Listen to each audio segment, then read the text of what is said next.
Good evening and welcome to the East Point regular meeting, council regular meeting this evening, April 20th, 2026.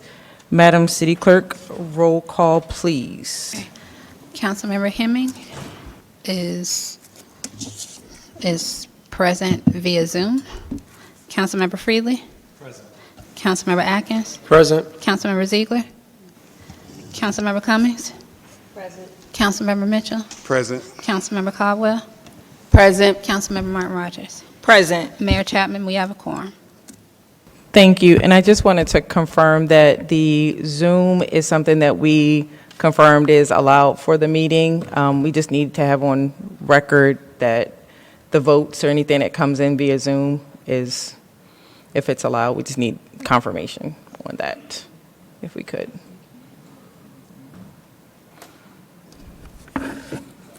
Okay, so we will move forward until we can get confirmation on that from the city attorney. So, Mayor, the Georgia legislature passed an amendment kind of after COVID to allow the participation of a member of an agency by teleconference, which would include Zoom, for limited reasons, those reasons being for health or for absence from the jurisdiction. So as long as the member is not able to be here in person because of health reasons or absence from the jurisdiction, and there also must be a quorum present in person, then the member is allowed by the updated Georgia statute to participate by teleconference. So it's subject to one of those reasons. I'm not aware of the reason for the participation remotely. And then it appears otherwise there is a quorum present in person. Votes counted for that particular council member, we can review that after the meeting, because if their votes don't count and we're in the middle of session. Yes. Okay. Okay, so for tonight's invocation, it was posted as Pastor Clark from St. Paul Missionary Baptist Church. However, it will be for Pastor Mosley from Victory Baptist Church. For Mowgli, my apologies. My apologies. And then we'll go to the pledge to the flag, and tonight's Sergeant of Arms is Captain Robertson. So, thank you. Good evening, Madam Mayor and the City Council. Let us pray.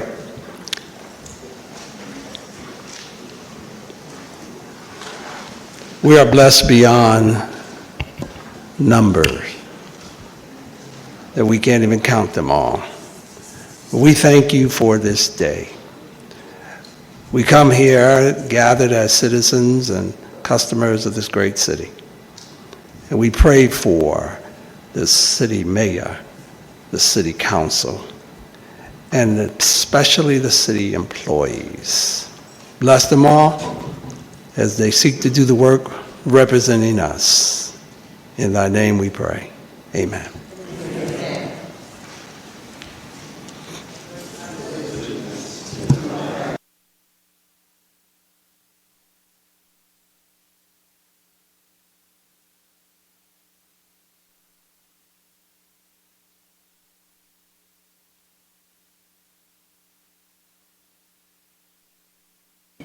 Okay. Tonight, Sergeant of Arms is Captain Robinson. Thank you so much for your service, sir. And so we will now move to the adoption of the council agenda.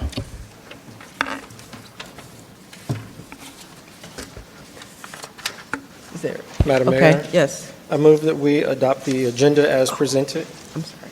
I have a motion to remove an Someone item. else has to have a motion. Okay.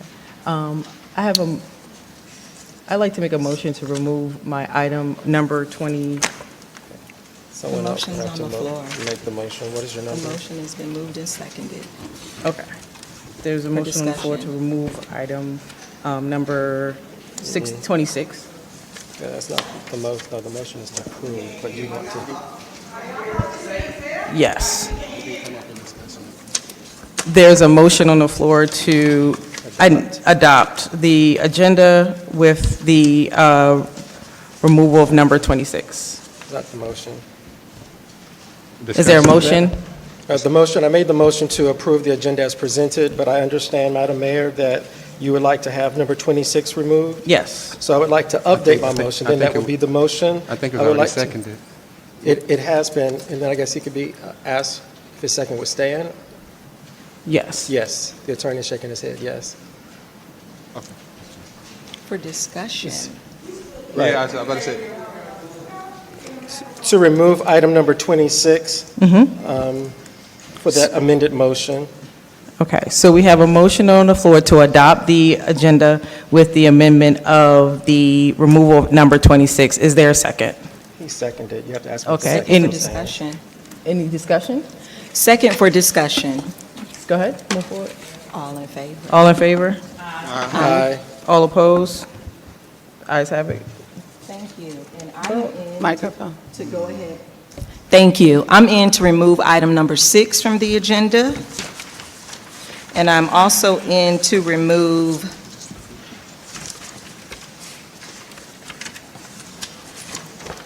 item number 24 from the agenda and item number 25 from the agenda. Moving item number 24 to our next work session, which would be in May. Madam Mayor, I'm in to add board and commission appointments after approval of city council minutes.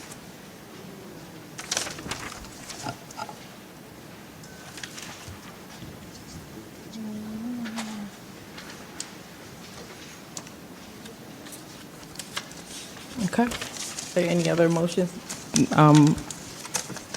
Councilman Mitchell? oh, I didn't mean to have my mic on, but since it is, I thought we just approved the agenda. We did. Mr. City Attorney?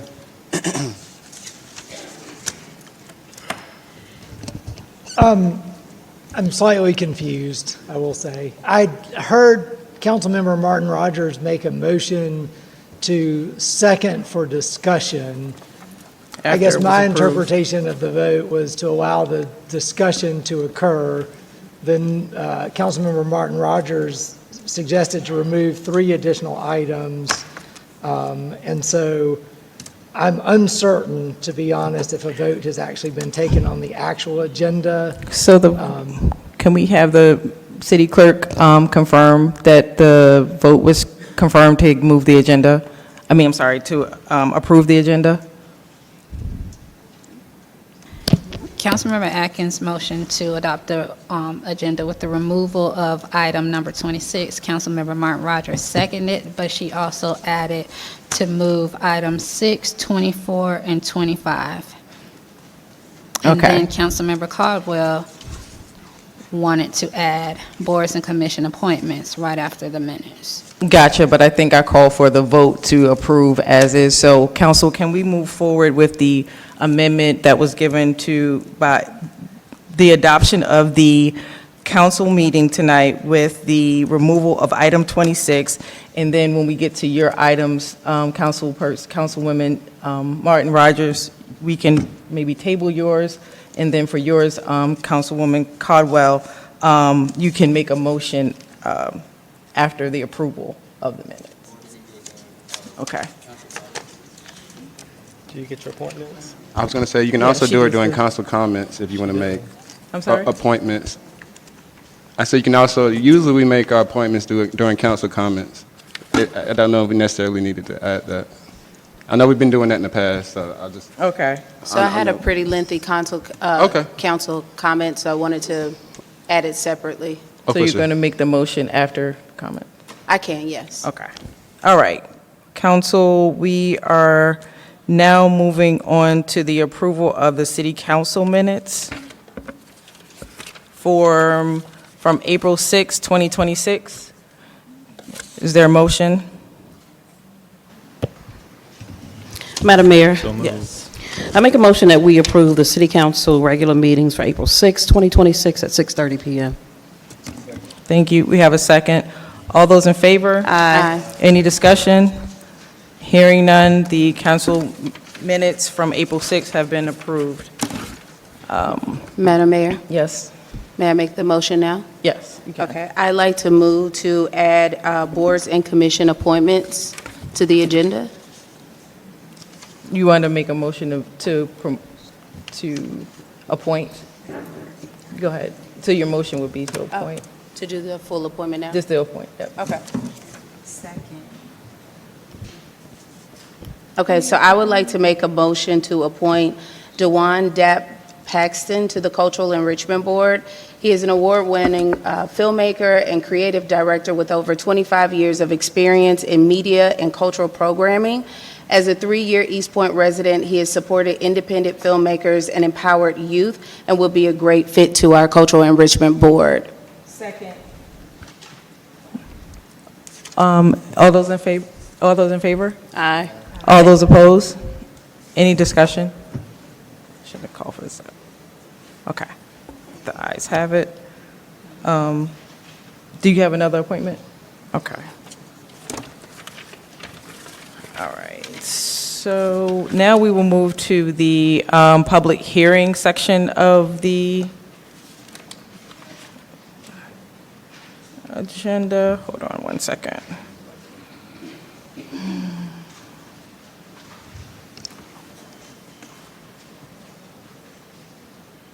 Okay. Miss, do we have the public hearing rules Yes, that you can read Mayor. for us, please? I Thank will you. read them for you. These next two items are for zoning hearings and will be public hearings and are subject to the following rules. Public hearings before the City Council shall be conducted as follows. The presiding officer will call for a motion to open and close the hearing. The presiding officer or her designee will introduce the proposed zoning amendment before the City Council.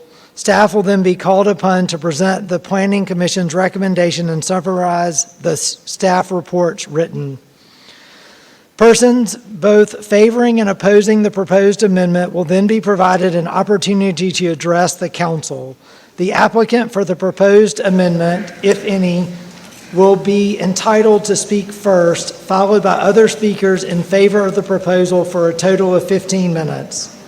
Those who oppose the proposed zoning amendment will then be permitted to speak for a total of 15 minutes. By majority vote, the council may increase the total time for speakers provided for each side, given that the same amount of time is allocated for each side. If there is more than one speaker for a side, the presiding officer may limit the time allotted to each individual speaker other than the zoning applicant. The zoning applicant may reserve a portion of the allotted time for rebuttal.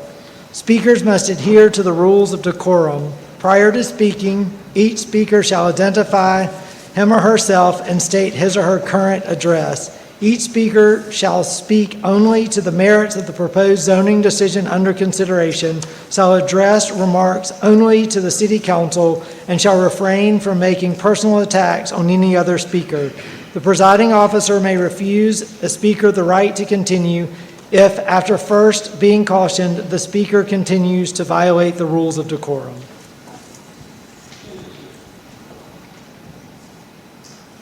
Thank you. May I have a motion to open public hearing? Do I have a second? Okay. All those in favor? All those opposed? The ayes have it. Director Smith, you can start, please. Good evening, Madam Mayor and fellow council. Kimberly Smith, Planning and Community Development Director, along with Mr. Lee Kelly, Assistant Director. In reference to this item, property located at 3005 Sims Street, project number known as P2026RZ-001-02. The applicant is Sharifa Jackson. The owner is Deuce Homes LLC. The current zoning of the property is R1A, urban residential, and the property is approximately 0.365 plus or minus acres. The applicant is requesting a rezoning from R1A to RT, which is our residential townhome district. As you see on the map above, the property is located in the highlighted blue on the corner of West Taylor and Sims Street, and it is currently zoned R1A. The future land use map designation of the property is redevelopment neighborhood, and as you see, it's surrounded by redevelopment neighborhood land use categories. Future development map, along with the redevelopment neighborhood land use category, is also in a designated area for our transit-oriented development LCI study area, which provides for additional density requirements. Staff did recommend approval of the rezoning from R1A to RT, subject to 3 conditions as stated above. I'll read them for the record. Compliance with plans. The development shall substantially conform to the site plan submitted with the application subject to staff approval and final adjustments. Condition number 2, landscaping and screening. A minimum landscape buffer with evergreen planting shall be installed along property lines adjoining single-family homes pursuant to Chapter 6 landscape requirements. And condition number 3, shall go through an infill process as outlined in Article J. Although these are staff recommendations, the applicant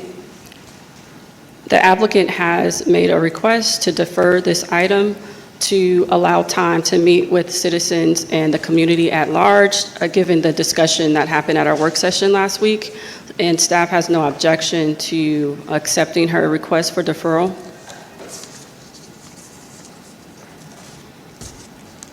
Thank you. And I see that I read the Planning Commission recommendation. Staff recommendations are the same. Is there a motion on the floor to, I'm sorry.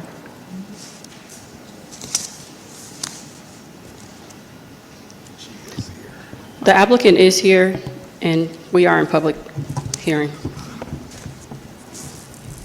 So is there, do we have to get approval for those for or against?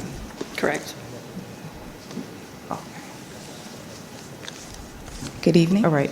Oh, sorry. Are there any other additional items for this, proponents for this? Thank you. Okay. I just request the deferral. Okay. Go ahead.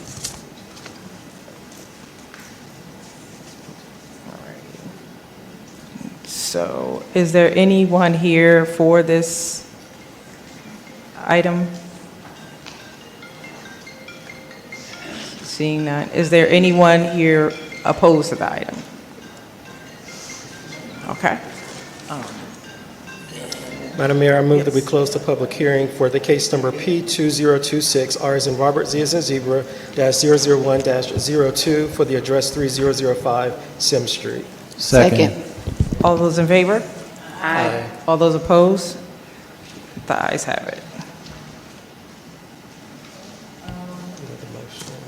So we have a motion to open the public? Madam Mayor, I also move that we accept staff's and the applicant's recommendation for deferral without objection. There's a second. Second. I'm sorry. Discussion? All those in favor? Aye. All those opposed? All right, the ayes have it. Thank you.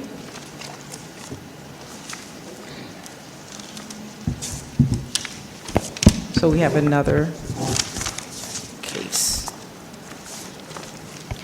In reference to the next item on the agenda for public hearing, it is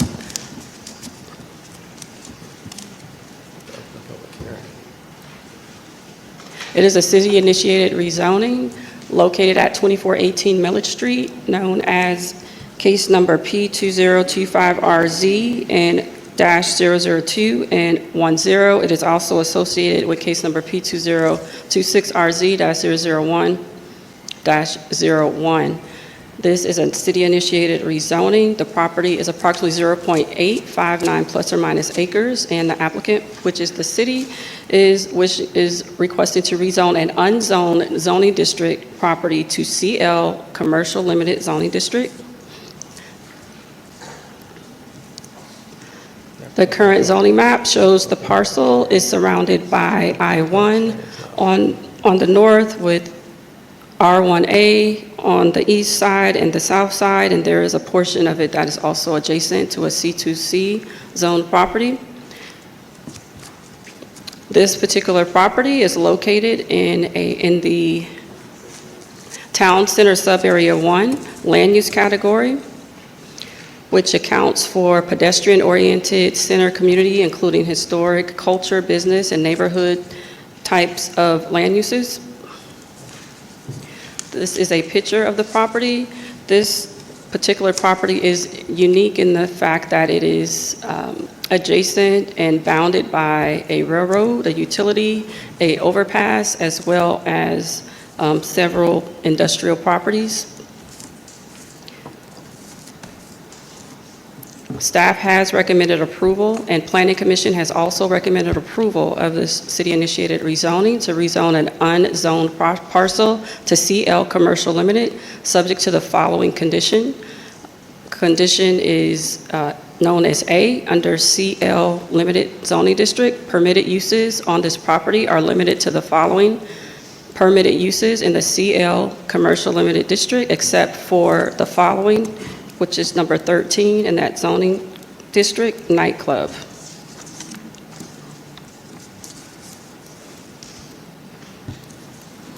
That's the conclusion of staff's report.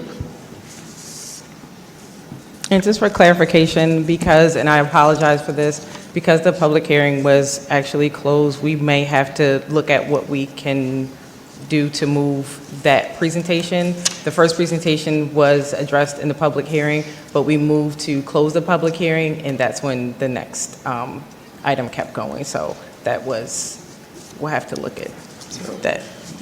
Madam Mayor, with that, Mr. City Attorney, we hadn't had a public hearing. I will make a motion to open the public hearing so we may dispose of the case.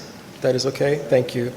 I move that we open a public hearing for case number P2025, R as in Robert, Z as in Zebra -002-10 with a street address 2418 Millett Street. Second. Okay. Any discussion? All those in favor? All those opposed? The ayes have it.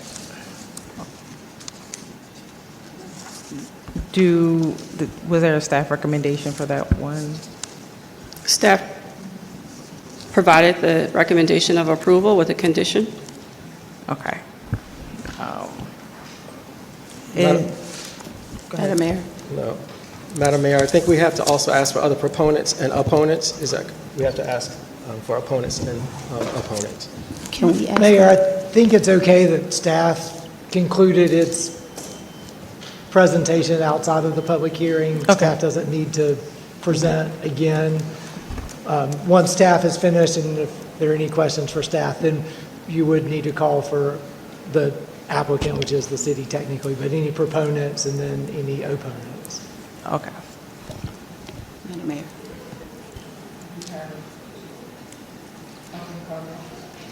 I do have a question.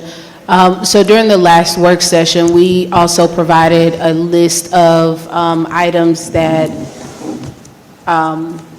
were prohibited, like we did not want to see. Were those taken in consideration and added? Madam Councilwoman, yes, those were taken into consideration and reviewed. Staff did look at them. However, because this is a city-initiated rezoning, by separating out the nightclub, we feel that we addressed the issue as far as the concerns that were given by the community. Adding additional restricted items would take away from the intent of what we're trying to do. And so staff felt at this time that we did not want to change our recommendation. Thank you. Okay. Hearing no more, any other discussions on the floor? Councilwoman Cobb? Yes. Martin Rogers? Okay, Director Smith, can you give it to us in layman's terms? Because quite a few council members put conditions on the property. So are you saying that the nightclub encompasses everything that we talked about? There was a list from many council members, are you saying that this condition encompasses everything that we said? I just want to make sure that I'm clear. It doesn't necessarily encompass everything that you said, but based on the size of the property and the location of the property, the particular land uses that were proposed to exclude, they're technically not going to be, I mean, it would be very difficult for those uses to be built on the property. And knowing that there are different type of development standards that would apply to this property because it's small, where it's located, the accessibility of it, those particular uses most likely will be very difficult to develop on the property. So we did not want to exclude, or for lack of a better word, do a spot zoning on a piece of property that the city is initiating to apply zoning to. We don't want to restrict our code, if that makes sense. Thank you. Councilman Mitchell? Yes, thank you for your presentation. I just want a little bit more clarification. So I know some stipulations were made. I think last meeting it was stated that what can go on this piece of property is restricted to what's allowed in this, what is it, commercial limited district? Yes, If I understand that correctly? that's correct. Okay. So, okay, thank you. I just Okay. clarify.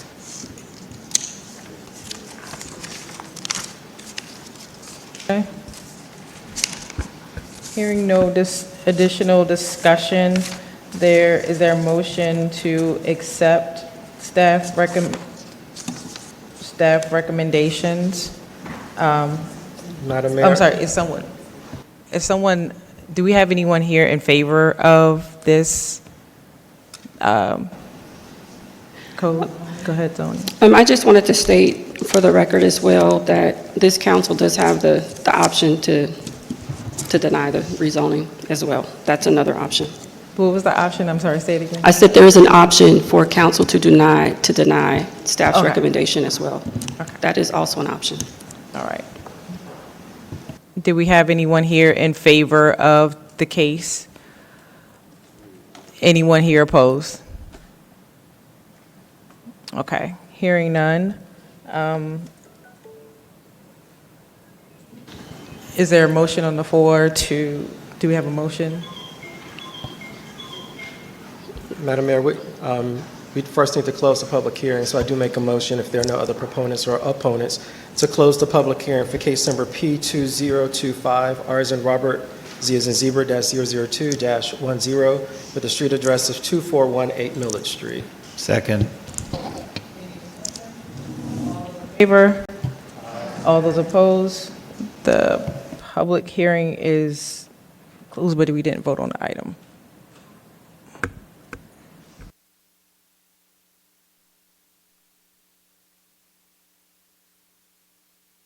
Did we have, I'm sorry, Attorney. So my question is, with the public hearing now closed, and there's an item that was reviewed, the second case, the correct order now, can you just confirm? So the correct order at this point would be to proceed with the first reading, or to waive the first reading and adopt an actual rezoning of the property. So Okay, so we need a as far as I motion know, to, it's my understanding this is the first time on the agenda. So because of your first read, second read, if you want to actually vote on the item tonight, you would need to waive the first read through a motion, and then make a motion to approve with staff conditions, deny, approve with conditions different than what staff recommended. So it's just in the discretion of the council now as to whether or not to waive the first read. If they don't waive the first read, then this item will go to your next agenda for the second read. okay, there was no express interest in waiving the first reading, so I can move forward now with that, okay. There's no waiver of the first read, then it'll proceed forward to your next city council meeting for a second reading, and then an ultimate vote at your next city council Okay. meeting. Thank you. All right, we will now move to No. Oh, I'm you have in. a question. Go Yeah. ahead. I'm going to make a motion to waive the first reading for the city-initiated zoning case P2025RZ-002-10. Second. All those in favor? Aye. All those opposed? All right. The motion passed. Okay, and now, thank you, Director Smith, for your I'm still in. presentation. Oh, what's the discussion? Yes, I would like to make a motion to approve the city-initiated zoning case number P2025RZ-002-10. Second. All those in favor? Oh, discussion? Discussion? Go. I'm sorry. Were we going to add in the additional conditions? She addressed it prior to your arrival that they are confident that our zoning ordinances will cover everything that was discussed at the work session. It's to my understanding. I don't know if you want her to elaborate. Staff didn't recommend to remove the additional permitted uses from the CL district. Further restricting uses on a case-by-case basis would create inconsistencies with the adopted zoning ordinance and may result in unintended limitations on the property's reasonable economic use. And modifying permitted uses outside of the ordinance framework establishes a precedent that is difficult to apply consistently across future cases. And because this is a city-initiated rezoning, staff held our stance on limiting the exclusion to nightclub. Councilwoman, I think we waived the first, but this will be added to the, what is it? The next regular meeting. Go ahead. So, Mayor, if the motion to approve with the staff condition made by Councilwoman Martin Rogers, I'm not sure if it's gotten a second yet or not. I didn't. It did. Okay. If it's approved with the motion and the second, then it will not appear on any additional agenda because the first reading was waived and a motion to dispose of the item was made, seconded, and properly approved. But the motion, as I understand it currently, is that it would be to approve with the staff condition of limiting or prohibiting a nightclub use, but all other CL uses would be allowed on the property.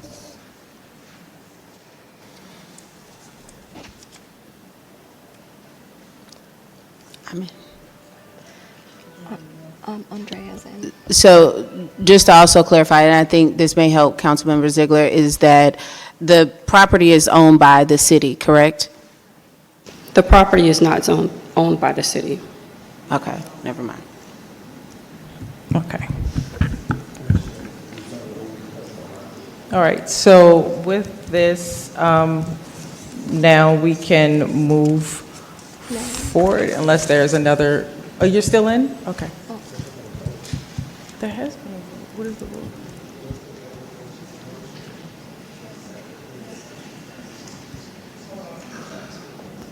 Can we just get a confirmation on whether the motion, the second, and a vote was made on this item? I have it. The motion to adopt the ordinance was from Martin Rogers, Caldwell seconded, and then the motion carried. And there was a vote, or that Oh, was you not? said there was no vote? Okay. Sorry. There's not been a vote, there's just a motion and a second, so the motion is still, the motion is ready for approval or a vote. Okay. All right, so all those, do we have any more discussion for this item? So for the conditions, so the recommendation is just that is to not put additional conditions because it would set a precedence? Is that what I'm understanding? Yeah, so the staff, if you look at the site, due to its size, the configuration, and a limited access and visibility, the site has physical constraints on it. So the particular uses that were stated in the work session, those uses would have a very difficult time to be developed on site. Okay. And staff is standing with what we have set forth, which is to extract nightclubs. Okay. I just feel like that sounds subjective to me, that the configuration of the property is just harder to allow these uses on there. I just want to protect the integrity of that property.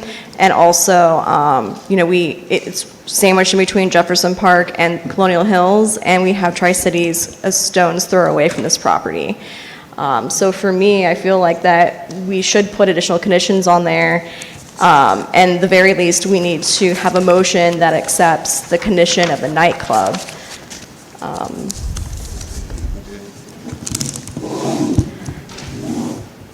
But yeah, I would add in more conditions, the conditions that we had talked about in the last meeting, which were no tire shops, no gambling, no pawn shops, all those additional uses that could potentially go there in the event they would be sold to an owner who would want to do that.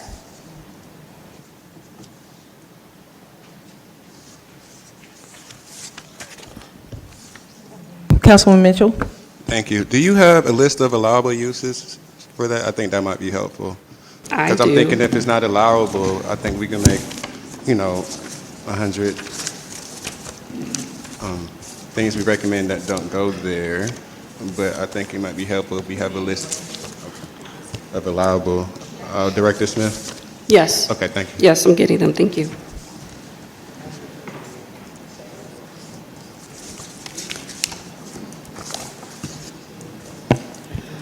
Okay. And it's my understanding really quick, if it's not on this allowable uses list, will not be able to go on this property?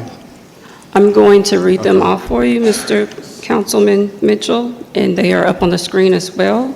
Permitted uses under CL, number 1, amusement indoor commercial, number 2, amusement outdoor commercial, number 3, art galleries. Permitted use number 4, banks and other financial institutions, including loan and finance companies. Use number 5 is brew pubs. Use number 6 is country inn. There are multiple development standards associated with that. Use number 7 is food stores. Number 8 is hotel motel. Number 9 is hotel apartment. Use number 10, libraries. 11, music, movie theater. 12, museums. 13, nightclub. 14, office business. 15, office professional. 16, pawn shop, title pawn, and other similar uses are prohibited. 17, retail sales establishment, general merchandise. 18, retail sales specialty. 19, restaurant, bars, grills, taverns, cafes, drive-ins, fast food facilities, and similar eating, drinking establishment. There are 3 development standards in reference to restaurants. Number 20 is tasting room. 21 is theatrical community center. So if anyone disagreed with, if we wanted to make sure that these type of establishments weren't built in that land, would it have to come from that list? Would that make sense? So say if we didn't agree with, let's say, a tasting room or something like that, since it's an allowable use, I guess if somebody had a disagreement with that, or the council had a disagreement with that. That's like we have nightclub on here earlier. That's not allowed for this property. So if anything like that, would it have to come from the list of allowable uses? Okay. Got you. Thank you. Councilwoman Caldwell?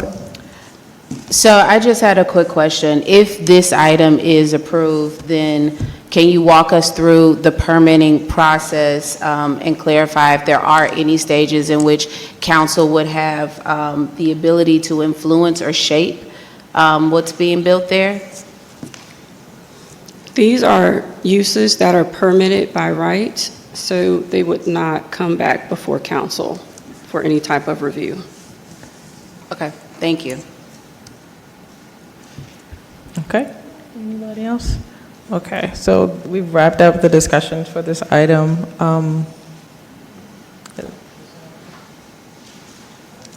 Okay, discussion is now closed. All those in favor? All those opposed? Right, the ayes have it.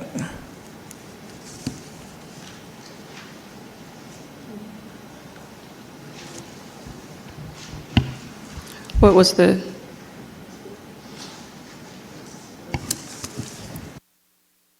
thank you, good evening. Thank you.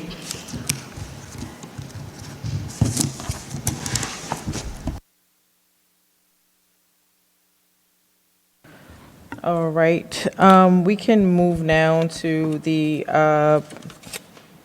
public comment section of the agenda.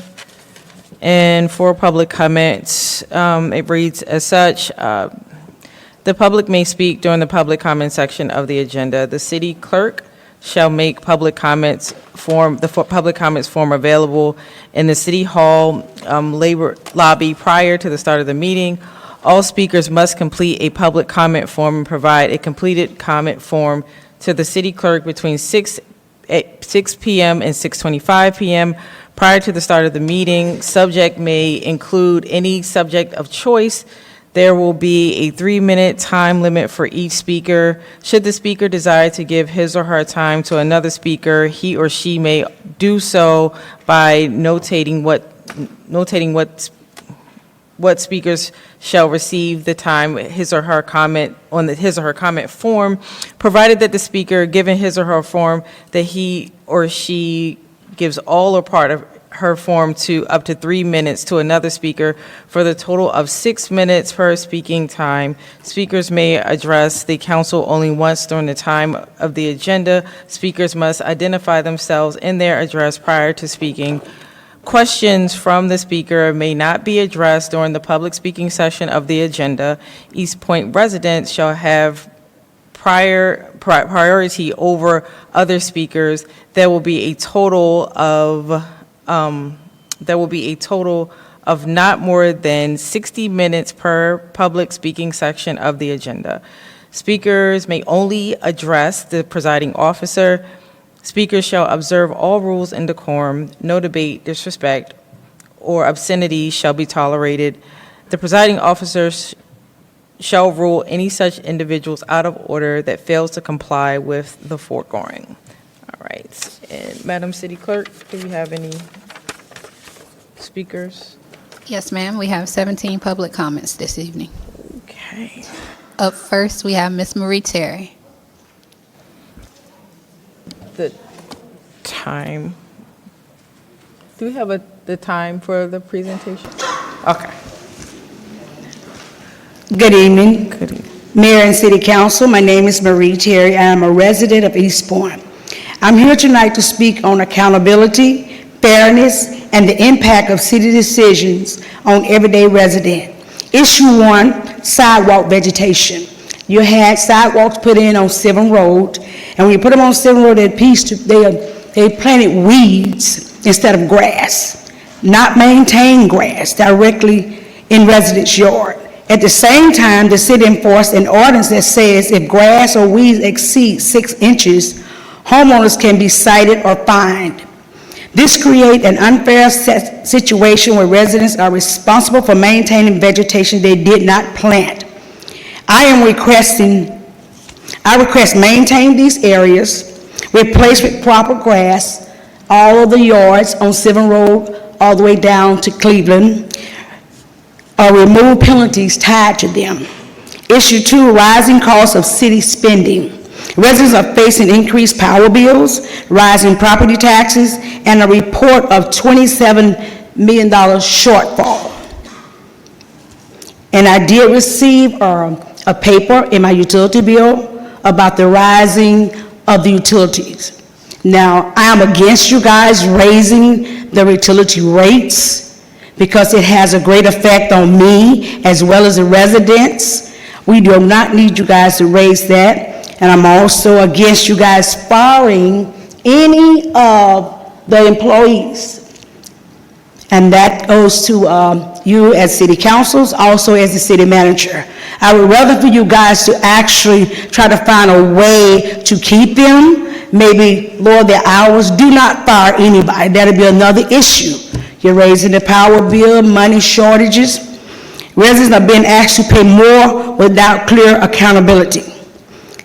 I request greater transparency in your spending and a review of your credit card usage, and protect residents from unnecessary financial burden. And I also want an audit before you raise our property taxes, before you fire anybody. You guys need to be audited. I'm requesting that audit, and let it be known to Eric Freely, Jasper Heeman, who's not here, Andrea Caldwell, Latonya Maud Rogers, Mayor Keisha Chapman, Sean Atkins, Kerry Ziegler, Jermaine Mitchell, Star Cummings. I have filed an ethics complaint against all of you guys because y'all spending is ridiculous. Y'all have no respect for the credit cards that we give you guys. No respect at all. And I'm telling you, I am against raising my property taxes. And I'm against raising my light bill too. I'm against that. So I'm telling you guys now, don't do it. Up next, we have Mr. Greg Phan. Mr. Greg Phan? Thank you. Yes. It's a tough act to follow there. Good evening, Madam Mayor, members of council. My name is Greg Phan, and all y'all know me. So this is what I want to just talk about. I got about three things. One, either y'all don't know how to use them mics, or you need to get some new mics, because we tired of y'all back here talking. We don't know what y'all talking about. I sit in this council meeting the other night, and I stayed at 1 o'clock trying to hear, and I couldn't hear anything. So anybody sitting at home trying to listen to council meeting, they don't know what y'all talking about. You like y'all whispering to each other, and we don't know what you're saying. This is an open meeting, and we need to hear what you're saying. Hello? All right, thank you so much. Am I right about it? All right, now, the other thing I want to talk about is sanitation fee going up. I know trash, I know garbage. I was a garbage man. That was my first job when I got out of high school, carrying garbage on the back of my shoulder. So I know garbage. Let me just tell you something. Y'all losing a lot of money on franchise fees. Anybody looked at no franchise fees? Y'all want to go right to our pocketbook first. You got all these haulers hauling garbage out of East Point. East Point is responsibility for garbage removal. You can charge every hauler, get one hauler a franchise fee so you can make money off of the garbage that's being hauled out of here, because garbage is big business. That's one. Two, I sit and I listen at the presentation from Councilman Hennings, and I talked to her about it. I think that's your job, to talk about the realignment of the employees. How do you realign departments? I don't think it's council's job. You are the policy makers. You said policies. You don't make decisions as to how government ought to be structured until he brings the recommendation. That's one thing. The last and final thing I want to say is, you know, being in the union all the years I was in, and I see you guys talking about laying people off when gas is $5. You talking about going up on people's taxes. You talking about going up on utility bills. We struggling. We done went through this one time before, and we have kept this city running. Don't you do it. Don't you do it. Because guess what? This city is known to recall, and they will be doing some recalling. Well, God bless you, God bless your family, and God bless America. Thank you. Up next, we have Mrs. Cheryl Gray.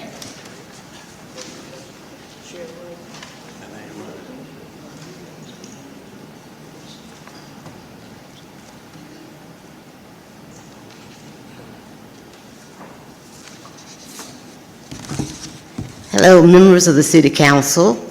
Thank you for giving me the chance to speak to you. My name is Cheryl Gray, and I live on Briarwood Boulevard in the Oak Forest community. And some of my neighbors are here. I'm coming out of left field. This is what I've been trying to get here for a long time. I've lived in East Point for over 50 years. This is just a property to me. It's where my family has grown, where memories were made, and where I had hoped to continue living safely and securely. But over the past several years, that sense of safety has been steadily eroded, quite literally. My yards flood regularly. What appears to be inadequate sewer and drainage infrastructure. After even moderate rainfall, water accumulates and sits for extended periods. This isn't just inconvenience, it's causing real damage. We're now seeing sinkholes begin to form. The grounds are no longer stable. Soil erosion is worsening with each storm. I know we haven't had any lately, but over the past several years, the storms are heavy. It's washing away not just my land, but the foundation of what should be a safe living environment. This is a serious hazard, not only to my property, but potentially to surrounding homes and public safety as well. What's most frustrating is that this is not a new issue. We and others in the area have been raising concern and filing complaints for years. We have asked for inspections, for assessments, for solutions, yet the problem continues to escalate. At this point, this is no longer a minor maintenance issue. It is an infrastructure failure that requires attention and action. I'm asking the council to take this seriously, to investigate the drainage and the sewer capacity in our area, to assess the damage already occurring, and to implement a long-term solution before the situation becomes even more dangerous and more costly to fix. After 50 years in my home, I should not have to worry about the ground collapsing beneath me or my yard turning into a flood zone every time it rains. I'm not here just to complain. I'm here asking for help, for accountability, and for a solution. Thank you for your time.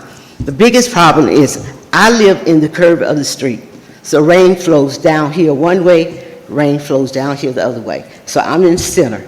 My driveway tilts down a little bit, but what happens, all the rain floods my property. My house was burned down about 5 years ago. I totally rebuilt because I love East Point. So I rebuilt in East Point. Okay, the constructor, he did my job. He built up the area so my home wouldn't flood. Okay, my home didn't flood, but all the yard is washing away. Now we have sinkholes on the right. Now I'm seeing sinkholes in my backyard. So I've called, nobody answers the phone. I've tried emails, nobody returns my call. And I need someone to visually come out and look at the place. When they come, they get a little shovel and they dig out the two little drains. It's pretty big drains on the side, and they dig those out. We have a pipe running in between my property and my neighbor's property. But no one has ever done anything. I mean, they brought a manhole out there one time and didn't do anything. I need someone to come and visually look at the area, and they can see these sinkholes that's coming up.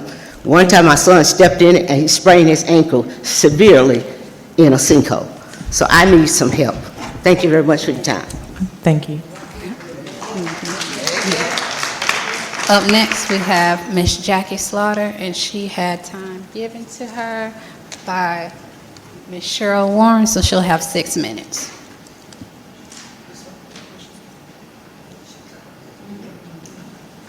Y'all need to talk up. You can't hear Can't hear nothing in the back. So you need to talk up so everybody can hear you. I'm here about one thing, two things. First of all, whose bright idea was to increase our utility bill? Second, you cannot increase our utility bill until you go to MEAG and let them do a study.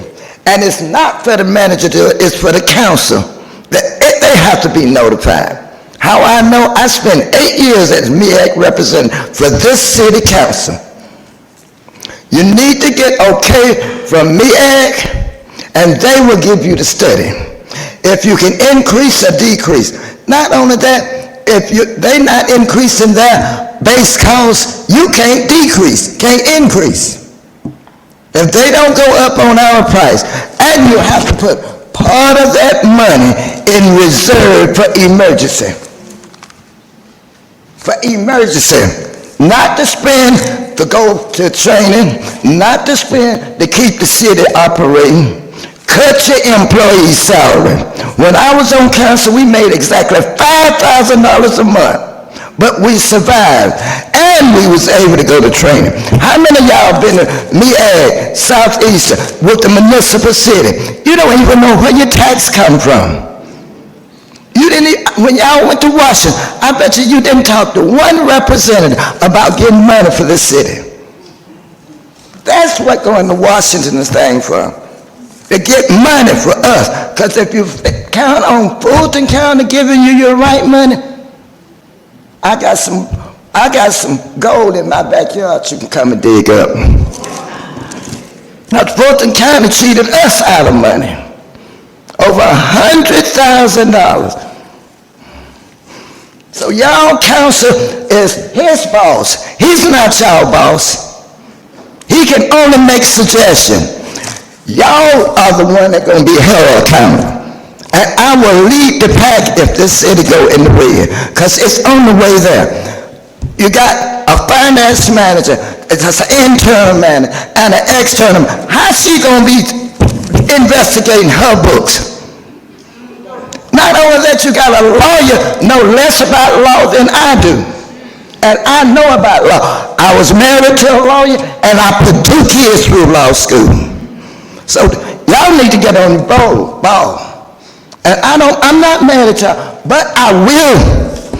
And I will start writing you up and take you to the state. And I asked Ms. Pittman, I won a lawsuit against her when I was on council. I'm not scared.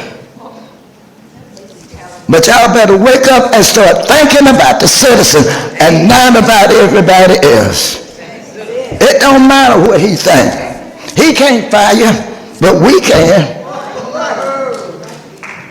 And it's already violated. You got a city attorney that can't even be here every day. That's in violation of state law. And paying her all this money.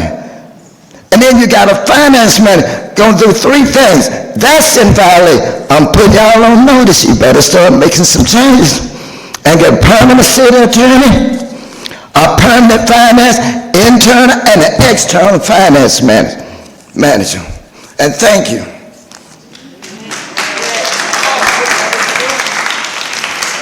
Up next, we have Sharon Lovett.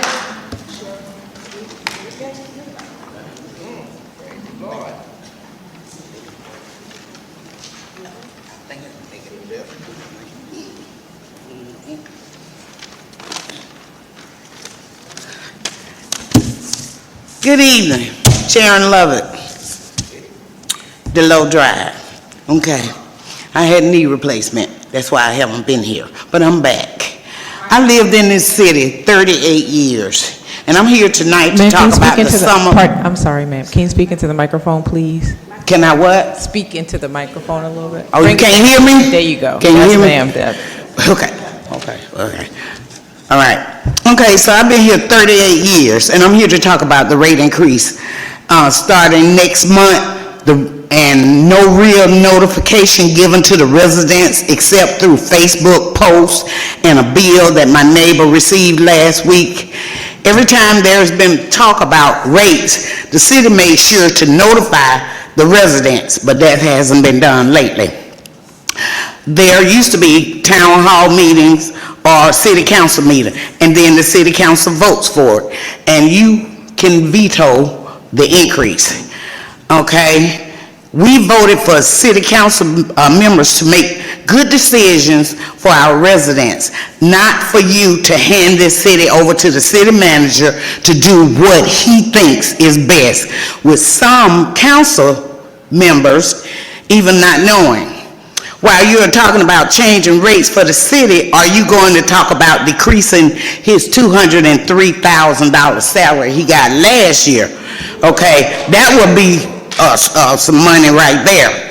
And plus, we're not having the WWD anymore, in which we annually get $5 million from the hotel motel money every year, and the WWD only took $400,000.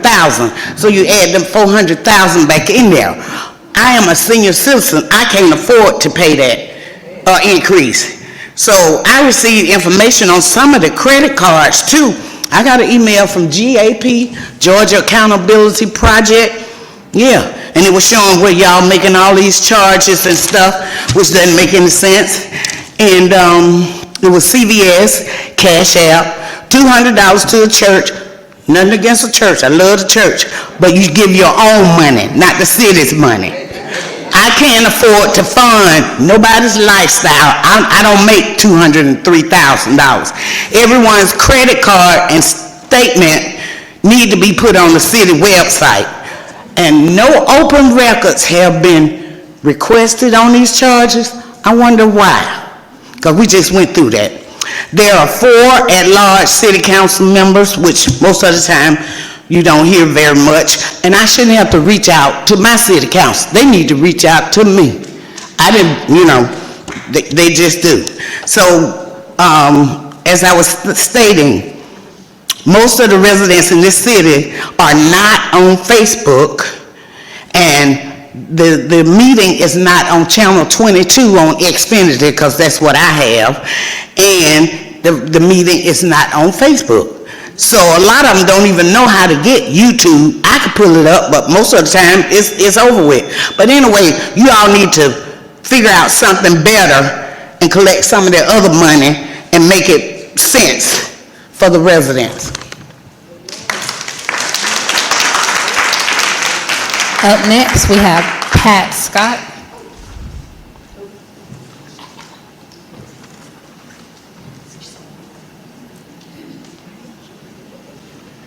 Good evening. I'm real loud.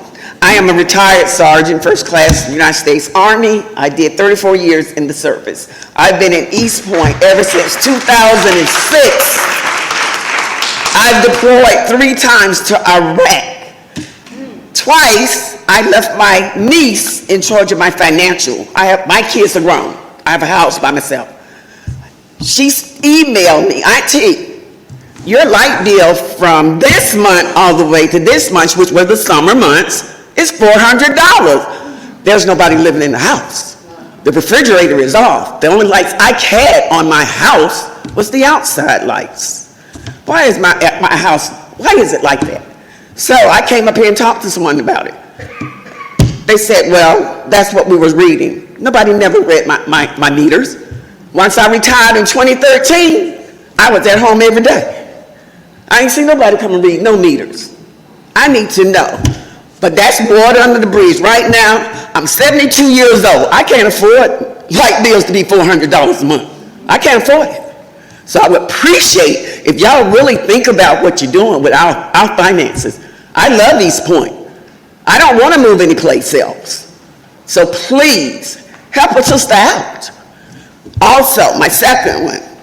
You just built Briarwood Elementary up the hill. They just built it up there. There's no sidewalks. You're considering putting sidewalks over here. I live right down the street from Miss Cheryl. There used to be a caution light. Traffic is going crazy up and down Briarwood right long and now, because that's where the parents have to come. And the other side of Briarwood is for the buses. So someone needs to come out and look what's going on over here. Okay? Please, help us out. Thank you. Up next, we have Kendall Phillips, and she had time given to them by Annie Bonner Marshall. She'll have 6 minutes. Good evening, Mayor and Council. My name is Kendall Phillips, and I'm here as a resident who has reviewed the 2026 budget and several documents received through open records. I want to share information that will help our community understand the full picture and help the city make decisions that support residents. When reviewing the budget, I noticed that the city lists $15,000 for equipment, but no projected revenue for the school zone cameras. Through an open records request, I confirmed that from February 2025 through July 2025, the Red Speed cameras generated $238,000. That means nearly $250,000 was generated in the first 6 months of the program's launch, and that was a year ago. Because this total does not include August 2025 through today, and because citation volume increases once the system is fully operational, it is almost certain that an additional $1 million was generated over the first full year. We know that these citations revenue can only be used towards law enforcement or public safety initiatives. So how can we redirect this revenue to that? There have been several, sorry y'all, I'm nervous, system issues with the Red Speed school safety zone, and residents didn't receive legal required 30-day warning periods. The flashing lights were often not working. Paul D. West and Hamilton E. Holmes school zones had different enforcement standards, creating confusion and inconsistency. And the camera's active ticketing hours are set for about 10 hours a day. It's impossible to not get a ticket. This has struck many residents as an unusual enforcement window for a school zone and raises questions about how enforcement hours were chosen and communicated. My original concern was camera dysfunction, but as I dug deeper, I realized that the larger issue is how the money collected is being used. Even with these problems, the community has contributed a lot of money, and we have to ensure those dollars are spent in the way that benefits public safety and residents. So, of course, we want to offer a solution for the problem, or attempt to.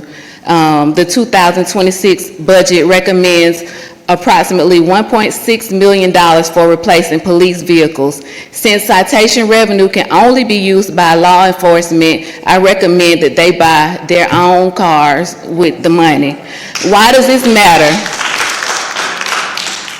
Why does this matter for the real people in our city? So a lot of you may recognize me because I was helping my neighbor with the $67,000 water bill last year. And last year, I also learned about seniors living with the sinkholes. And I also know that there's an influx of children living in the extended stays where the school buses are now picking up the children in front of the motel. That's heartbreaking. These are preventable crises. A small rainy day hardship fund could help these residents through these problems so we can catch them before they become emergencies.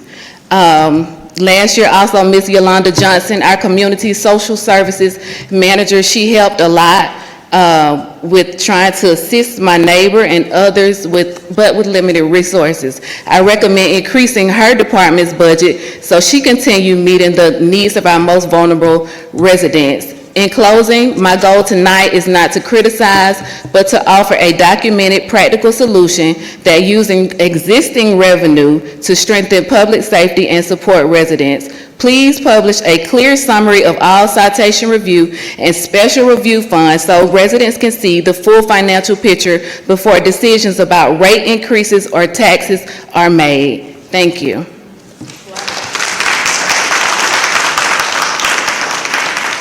Up next, we have Ms. Roxy Dumas.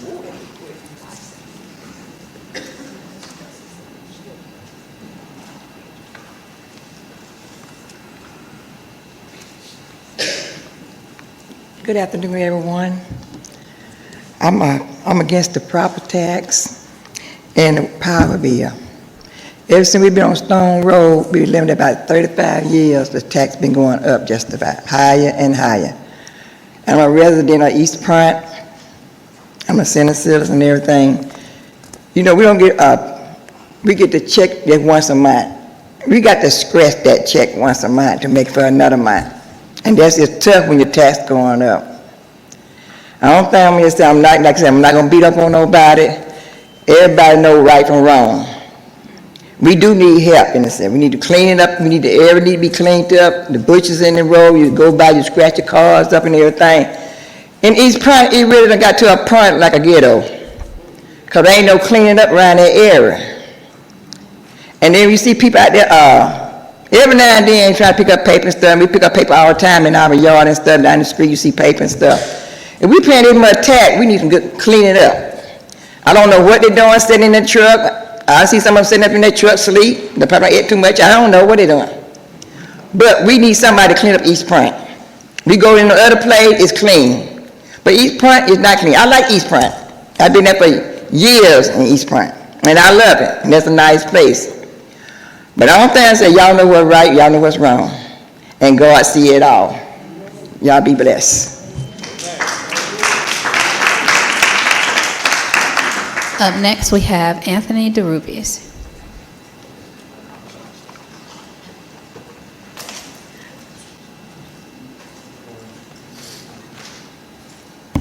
Good evening, Mayor. Good evening, Council. Thank you for the opportunity to speak. Tony DeRubis. I live down at the end of East Point Street. Been here about 16 years.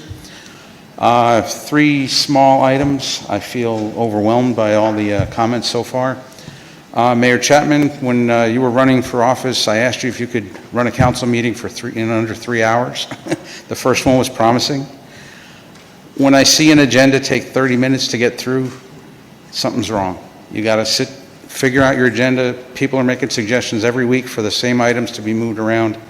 Take that into consideration, fix the agenda, get it done in 5 minutes. City Manager Jones, Councilwoman Hemming has been having budget meetings for the townsfolk, and I opened my 2026 fiscal year budget today, made my spreadsheet to get ready for the 27 budget coming out. I went to find your variances online. Nothing's been posted for fiscal year 2026. Everything stopped in April of 2025. So I'd love to see the variances so I could see what to expect when the budget comes out this year. How close were we? How close are the estimates for revenue and expenditures? Thank you. Finally, in February of 2025, I was kindly nominated by Councilman Atkins to the Utility Advisory Board. It has been over a year. It has still not been seated. I have watched 2 presentations online from Electrified City of Georgia and the Sanitation Solid Waste. All of these presentations could be going to the board to be digested so you don't have to deal with all the minutia of the data that's coming in front of you. I ran through the numbers today. I feel for the people who can't afford their utility bills. Any person who with over 2,000 kilowatt hours on their bill should immediately be reviewed by the electrical department in one form or another. You can't generate that much electricity and use it without a major problem. I'll go on record. Anyone who wants to see me, I will take a look at your bill. I will come to your house, off the record, no affiliation with the city, to help you lower your bills. It's insane, okay? So I appreciate everything you do. I know it's a tough job, thankless job many times. Keep moving forward. Thank you. Up next, we have Mr. Napoleon Black, and he had time given to him by Mrs. Pittman, so he'll have 6 minutes.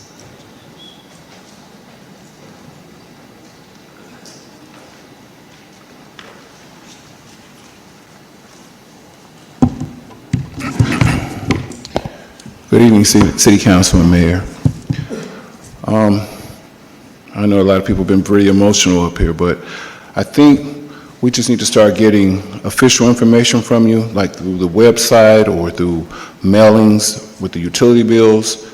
And if you're going to give us, if you are going to increase the utility bills, let us know what are the new rates going to be, when they're going to be effective, and how long exactly, so people can budget it out based on what their previous bills are.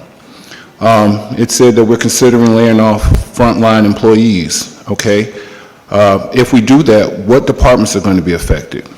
Our essential departments like the sewer, water, and electricity, they have some staffing shortages, so how are we going to lay off people if it's, will the layoffs affect those departments? And if we lay off people, what are the separation packets that we're going to offer them? Will it be a 6-month or 8-month? What about their benefits? How do we handle that? So that's something we need to look at. And will we put them on some kind of a recall list? So if we lay people off, will they be able to come back and get that information out there if we have to do that? What are some of the expenses we can eliminate, non-essential? What departments can we trim fat? What can we do? Can we, as far as hiring, everybody's talking about we need a budget analysis, we need an internal audit, we need an external auditor.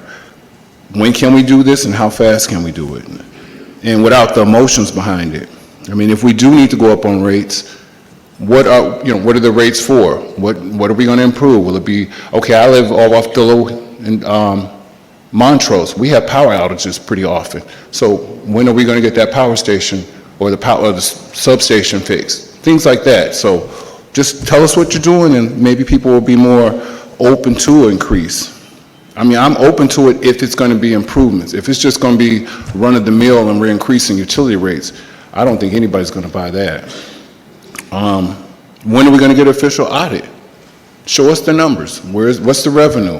What's the expenses? What's our long-term liability? Put it in layman terms for people so everybody can understand it. You all understand it because a lot of you have higher education, you deal in accounting, you may be an attorney, but some people are just everyday, I'm not going to say just everyday people, but put it in layman terms so people can see the numbers. That way people will say, hey, you know what, I know what this is. I mean, I know everybody sounds like everybody wants, oh, I want a clean street, I want bright lights, I want trash, sewer, and then I don't want to pay anything. That's not what the mindset is. The mindset is, where's the money going? And I think if you show people the numbers, give people the information, I think people can digest it a little better. That's all I have to say.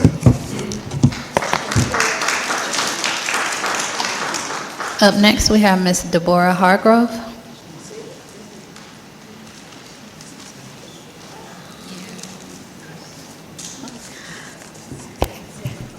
Good evening, Mayor and Council. It was not even my intention to speak tonight, but two things came to mind that concerned me. The oil fuel spillage at Hartsfield Airport and the sewage pipe that burst on Dotson Drive, which next to Headland Heights United Methodist Church. The spill has been going on for almost a week, but there was no water advisory given to the residents. I noticed there were 4 items on the consent agenda that pertained to water, and there was a concern to why there was no water advisory notification to the residents. And if so, how will it be done? How will you notify the residents that they are not to use water, they're to boil water? Also, in regards to raising the utility rates, it came to me over the last 3 or 4 years, we've been partying like it's 1999. We've been partying, using revenues what I consider frivolously. One of the finance representatives came last year and reported $160,000 in tax revenues that was excess over what we had budgeted for. That revenues, extra revenues, was immediately voted to be allocated to the Wednesday wind down. I consider this frivolous spending when utilities, employee salaries, and other budget shortfalls were at stake. What about the revenues from Camp Creek Parkway? We supposed to be compensated for, when will we reap the benefits from that tab that's being paid off? We've been paying on that for years, and we have never gotten the benefits from that.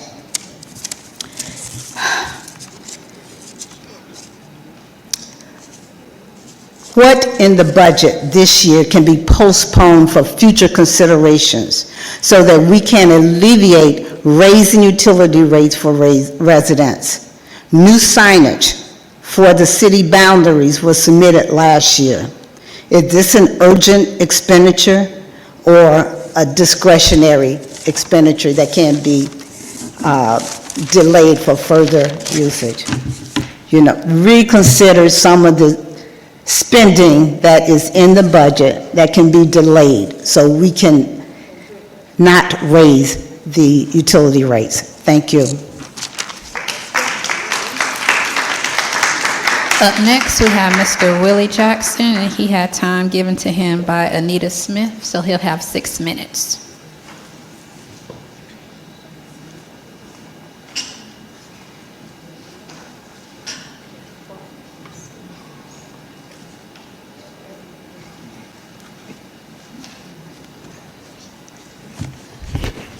Good evening, everyone. My name is Willie Jackson. I am a former, well, before I give you a little history, first of all, I would like to give thanks to the City Council, the former mayor and the new mayor, and also especially the former Mayor Ernestine Pittman. Because of them, I have been accorded help with property damage to my home. But before I even go into this, I'd like to give you a little history of myself. I am a veteran where I served 20 years in the military, the United States Army, one of which was in Vietnam.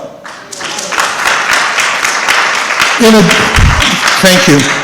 In addition, I did 19 years with the Veterans Administration, better known as the VA. I served my country, I served my community. I also served on the Storm Water Commission when I first got to VA, not VA, but East Point. And at that time, we did recommendations to assist the residents here in terms of problems with stormwater damage to their property.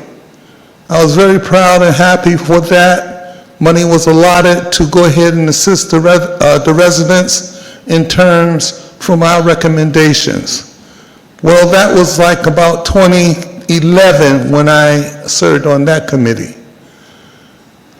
It's ironic that I would need to reap the benefits of the stormwater recommendations. Along with those recommendations, it's come to my attention that little has been done in terms of recognizing and helping the residents with their stormwater damages. And there is a lot of that going on in East Point. In 2024, I developed a problem with stormwater damage. I have a stormwater drainage adjacent to my property. A sinkhole developed on my property just prior to Christmas. I got a hold to the city. They came out, did a survey. They wanted me to pay a portion of going ahead and trying to address this problem. Well, giving you a little bit more history about me. My wife and I both are disabled. I'm 100% service-connected disabled. My wife was recently diagnosed with cancer. We are struggling somewhat. We do what we can do and we make things happen. In addition, the city wanted me to pay a portion of trying to correct the problem with this sinkhole, and it was large.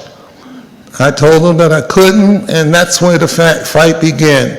In 2025, with the help of Mayor Pittman, we made numerous visits here to the city council, explaining the situation and asking for help and consideration. Needless to say, there was some reluctance on trying to do that, but after numerous visits to the city council and presenting our case, it was finally approved that they would go ahead and address the issue. Okay, fine. Throughout 2025, oh my goodness, whole year, it was just a back and forth deal. Finally, they started work on the sinkhole, and that took a little time to go ahead and get that situation corrected. At the end of 2025 and the beginning of 2026, it was completed that the sinkhole was repaired. In addition to that, okay, I had invested to have, prior to that, zoysia grass planted. For those of you who know what it is, it's a very nice grass, and I live on Greenwood Circle, which the people on the residents on that particular street take care of their property. Mine was the worst. In addition to that, when the city, I emphasized to the city that I had zoysia grass and that it would be imperative that they go ahead and replace that grass the same as what I had prior to the sinkhole. Needless to say, they assured me that they would. I now am the owner of something called Johnson grass. Johnson grass is a weed-type grass, very cheap, it looks like something you see on the side of the freeway. I have my lawn man go ahead and cut it, and in 2 days, the weeds come back. It looks like it hasn't even been cut or addressed. Those of you that are familiar, I'm not a horticulturist. I don't know the difference in grass, but I know what I paid for, and I knew what it looked like. If you have the opportunity, I live at 2424 Greenwood Circle, come by and take a look at it. But what I want to say at this point is that the residents, I've seen a lot of decline. I've heard some of the comments this evening. I've been here since '09 when I retired from California. And I just seen a decline in East Point. Needless to say, I do appreciate what has been accomplished, and I look forward to getting some additional help from the East Point City Council in terms of getting my property back to what it once looked like. Thank you so much for your time, and may God bless you all. Those are all the public comments we have this evening.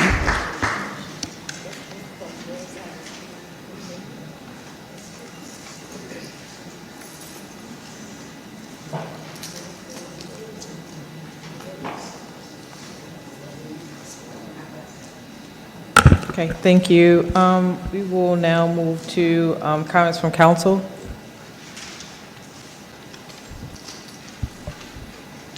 Dr. LaTardi Martin Rogers. Thank you, and thank you all for coming out tonight. I do not take serving on the city council lightly. With that said, I have received numerous phone calls, screenshots, and emails regarding concerns about recent developments in the city of East Point.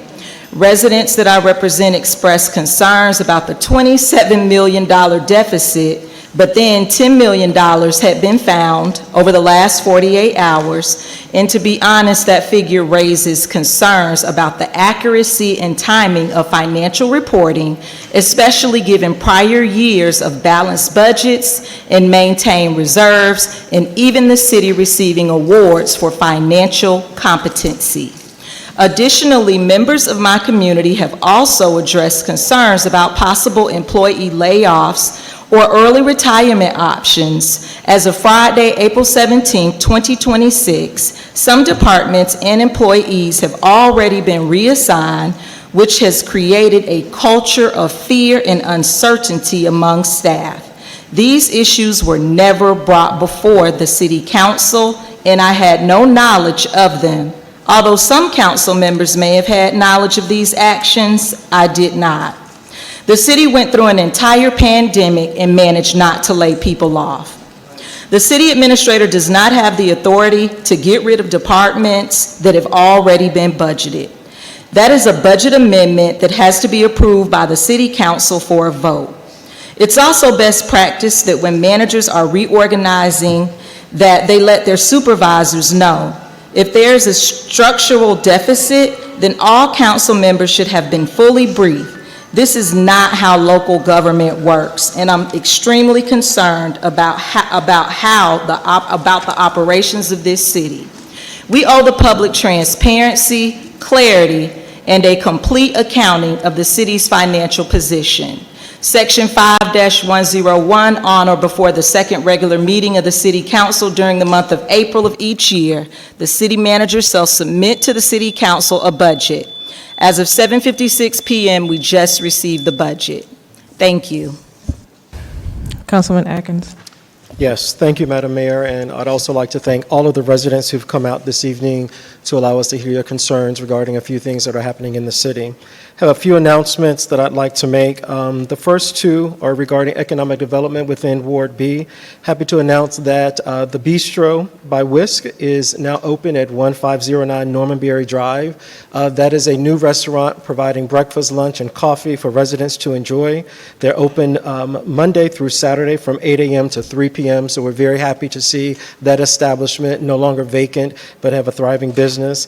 Also like to report that the Vegan House of Pancakes, located at 1367 Cleveland Avenue, will have its ribbon cutting this Sunday at 10:45 a.m. And so if you're able to come out to enjoy that, they will be there from 10 a.m. to 4 p.m.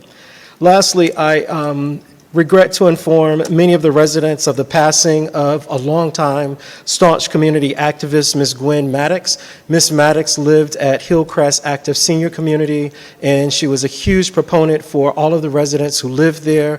While Ms. Maddox had access to a vehicle and was not on any type of scooter or walker, she was very concerned about her residents, her neighbors who had to cross Stanton Road, and was the force behind the city installing a crosswalk and a hawk signal there. She succumbed to her illness on last Tuesday, and so I wish that she would be alive to see us do a ribbon cutting there. But just wanted to make that announcement because she was so active in the community and was the force behind this particular initiative. Her services will be held this Friday at Providence Missionary Baptist Church, located at 2295 Benjamin E. Mays Drive in Southwest Atlanta. And those are all of my messages. Thank you, Madam Mayor.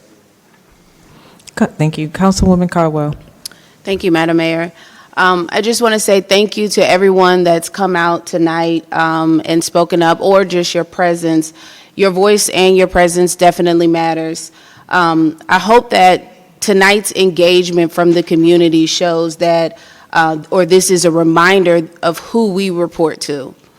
We don't report to our city manager, attorney, or city clerk. We report to you all. And I've learned that when your boss shows up to work and provides feedback and sets expectations, that we need to listen. I definitely want to address one of the major concerns that I'm hearing. There's been discussion and talks about a $27 million deficit and potential of laying off employees. I've personally attended every meeting since we've been elected in January. And also, I've been appointed to the Budget and Finance meeting. I've not seen any data to this date that shows that there would be a deficit of that size. So to communicate a message to employees, as my council member Martin Rogers said, creates a culture of fear, which never produces good results. Also, just to be clear and to restate what council member Martin Rogers stated, any decision around layoffs should come before this council. I want to thank at least the city manager for providing us with the budget. I'm eager to look through it and also to future conversations. My goal is to address the notion that's been stated in the room tonight, which is a decline in our city and the services that we provide. Lastly, I want to talk about I've received a number of calls and emails about the winter and summer rates. I too share the same concerns with residents, and a big concern that the process that has been implemented doesn't appear to align with our ordinances. I do have some information that I'll share when we get to that as an agenda item. Thank you. Thank you. Are there any more comments from council? Okay.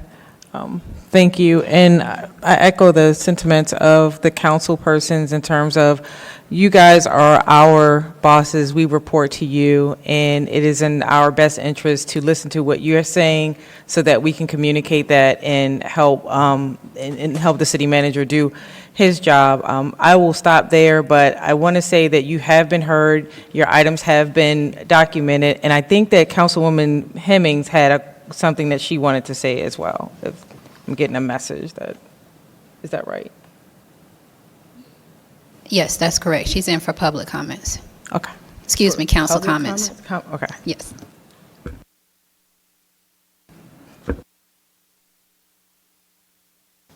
You're muted, Councilmember Hammond. Can you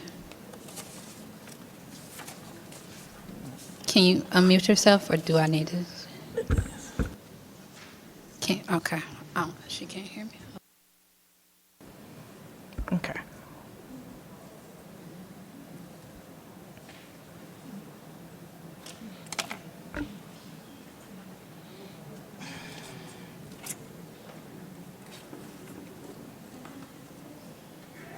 Madam Mayor, may I begin my comments?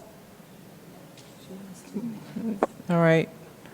Councilwoman Hemmings, we can hear you, and Okay, we're to going the to city start. of East Point and its residents, I wanted to share, I'm not physically present because I had to travel for work. I wasn't able to get out of the engagement, but I knew that it was important for us to be together and for me to hear what you're sharing. I am new to council. I've been at every council meeting. The very first council meeting on January 5th, we received a budget timeline that outlined some important steps that would happen throughout the budget process. Importantly, in reaction to that timeline, I established a series about local money accountability and oversight with the intention to help us better engage and understand what was happening in the budget. As I just heard my colleague, Dr. Martin Rogers, share, the budget was delivered to council at 7:57 p.m., so I have not seen it. So to that end, I am not aware of any $27 million deficit, nor am I aware of any recommendations that have come to council about the layoffs. I want to share this and share this importantly. There are a lot of ideas about thinking about different revenue streams, how to apply those revenue streams effectively, and importantly, how to deliver services in ways that are efficient and effective for you. So to that end, I want the community to know that you have my commitment to read every line of that budget and to continue exploring it. I have another budget town hall on May 13th so that we can together walk through this budget diligently and importantly so that we all understand what's being asked of council. So I want to thank everyone that has come out this evening and shared your concerns. I hear them, I feel them all the way here in Pennsylvania, and I promise you that you have my attention and I will be working diligently to make sure that we are following the process, the ordinances, and delivering the best services to the residents of East Point that you deserve. Thank you. I yield, Madam Mayor. Thank you.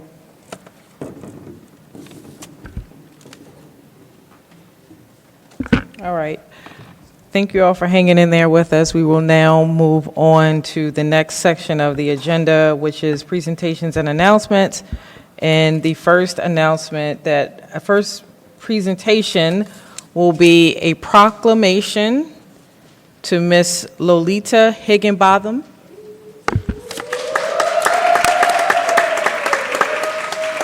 Okay. All right. As you're coming up, I'm going to, well, first, it's a pleasure to have you here with us tonight. Thank you so much. And then I'm going to start to read your proclamation, and then we will come down and take a picture. All right. And so, okay. The proclamation, Office of the Mayor of the City of East Point, Georgia, in recognition of Miss Lolita Higginbotham. Whereas East Point resident Miss Lolita Higginbotham has faithfully served as a volunteer within the Atlanta public school system for 33 years, beginning her service at the Continental Connolly Elementary School during 1992 through 1993 school year. Whereas throughout her distinguished tenure, Ms. Higginbotham has provided dedicated support across all grade levels, kindergarten through fifth grade, demonstrating versatility, consistency, and unwavering commitment to student development. Whereas she has assisted teachers in classrooms instructions, including individual one-on-one support for students, ensuring that children receive the attention and encouragement necessary to thrive academically and socially. Whereas she has further strengthened student growth by assisting children at the cafeteria while promoting positive behavior and good table manners and providing homework support during after-school, reinforcing academic progress beyond the classroom day. Whereas the City of East Point recognizes such sustained, selfless service reflects the highest ideals of volunteerism and positivity impacting generations of students and families within the Atlanta public school area.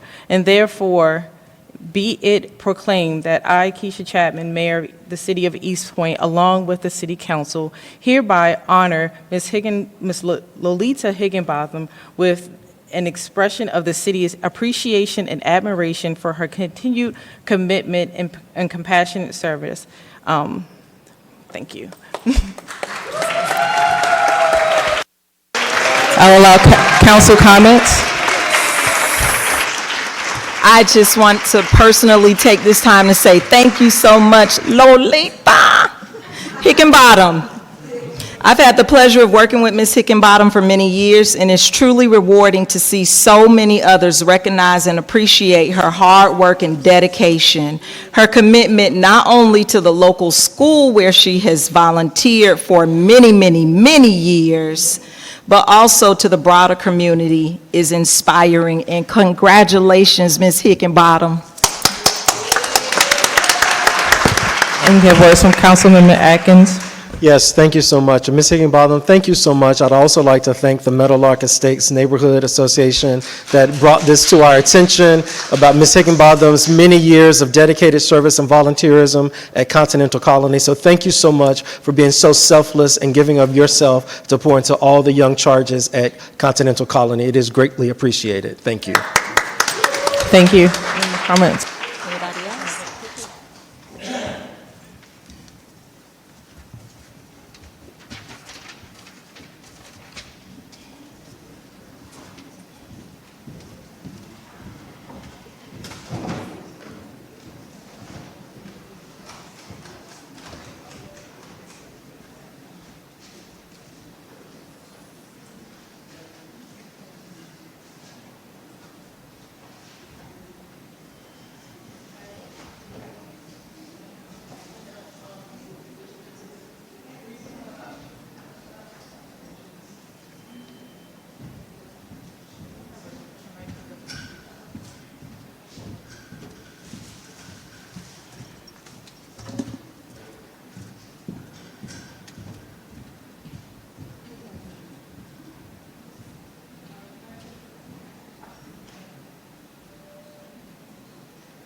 Did you remove number 5? Did you remove number 5? You got a presentation? Oh, John Clayton's here. Oh, you do have a presenter?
right.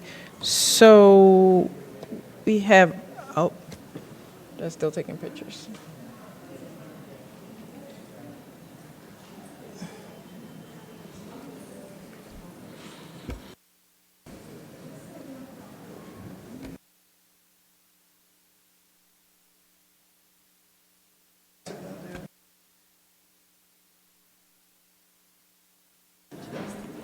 Okay. Council, we are going to move forward. We have government tax solutions by the city manager. I'm sorry, go ahead.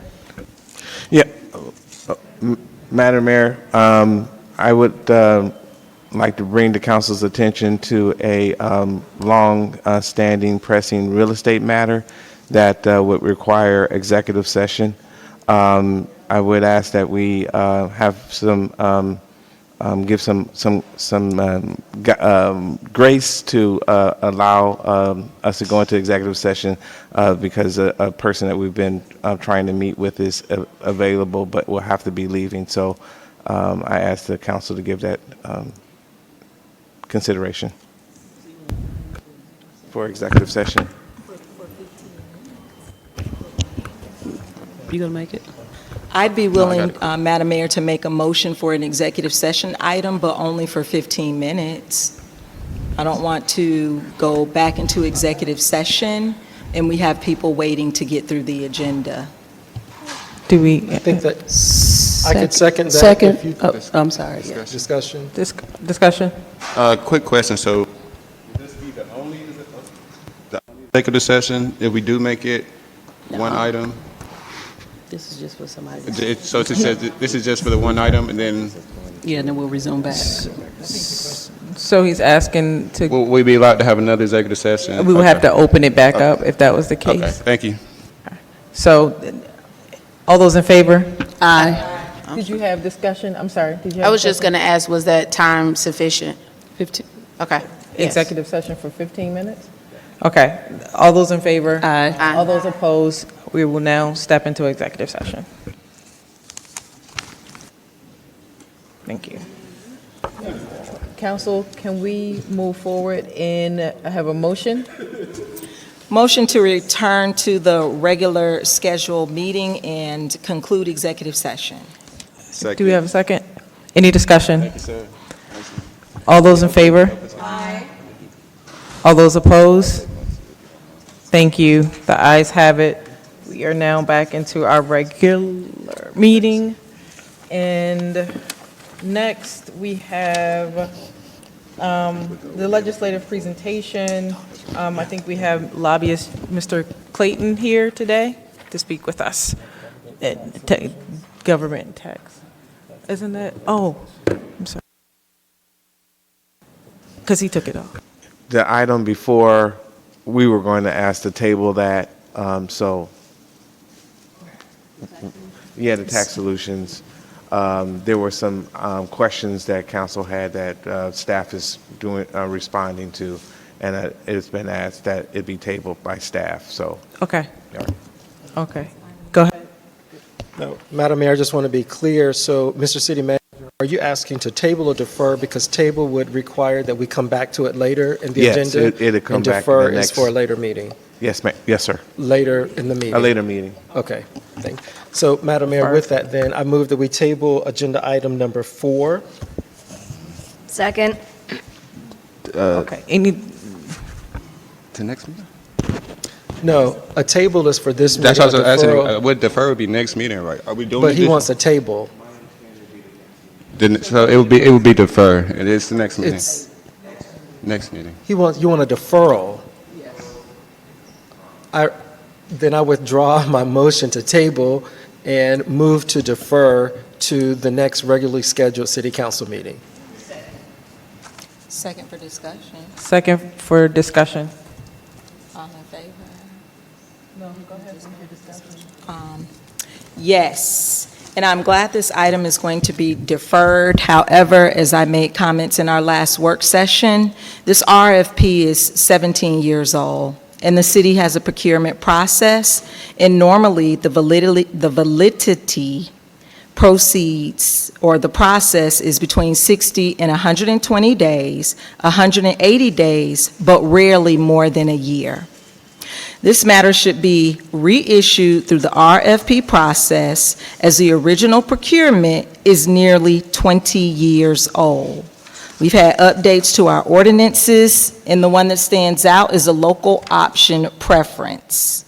And also, this is a violation of the Charter, Section 4-3305, in which the communication we received is that this is a sole source provider. They are not the sole source provider. A contract may be awarded when the purchasing agent determines writing a good faith review of available sources. Where's the review that we should have received from our city administration? The only review that I've seen was maybe a one-page memo, and I cannot, in good faith, support this RFP currently. We have an ethics policy for obvious reasons. And to also go on record, Section 2-501, fiduciary responsibility. Elected officials and appointed officers have a fiduciary duty to citizens and should act in accordance with their responsibilities that benefit the citizens. I support this being rerouted to the Office of Procurement, which is consistent with the established ordinances. Thank you. Thank you. Councilwoman Caldwell? Just a quick question, just to go back to what Councilmember Martin Rogers asked, City Manager, is there a good faith review and report that we can see? I mean, that is based on our rules, that it states that a single source must have that good faith report or review. Thank you. So this has gone through procurement. So just because the city manager is listed here, it has actually been approved and routed through procurement. And it is a single source, which you used the right term. A sole source is a totally different procurement protocol. So I just want to be clear, easily to be confused, but they mean very drastically different things. And so my understanding is the contract has been approved by legal, everything is ready to go, but in the desire to answer some of those questions so that things aren't misconstrued, staff has asked to delay this, defer this, to answer those questions, and apparently they would like to do that.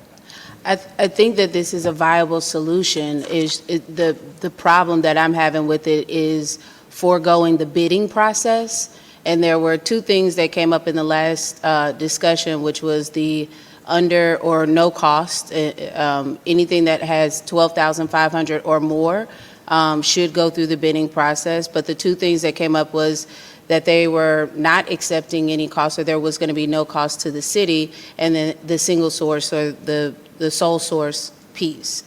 So is that the reason that we are foregoing the bidding process?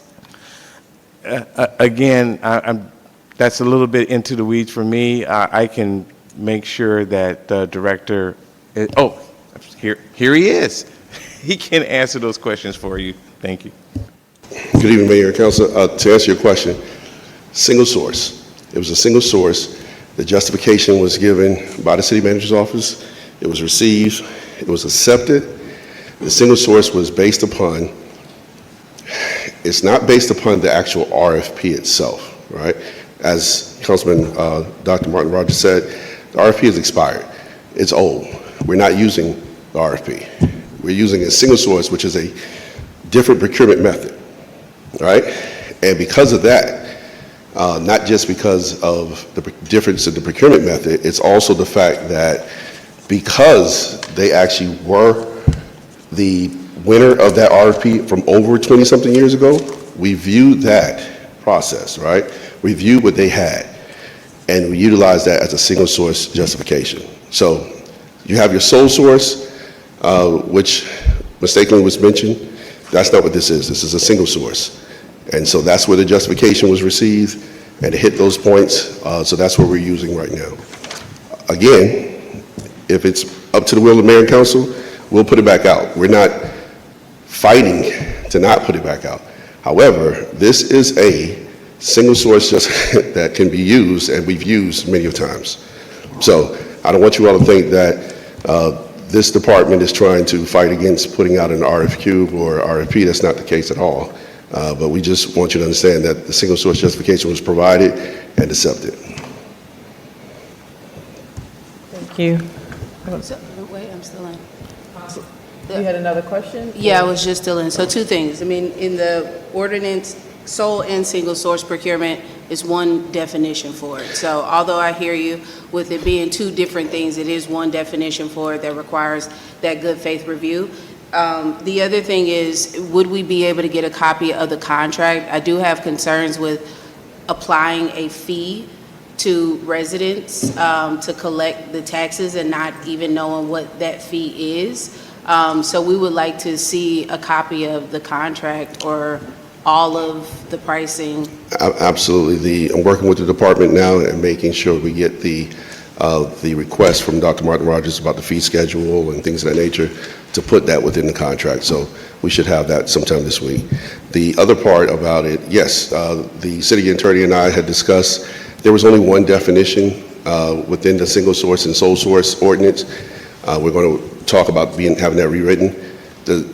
I think at that time, not knocking the person who wrote it, they didn't know how to explain single source. So they only had the definition of sole source, but they're two different things, two different procurement methods. Thank you. Any more questions? Okay. Have Dr. Martin Rogers next, and then Councilwoman Ziegler. Councilwoman Ziegler? Yes, thank you. So if it were to go back out and, with an RFP, what benefit would we get? Because this is already no cost to the city. What would another vendor possibly get us? That's a great question, Councilwoman. The way that this was evaluated in the sense of time, I know that this was past, so many years.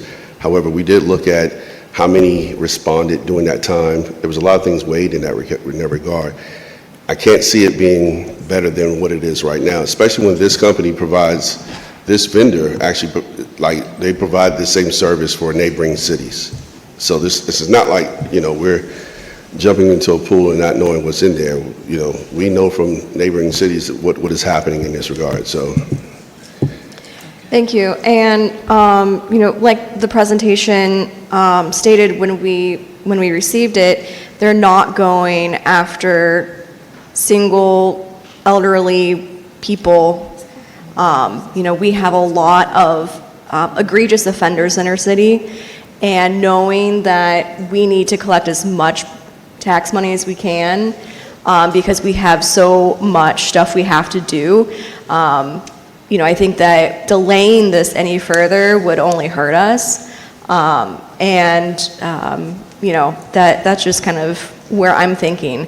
I know that I have personally looked at certain blighted properties or certain properties that are nuisance cases, and they also do not pay their taxes.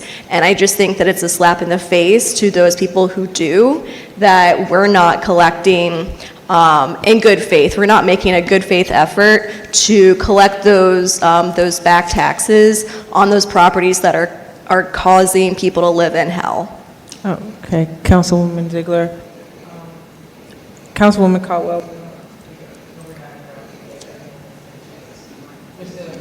Me? Are you in, Councilmember Mitchell? Me? No. Are you in? No, she's not in. Oh. All right. Thank you. And thank you for your presentation. Thank you for everything. However, this is all that council members received, and it is dated April 7th from the city manager's office, requested by the management analyst. Single source justification. The justification reads as follows. The city previously conducted a procurement process under RFP number 2009-1348 for professional services related to the collection of delinquent real and personal property taxes. Government Tax Solutions was selected through that process. However, the city did not utilize the services at that time. The need for professional delinquent tax collection services still exists. The city continues to experience challenges in collecting outstanding property taxes, and these services would enhance the city's ability to recover delinquent revenues efficiently and in compliance with applicable laws. Based on GTS's prior selection through the RFP process, its expertise in Georgia tax collection procedures, and its no-cost service structure to the city, it is recommended that the city proceed with the GTS as a single source provider for these services. And I will say it again, fiduciary responsibility, ethics. A lot of people like throwing those words out, but this is a part of transparency in government when we go through the procurement process. Now, I don't know what you've seen in your years of experience, but never have I ever seen a council or a local municipality vote on an RFP that's 17 years old. And I'm sure that there are other collection tax services out there. So yes, there is an issue. Yes, we must address the issue, but to just do this and this be the only justification, it's just not enough for me at this time. And it's almost like the procurement process is being circumvented. Like, why can't it go back out? And in addition to that, council, mayor and council need to work on something in our procurement code that after 1 year, it needs to be rerouted. So that's all I have to say. This just is not enough justification for me. They were out there in 2009. We're in 2026. So thank you so much for your presentation. I can support this if it is sent back through our procurement process. And I yield. Councilwoman Caldwell. So I think Councilmember Martin Rogers captured a lot of what I was going to say, but I do want to read what our ordinance says, just one line. It says a contract may be awarded without competition when the purchasing agent determines in writing after conducting a good faith review of available sources. The good faith review that Councilmember Martin Rogers just read out, it didn't mention any other available sources or review of available sources. It only mentioned this one source. And we had a presentation from HDL companies that presented a very similar solution. We were going to use them differently, but they presented a very similar solution, and that letter references, once again, a 17-year-old RFP. So I would support it as well. I just don't want to forego our bidding process. As Councilmember Martin Rogers says, yes, there's an issue that we need to address, but we don't know what we don't know, and we don't know what we're missing out on if we don't go out for bid. Thank you. Is there any more discussion on this item? Thank you, City Manager Jones. None. Thank you. All right, we're going to move on to the next item of the agenda. Madam Mayor, there's a motion on the floor to defer. Motion. It has been seconded, so we have to dispose of that item before we move on. Correct. I think there's a motion that's still on the table, the motion to Oh, the defer until discussion. next You're right, meeting. I'm sorry. needs All to be those in voted favor? on. Aye. All those opposed? No. It's to defer it. The motion The is to motion is defer. Okay. But we're in voting now because we were in discussion. Okay, I'll take back my nay. And send it to the next meeting. All those in favor? Aye. All those opposed? Okay, the ayes have it. Thank you. And this item will be deferred to the next meeting. The next meeting. Okay. Moving on to the next item, legislation presentation. Lobbyist John Clayton is here for that presentation, and I think there was a handout.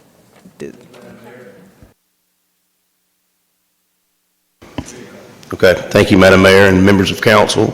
I'm John Clayton. I'm here with Georgia Public Affairs. I believe I came to speak to y'all in January at the beginning of session.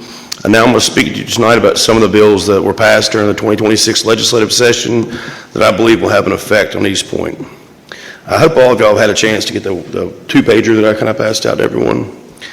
And I'm going to go through that specifically, try not to go word for word, but probably will hit most of them. But the Georgia General Assembly closed the 2026 session in the early hours of April 3rd, and when the dust settled, many of Georgia's cities were in a better position than most had expected going in. Property tax reform, as many of you know, dominated the session. The proposals on the table at various points would have significantly constrained city revenues and eliminated local sales tax options, excuse me. Neither of those things happened. What emerged instead, Senate Bill 33, represents a real change, but change the cities can work with. SB 33 represents a scaled-back approach. Importantly, the final bill does not impose caps on city revenues or budgets and does not reduce or eliminate any local sales tax. I think that was a really, really big deal going into session. If you were a local government, that really scared you. Your planning, your budgeting process would have completely changed. Those were really the most two significant concerns that most cities would have during this session. At the same time, the legislation does make real changes to future tax assessment increases. Cities that had previously opted out of HB 581, which East Point did not do, this was a floating homestead exemption, will now be brought under that framework. This effectively limits the rate of growth in future assessment on homestead property to no more than the rate of inflation.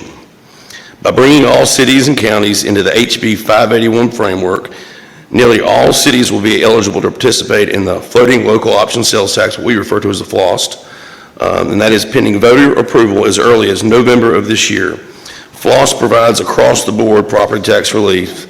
As an alternative, SB 33 also authorizes local homestead option sales tax, which is an LHOST, that provides specifically homestead tax relief. So the difference in them is one of them can be used for commercial, rental property, anything. LHOST can only be used for your homestead to reduce taxes there. That authorization is still subject to local legislation and voter approval, which could not occur until November 2027. While SB 33 represents a substantial change, it is a considerably improved outcome compared to earlier proposals and reflects a really balanced approach, we believe, to property tax relief. Now, there's a few other bills beyond property tax that I think had significant interest for East Point, and some of them we talked about in January. House Bill 651, y'all spoke a little bit about this tonight, but the school zone speed cameras, this passed in a more measured form than earlier versions. The bill preserves the use of the cameras while adding new guardrails to include updated notice requirements, clear limitations, and a requirement for voter approval to implement or renew their use. So if you have an existing contract, you can continue that on. Just in the future, those contracts will require voter approval. House Bill 463, I think y'all heard a lot about them talking about the income tax. This was the income tax bill, lowers the state income tax from 5.19 to 4.99, and it also plans for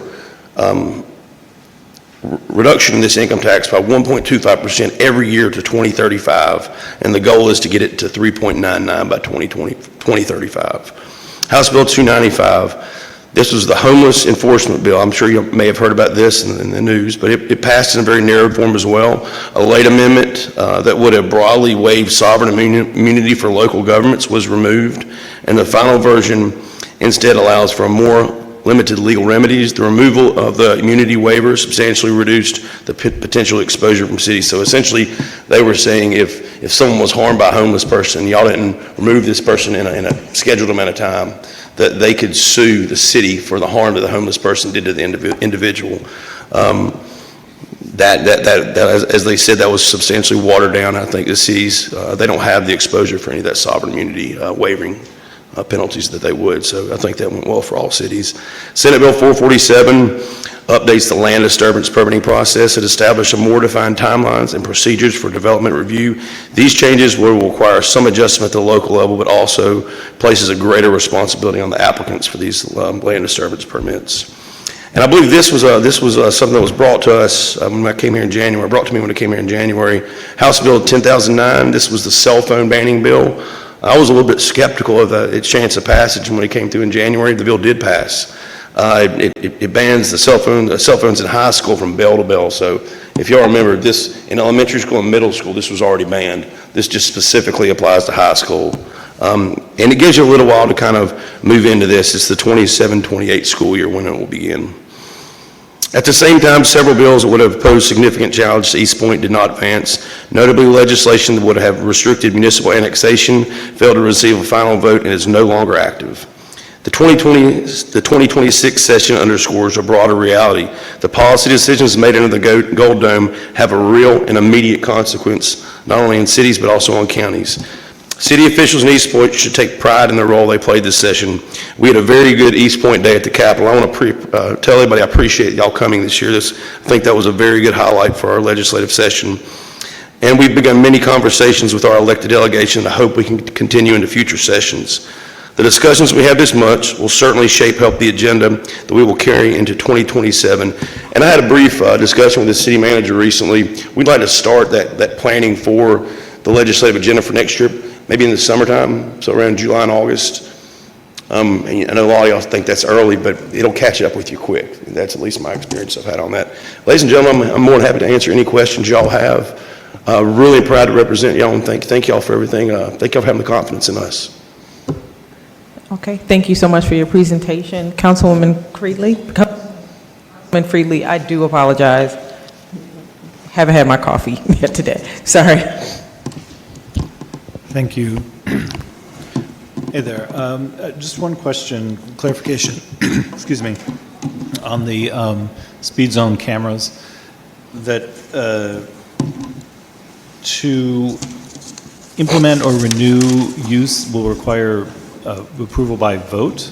So They will, correct. That is you can keep your current contract that you're in right now, so if you have a current contract and you want to extend it, I would recommend you did that before July 1 of this year.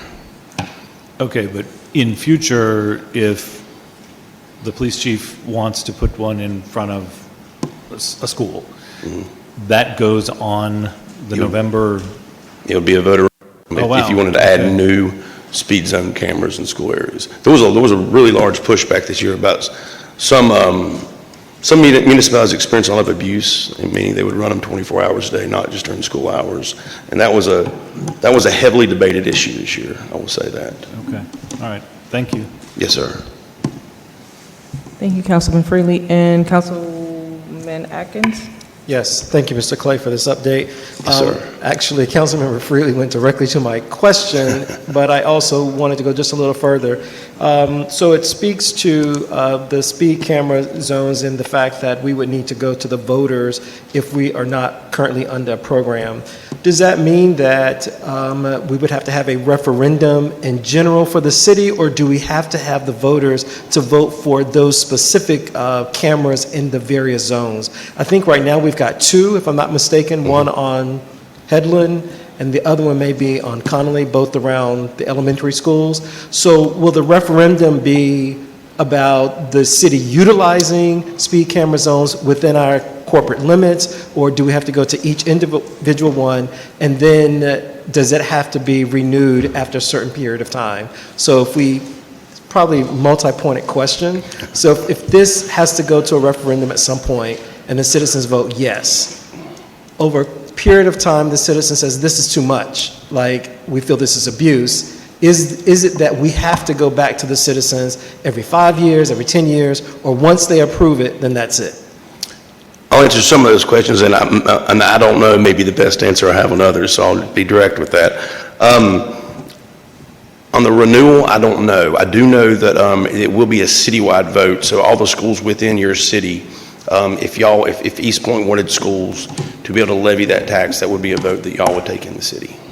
So just one vote, and it would include all of the schools within our corporate limits? Yes, sir. Yes, sir. Yes, Okay. Councilman. I'll get back to you. I don't know. I guess the second question was, if your contract per se was a 10-year contract, at the end of that contract, would you have to go out for a RF or go out for a voter referendum to continue doing that? I don't know the answer to that question. I don't think most people or most school systems that would probably just try to renew that current I think contract. the bill says 6 years. I'll have to confirm. 6 But I years? think the bill says I think it says you can enter into a 6-year contract. I think Okay. So I think a new vote would be required every 6 years I believe that's correct. Okay. We I'll can defer, confirm yeah. it, but I'm pretty sure it's 6 years. Because it sounds to me, it's like, it's very similar to like the most, like we have to go back out to the Very much so. voters about those things. So there's a time that it sunsets, and then if the citizens feel that we need it again, it's another referendum. And so I appreciate that. I'll let you guys get with that, but Certainly, I'm more than happy to talk to you about that. I was not unaware of the 6-year things. I'll definitely defer to you on that. I don't know, I mean, the idea, I know this was heavily debated in the legislature, was the theory of the current contracts that our currently municipalities would have, or school systems would have these certain jurisdictions. And they did say the current contracts would be respected. I don't know where y'all currently are on those contracts, but you may want to consider that in the process. yeah. Mr. City Manager sitting in this evening, if we could work with our city attorney, because it would be important for us to know, because this has been enacted 651, you know, if we have contracts and if we're able to extend those, then when would the state require us to put it on the ballot? Thank you. I yield. Yes, sir, Councilman.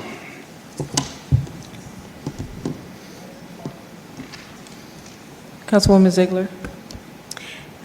Hello. How are you? Good, how are you? Doing great. Thank you, Mr. Clay, for your presentation. These updates are great.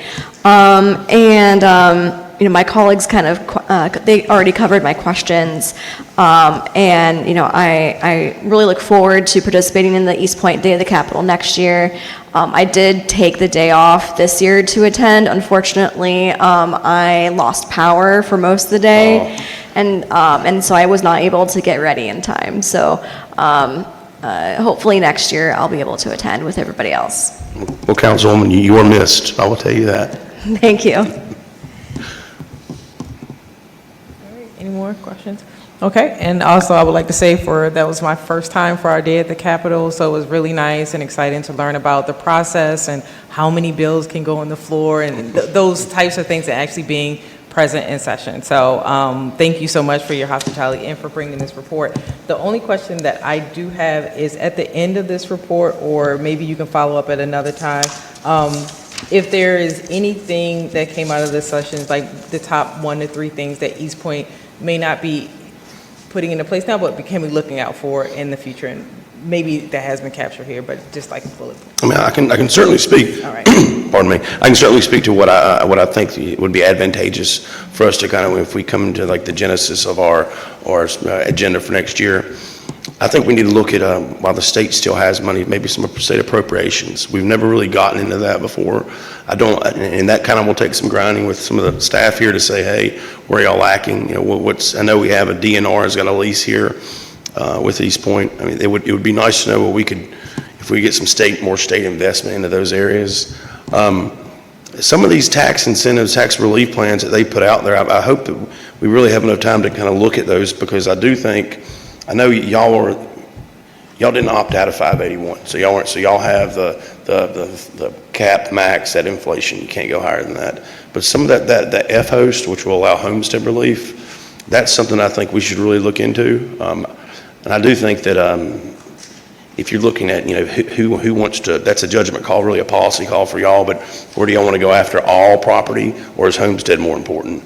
That's something that as a board, y'all may want to consider on that, if you go, whether you go with a FLOST or an L-host on that. The other things that I would say outside of there, you really don't know what next year's session is going to bring upon us till you start hitting that midterm time frame. This being an election year, we'll probably hear more than most. But I actually want to stay vigilant. There's a lot of ideas that you're going to come up in between now and then that I really think we need to discuss. I'll definitely be in communications with y'all multiple times through there to say, hey, these are some ideas that I would have. In the future, we've done kind of or in the past, excuse me, we've done kind of a 4-point agenda, A, B, C, and D, kind of looked at it, and then, you know, we try to pick off, you know, 1 to 2 at least of them, and realize the next 2 we may have to come back next year and get. But more than happy to work with y'all through that process. Thank you so much for your time and the information that you provided. Thank you. All right. Thank you very much. All right, thank you. All right, moving on to, okay, did we remove item number 6? We're not moving forward with that one? Okay, and do we have any committee reports for today? No. No, Yes, item number Madam 6 Mayor. was removed. Yes, I have a committee report. You do? Okay. Yes. From the Human Resource Committee, all evals have been returned from all 4 of our direct reports. And let's see, to the HR Committee for distribution to council for their review. So we'll meet this Thursday to determine a timeline to discuss those evals as a body. And then we'll meet with the direct reports individually to go over those, to go over their evals. So it will be forthcoming, a calendar date, just schedule a timeline that we can actually have an opportunity to come together as a body to discuss the evals, and then from there, we'll meet with each one of the direct reports.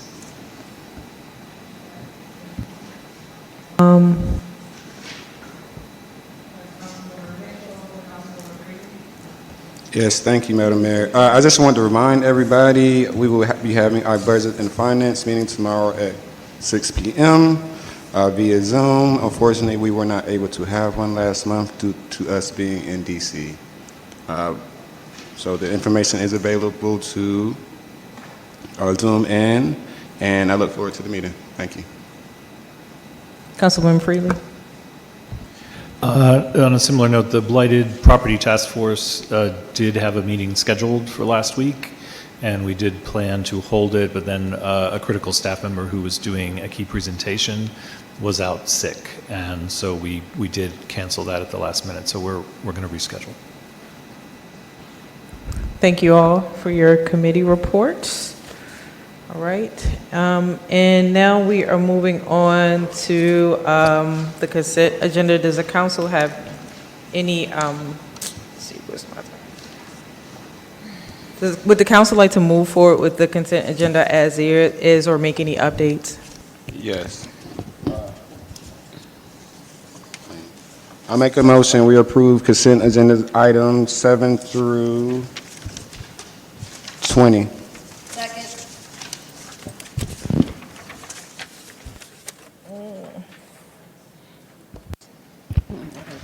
Okay, we have a second. Any discussion? Go ahead. She did a second, but I have a discussion for one of the items. Go ahead. Item 18. Sure. You want to remove it from consent agenda? Yeah. No, I just have a question I want to ask. You have a question? I think we Yes. got to take it off. So we'll have to come off of consent. So that's It'll be a new motion, or amend that to... I think in order to take it off, it should have been done as part of the approval of the agenda to remove the consent agenda item when you approved your agenda. So you didn't take it off at the approval. So I don't think it'd be appropriate to take it off the consent agenda. But if she has a question. Yeah, I just as have a long as question, the just one agenda's question not to ask. Remove it, I think it'd be okay to allow to ask a question. Okay. You just Is have- it okay to ask a question? Is it, well, yes, because we have a second for it, and now we're in discussion. Yes, sorry. Okay. Go ahead. You ready? Yeah. Okay. So for item 18, it's council approval and action on the vendor Lakeside Sign Company for RFP, and this question is for the city manager. So these funds, this is going to come from our general fund budget, correct? For the purchase of these signs? Yeah, that would be from a shared item from both Public Works and Economic Development, to my understanding. Okay, so I just wanted to make sure that I bring to your attention from the Georgia Hotel Motel excise tax. Actually, these signs, these wayfinding signs, they can be taken out of the TPD, which is our Tourism Product Development. This is identified in OCGA 48-13-50.2. 6-A through P, and it's going to be item J, that it says that TPD would cover the wayfinding signage. So perhaps we can look at redirecting those funds as opposed to spending what the $1.462 million coming from the general fund. That money will come out, it will come out of the TPD, which is a Tourism Product Development budget. So I just wanted to bring that to you and the finance director's attention. Yep, we'll certainly look at that. Thank you. I yield. Madam Mayor? Yes. If I may, I just want to clarify, according to the agenda, that funding is not from the general fund, it's from the capital improvement fund, so just to clarify so people don't misunderstand. You said it comes from the Capitol. From the Capitol. Councilmember Mitchell?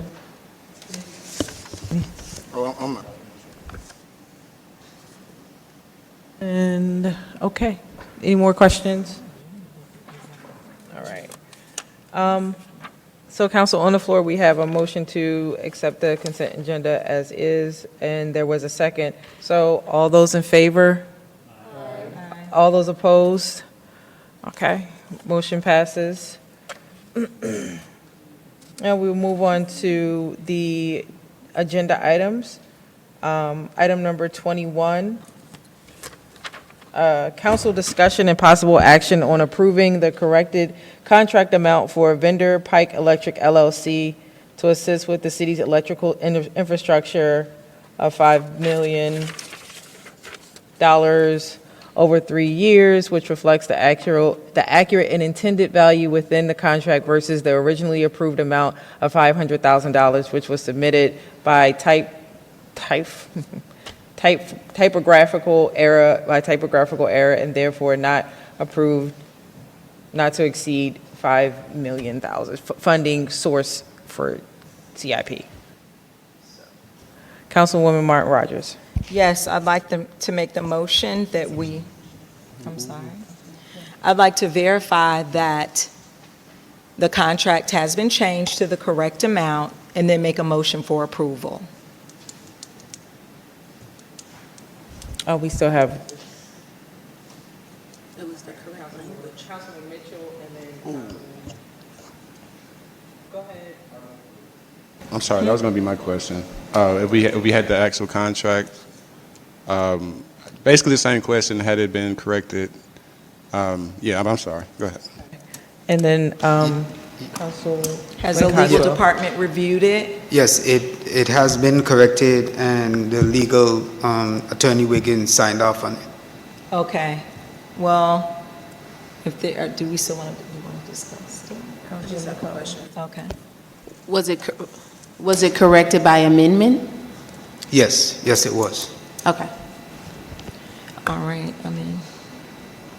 Councilwoman Martin Rogers. I'd like to make the motion.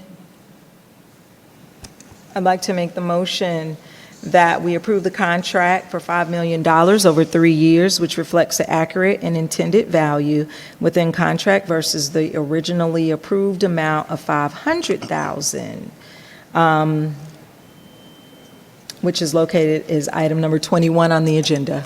Second, yeah. Okay, we have any discussion? All those in favor, all those in favor? Aye. All those opposed? Okay, the ayes have it. Thank you so much.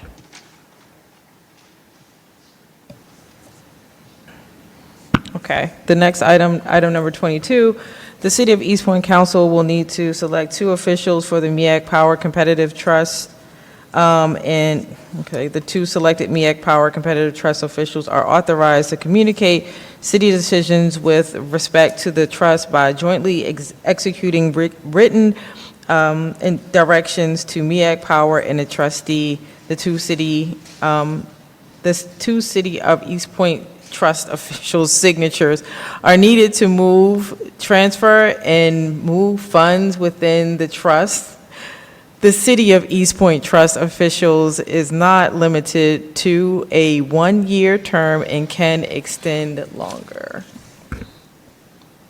Councilwoman Caldwell. Yes, I'd like to make a motion for the mayor and mayor pro tem to be the 2 officials for the MEAC Power Competitive Trust. Second. Any discussion? All those in favor? Aye. All those opposed? The ayes have it. All right. Next, item number 23, discussion and possible action on winter-summer rate study. Councilwoman Martin Rogers. Yes, I would like to make a motion that we have discussion and possible action on the winter and summer rate study. Second. I made a motion. Any discussion? Yes. Roger, so go ahead. Who seconded the motion? I I'm sorry. seconded it. Mitchell? I'm assuming we have a presentation? we have a presentation? It's a discussion. It's just a discussion. I've- Okay, thanks. Yes, and thank you. Are we in for discussion? You're in for discussion. All right. And this is what I have to say about, did we vote? We're in discussion. Yeah, we're in discussion. Yes, and we've done that, right? Oh. Okay, thank you. All those in favor? Aye. All those opposed? Ayes have it. Thank you. So, why do you have to open it? All right, so these are the notes that I have because I have done extensive research. And it's important that I go on record as a council member. I have about 7 points that I would like to make this evening. But the first one is, how is it that as a member of East Point City Council, I was never made aware of the summer rate change until a city Facebook page was shared with me, and then came the telephone calls from residents that I represent. By the time I sent an email to city administration and received an answer back, it was after 10 o'clock p.m. Per the deputy city manager, the city is in the process or in the middle of a rate study right now. To rely on outdated data only to revisit rates again after a study is premature but unfair to residents, but it creates confusion and financial strain as demonstrated here tonight. A presentation by the Electric Authority confirmed the city chose not to implement seasonal rates, a decision that prioritized residents and kept their financial well-being at the forefront. The city has funds to deal with this shortfall without placing it on the residents, and those are called the MCT funds, and we have millions in that account.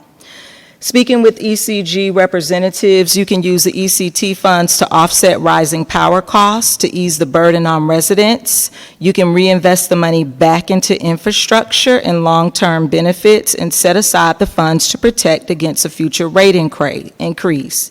And based on the following, the electric department had budget transfers of $2,123,946, and then another transfer of almost $3 million. Totaling those up, that's almost $4.9 million. It's difficult to understand how we keep hearing about a deficit when nearly $5 million has been transferred out of the electric fund. I am not going to support a rate change at this time. Decisions of this magnitude fall under the authority of the council, and it is the council's responsibility to debate, vote on, and communicate changes to the residents.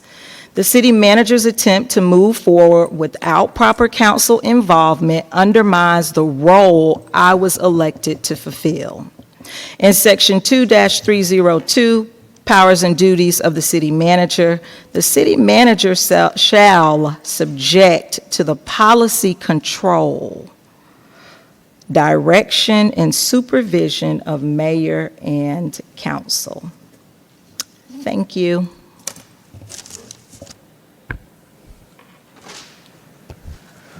Any questions, discussion? Oh, Councilwoman Carl. Yes, thank you, Madam Mayor. So I just wanted to come in. We heard a lot from residents today in regards to this particular topic, and as mentioned earlier, I do share some similar sentiment with our residents. The research that I've done, the process to implement the summer rate, it doesn't align to our ordinances, and hopefully, Madam City Clerk, would you assist in bringing up a couple of ordinances to take a look at? In addition to the process, we don't have enough information to make the best decision that will not only support our residents while we address any operational costs. The The first ordinance I wanted to pull up is 8-2016, which references the index of electric rates. This is the ordinance that establishes both the winter and summer rates as options. It was established back in 2013. Whenever you pull that up. No. Can you just type in winter? This isn't it. It was 82016 is what I thought. Type in winter.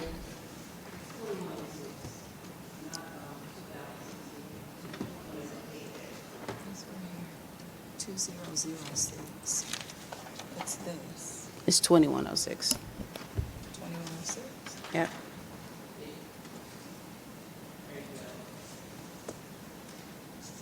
Okay. So this one here, looking at the last sentence of this first paragraph, oh, go back up.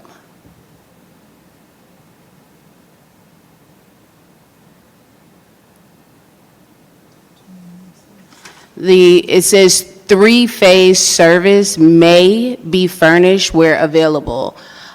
So it's basically giving three options that may be, not must, be furnished where available. So for this, it doesn't mandate that this is, both rates have to be included, nor does it automatically go from one schedule to another, yet provide an option. The winter-only option was selected and has been in place for years. And so for this first part, it doesn't seem like it's a mandate to go from one option to the other. And so the ordinance do show how we can get to another option. The next ordinance would be Section 8-2101. Definitions. G, annual review. So this ordinance talks about how we can get to another option. It basically states that during budget season, which is right now, the city shall complete an analysis of our base rate compared to the total cost to determine if our current rates are sufficient for operating this department. Because we're not in the business to make money, we are looking just to have enough funds to operate this particular department. I personally have not seen a detailed analysis, and in doing a little bit of research and connecting with our electric consultant at ECG, I asked specifically about the $1.9 million deficit that's been presented. How did it come about? And one of the things, as Councilmember Martin Rogers mentioned, that our ECG consultant stated is that there have been transfers from our power fund to our general fund. Internal data also supports these transfers to the tune of $4.9 million in transfers, and we just don't know why. It's not to say that anything egregious has happened, but we haven't been presented with enough information to determine why those transfers have taken place. In addition to the analysis of our operating costs, this annual review also states that a rate study by a team of experts may be considered during this time as well. We haven't done a rate study in 13 years. And so there may be a need to adjust our rates, but at least if we have the proper information, then we can create the right strategy and make sure that residents are aware of any adjustments to rates well before that takes place, and use multiple channels, not just Facebook or something that goes out in the bill a couple of weeks before the changes take place. The last ordinance I wanted to pull up is 8-2009. This refers to rates. Again, all rates shall be recommended by staff and approved by City Council. Procedural rates, ordinance rates, all rates shall be recommended by staff and approved by City Council. We haven't received a recommendation from staff to move to summer rates. We've heard what we can do in the past, but I believe it's not about what we can do, it's about what we should do. And we should do our due diligence to adhere to our ordinance, have the right information, proper information, and make a decision as to how we should move forward before actually making any changes. I'll yield and let other council members speak. Thank you, Councilmember Cardwell. Councilman Mitchell. Yes, thank you. So this is to my colleagues. So I did have a couple concerns after this last meeting. One, I believe it was said, and I actually went back and looked for the meeting, the minutes. So during the April 17th April 17th, 2023 meeting, I believe this item came up. However, I believe it was mentioned last meeting they couldn't actually find where council suspended the rates. So that's just a bit concerning for a procedural. If you look at the minutes, it was on the agenda, but I don't ever think it was formally voted on. I think the other concerning thing is, I think this deficit that, I'm sorry? Can you give the date again? Yeah, April 17th, 2023. That's when it was on the agenda. Councilman Mitchell. Okay, I mean, definitely double check. So I think Mr. City Manager actually asked for the same data, and I think they were not able to find it. So this is just a procedural matter. Two, the deficit. I know it was just mentioned that $5 million to transfer from the power to the general fund. And then there's I think when I actually spoke with Ms. Cartwright, and I could be wrong, now there's a $7 million deficit. And she said some of that was due to over-projection. So whatever calculation they were using to project, I'm guessing, you probably can help me with this, if you even here, but I'm thinking some of the problems are how we came to this $27 million figure is the over-projections from the budget. And I'm not sure if I'm explaining this right. So if you, I guess with electric, if we are expecting to make a certain amount of money based on a certain type of rate, and the formula isn't right. Maybe you can help with this, but I can tell you my understanding of this. And so say if they didn't adjust so say if they suspended the rates, and which we have a projection at a higher rate, however, that's not in the formula that they've used in the projections they use in the formula for our budget, then that can cause a deficit. If you can help me with this, or further explain how you get those figures. If you're saying that the projections that we used at the beginning of the year, stating, hey, we're going to make $10, right, but it's based off of that summer and winter rate going back and forth. It's not, our rate wasn't designed to just be a year-round rate. That's just how it was designed. I don't have the answers to why it was like that, but it's designed to, in the winter it goes down, and in the summer it goes back up. Like I said, I've been here 10 years, and that's how the rates were designed. So that's why, like you said, some of the projections will be off, right? Resulting because of the couple of years that we didn't do that exchange. So the shortfalls where we were supposed to make up, we didn't because of those years.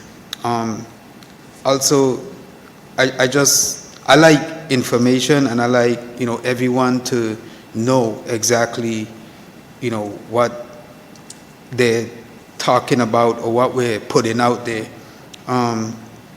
Councilwoman Caldwell, the three-phase, it's not three different levels, right? It's talking about there's two types of power. You have single-phase power for residential homes, and then you have three-phase power for larger commercial businesses. So in that last sentence, it wasn't talking about like three different options, but more so single-phase versus three-phase. So I hope I clarified what you was asking Councilman Mitchell. Right. Thank you. Councilman Mitchell, do you have any more questions? I guess my concern is the procedural issue. If we can't find, like I said, I don't want to get into, I just want to make sure we're following our own laws. So if we can't find where these rates were suspended, I'm all for cheaper rates. However, I think we can vote on that if we want to do this properly. But if it's not found in the records anywhere, if that's something we want to do or maintain or something we want to solidify, I think we have the power as a council. And definitely listening to all of the residents, and I kind of feel for, you know, the people on fixed income, this, that, and the third. But we just have to make all of this make sense and make sure the city has enough money to operate so we're not taking from other departments and subsidizing these costs, which I'm not even sure we can do, really do that. But that's why I think we're having our budget and finance meeting tomorrow. I'm looking forward to the city manager, you know, presenting more details. I think they're still trying to see how deep this hole goes. I think this weekend they're still turning in documents, waiting for the auditor to get back to them. So I really think we should, for us to come up with a rational formulated plan, have all the information, and then as a council we can kind of decide what we want to do moving forward. But I yield. Thank you. You want? Okay. We're still in round one, but you two have to. Okay, Councilwoman Martin Rogers. I think that Ziegler is in. Oh, you just talked in. Go ahead, Ziegler. Okay. Thank you. Mr. City Manager, can you tell us a little bit, give us a little bit more of a broad picture of the financial situation in the Power Department as a whole? Can you tell us about how much in our ordinance we're required to have a reserve and how much we're meeting that already? And then additionally, how this nearly $2 million shortfall comes into play with the general budget of the Power Department? There's a lot in that question. So I'll do my best to answer. And I will say, if I miss a beat, please forgive me. I've literally been here since Friday and haven't been home working I'm sorry, through. City Manager Jones, before you start, can we make sure we know what your questions are again so he can answer them? Make sure. Yeah, just to repeat again, the reserves, how much does the ordinance say that we need to have in our Power Department for reserves? And where are we with that ordinance? How much do we need to collect? And then additionally, this $1.9 million shortfall, which is separate from the reserve, where does that come into play, and how is that really factored into the Power Department's budget?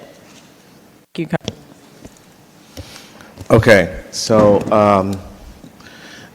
in answer the question about the reserves, and certainly it was mentioned about over projections, and over projections happen in a number of different areas. So if you go back and listen to the presentation that was given by ECG, it dealt and talked about over projections of our capital. We had essentially made projections of what our revenues would look like to pay for the capital that we endeavored into, which we're in the process, and you've seen the work being done on Ben Hill, and there's a number of other phases as a part of hardening our grid. That was based on a rate that was structured to have winter and summer. It's not a separate rate where you pause or do some kind of transition. It's one rate. And so it's automatic, and it's clear in the ordinance that it's so automatic that it kicks in this month and ends at this month, and the next one kicks in at this month and ends at this month. It's automatic in the ordinance. Now, that being said, there was some indication that somewhere along the line at a staff level, there was a suspension.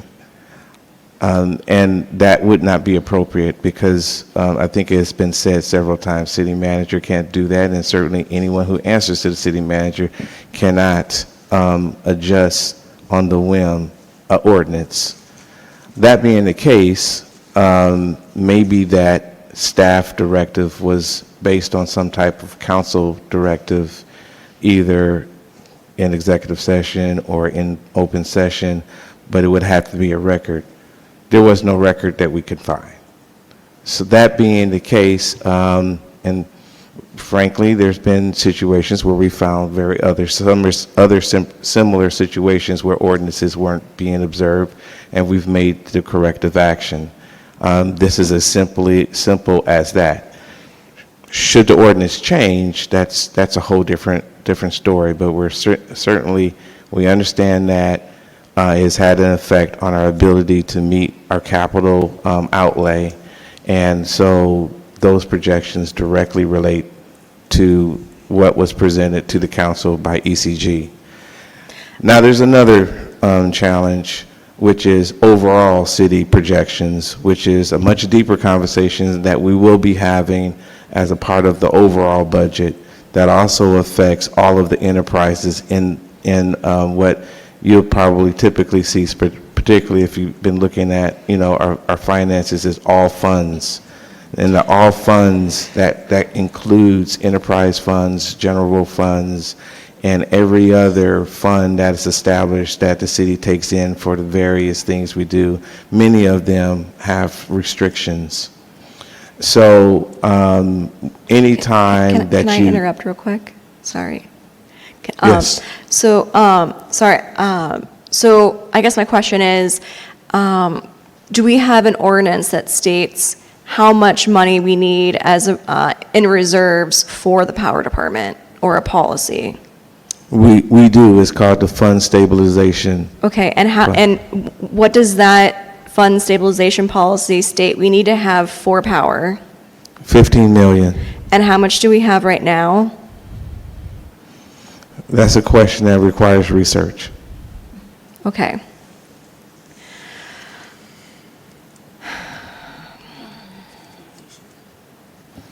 I will say what adds to the nuance, there's an MCT, and the question is, does the MCT overlap with the city's required policy and the stabilization policy? I would say it doesn't, but there's some that say it does, and we're researching how those funds are established by getting the founding documents for MCT and getting clarity on that. Okay, thank you so much. And how, what were the different methods that you used to notify residents? We utilized robocalls, social media, website, our website, and the utility bill. Okay. Yeah, I got my notice at the when I got home from the last council meeting. Opened up my mailbox. My bill was in there. I opened it, and the notice of summer rates was in there. All right, thank you. My questions are answered. Thank you, Councilwoman. Councilwoman Caldwell. Madam Mayor, sorry to interrupt. Just want to remind you, you do have a council member on virtual that needs to go before the second round. Okay. Okay, sorry about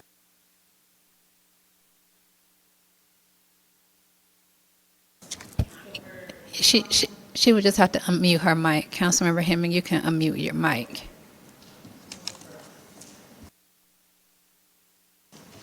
She hasn't spoken at all. Oh, yes. Yes.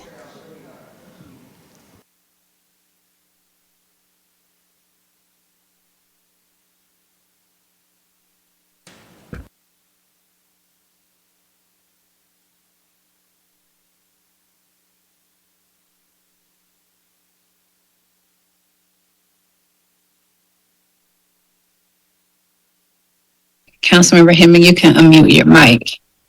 Okay. Can you all hear me? She hasn't spoken at all. Oh, yeah. Can you hear me? Yes.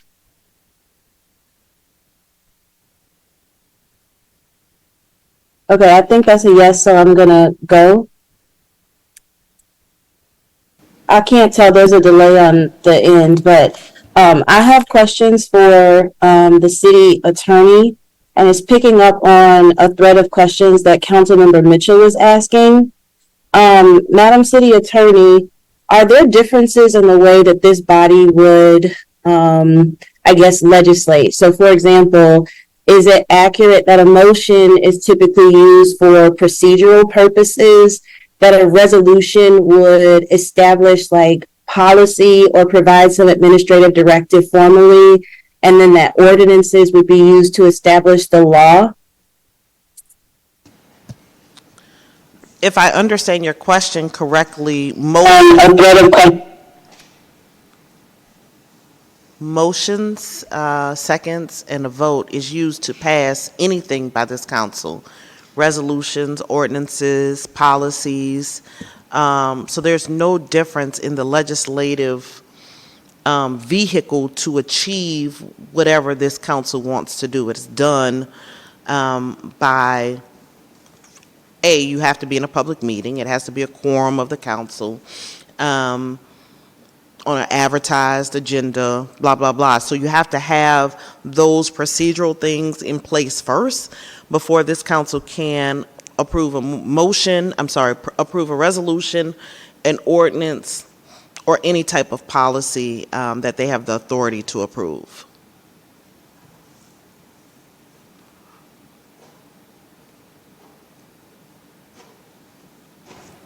Are you still with us, Councilwoman Hemming? Okay, that was her only question, or?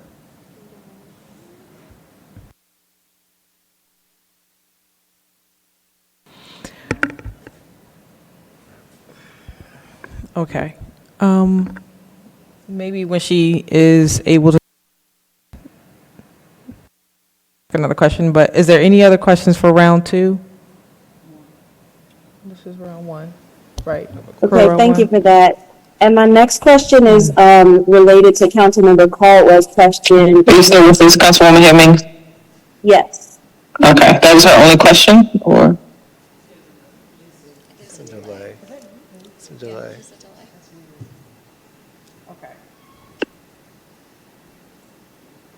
Okay. Maybe when she is able to. Another question, but is there any other questions for round two? This is round one. Right. Okay, thank you for that. And my next question is.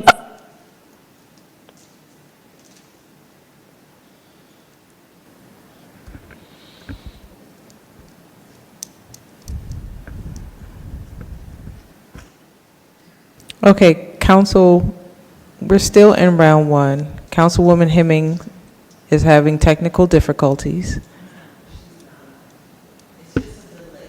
No, that's what I'm saying. So are we, okay, that's what.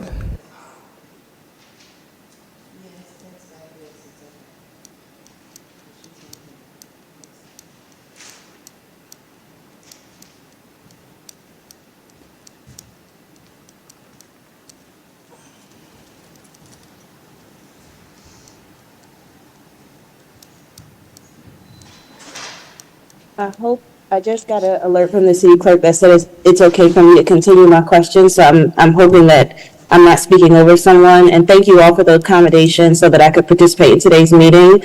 The next question I also had for the city attorney, and I'll state all of my questions and then maybe they can be answered. The next question for the city attorney is related to Councilmember Caldwell's question about section 8-2106 related to the shall language, and then it sounded like Mr. Doe gave some more insights about the difference between the winter and summer rates. I was wondering, Madam City Attorney, if you could weigh in on that. And then also, I have a question for the city manager, and I presume that his response might be similar to the response he gave to Councilmember Ziegler, which is she was asking about budget impact. And I'm very curious about what this summer rate move would add to the budget. Like, is by going to summer rates going to produce a net of, I don't know, upwards of 100,000, 200,000, I don't know. Could you give council a sense of the magnitude of what this change would actually accomplish and how it would help address some of the concerns that were mentioned? And then also, another question to the city attorney is, what precedent do we set if we were to vote in, I don't want to say opposition of an ordinance, but vote in a way that the ordinance maybe is not set up? What precedent do we set? And would it require us to make a resolution or ordinance to be directly responsive to the ordinance that's on the books? I guess stated differently, is there a challenge or a problem if council were to make sort of administrative directives that directly, I'm using quotation marks here, violate its ordinances? And I think those are all the questions. So I'm asking the city manager to weigh in. What's the magnitude of this impact of this change? And I'm asking the city attorney to weigh in on kind of what precedent it would set. And if she could also weigh in on the shall language that Councilmember Caldwell pointed out for all of us. And I yield, and I won't go in for a second round given the technical difficulties. Thank you all for the accommodation. So I will take it, take the start, and I know Director Dow is going to finish up with probably more specific numbers, but I will share this analogy that we kind of talked about during the ECG presentation when a very similar question was presented. By the time we get implemented, get back on the normal cycle, it would essentially stop the bleeding, if you will, but it would not balance us. The way that I recall it, we would have to do it for a whole year to get close to starting to stabilize what we've already digged ourselves as a whole. What that looks like in numbers, I think Director Dow can give more insight as to what that looks like. I don't have the exact numbers, but it's supposed to be where we'll be losing, we'll be in the negative, right, during the winter, right, and when we kick over into the summer, then the deficit will chew up and we'll get real close to zero, where we're not for profit, right, but we're meeting operations and we're able to, balance our budget just on the electric side. So that's how, the rates were designed. Thank you. I think Councilman Atkins, were you next, or you still going? The attorney has questions for Dr. Hemming. I believe a part of Councilmember Hemming's question was about the precedent. I'll say this, is that there's an ordinance on the books where there is not any evidence of this ordinance ever having been changed.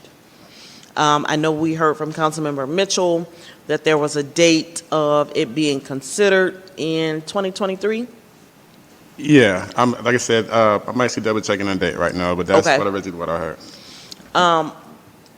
So as far as we sit here today, we don't have any evidence of this ordinance being changed. As I said in the meeting last week, if there was an administrative change, not by council, but someone in staff that elected to not follow the ordinance, that would have been an ultra vires act, which means they were outside of their authority because, as has been stated by Councilwoman Martin Rogers and Councilwoman Caldwell, it is very clear that only the City Council can change rates. So if some staff person changed or elected to not follow this ordinance, that change would have been outside of their authority and in violation of this ordinance. So to follow your ordinance is setting a good precedent that the laws that you guys pass, you follow. To not follow the ordinance obviously sets a precedent that, you know, there are instances where the ordinance will not be followed. And so I certainly wouldn't recommend that. And I'll say to end is that if the council wants to have rates not fluctuate, then this ordinance will need to be changed. Otherwise, I have no evidence of there being something else in place that would not allow the triggering of the summer rate in May. That's what the ordinance says. There's nothing that contradicts it. This council has not passed anything to say do something otherwise. I'm going by what's in the book, what's written, and what clearly has passed council, been sent to Muni Code for codification, and what we've heard from the director as being the precedent since he's been here 10 years.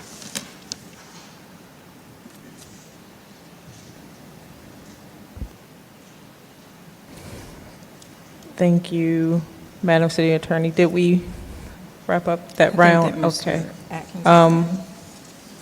Councilman Atkins, then Councilwoman Martin Rogers. Thank you. Yes, thank you. I think that, Madam City Attorney, you have answered the questions that I would have. I heard some discussion about the city manager changing the rates, but what you just read is that the ordinance says that these are the rates. And so there was no change of the rates by the city manager, that the ordinance states that what was shown on the screen, that those are the rates. And those rates come in, I guess, during different periods of the year, but those are the rates that were passed by the legislative body of the city, and they have not been changed, and no one can find evidence of that. Is that correct? Okay. Madam Clerk, this is a question to you. Months ago, this body had asked you to compile a comprehensive document of all boards, authorities, and commissions, and one of those would be the City of East Point Municipal Utility Commission. Mr. DeRubis did speak this evening. Mr. City Manager, this is something that I always speak about.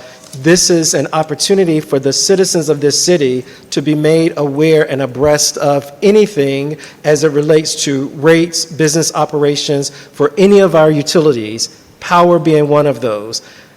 Madam Clerk, can you tell us if there are sufficient members of that commission for that commission to be seated so the citizens are being made abreast of this information and have an opportunity to weigh into these discussions as well, because that is a structured mechanism by way we are able to get input, feedback from the citizens. Yes, it is, and I'm gonna pull it up real quick.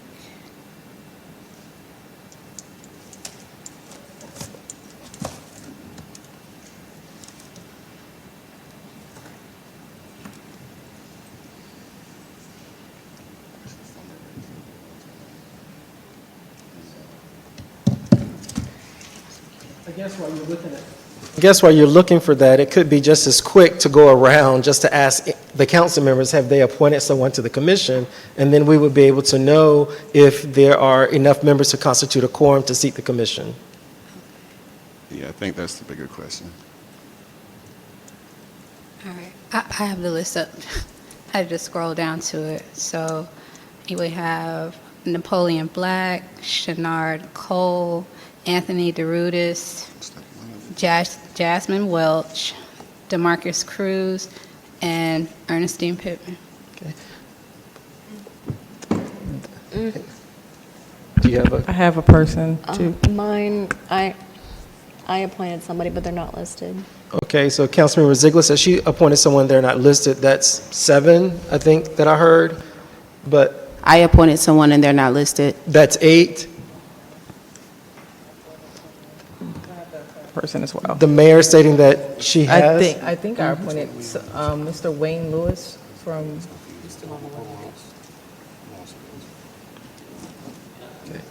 So it's challenging that this information is not correct or updated, but it's even more challenging that we have mechanisms and ways for citizens to have input into this process for our municipal government, and we're not giving them the opportunity to do this. And so they're coming here and they're frustrated, and I'm frustrated because I've been talking about this since 2025 when I got seated in December, and as Mr. DeRubis stated this evening, he's been appointed shortly after I got on council. They've never met.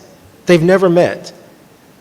And so if we're not going to engage the citizens, I don't think that we would give them a false hope that you're going to have an opportunity to weigh into these civic processes. And so this body would need to then dissolve the commissions if we're not going to seek the members and have them to actually engage as a part of our civic process. I yield.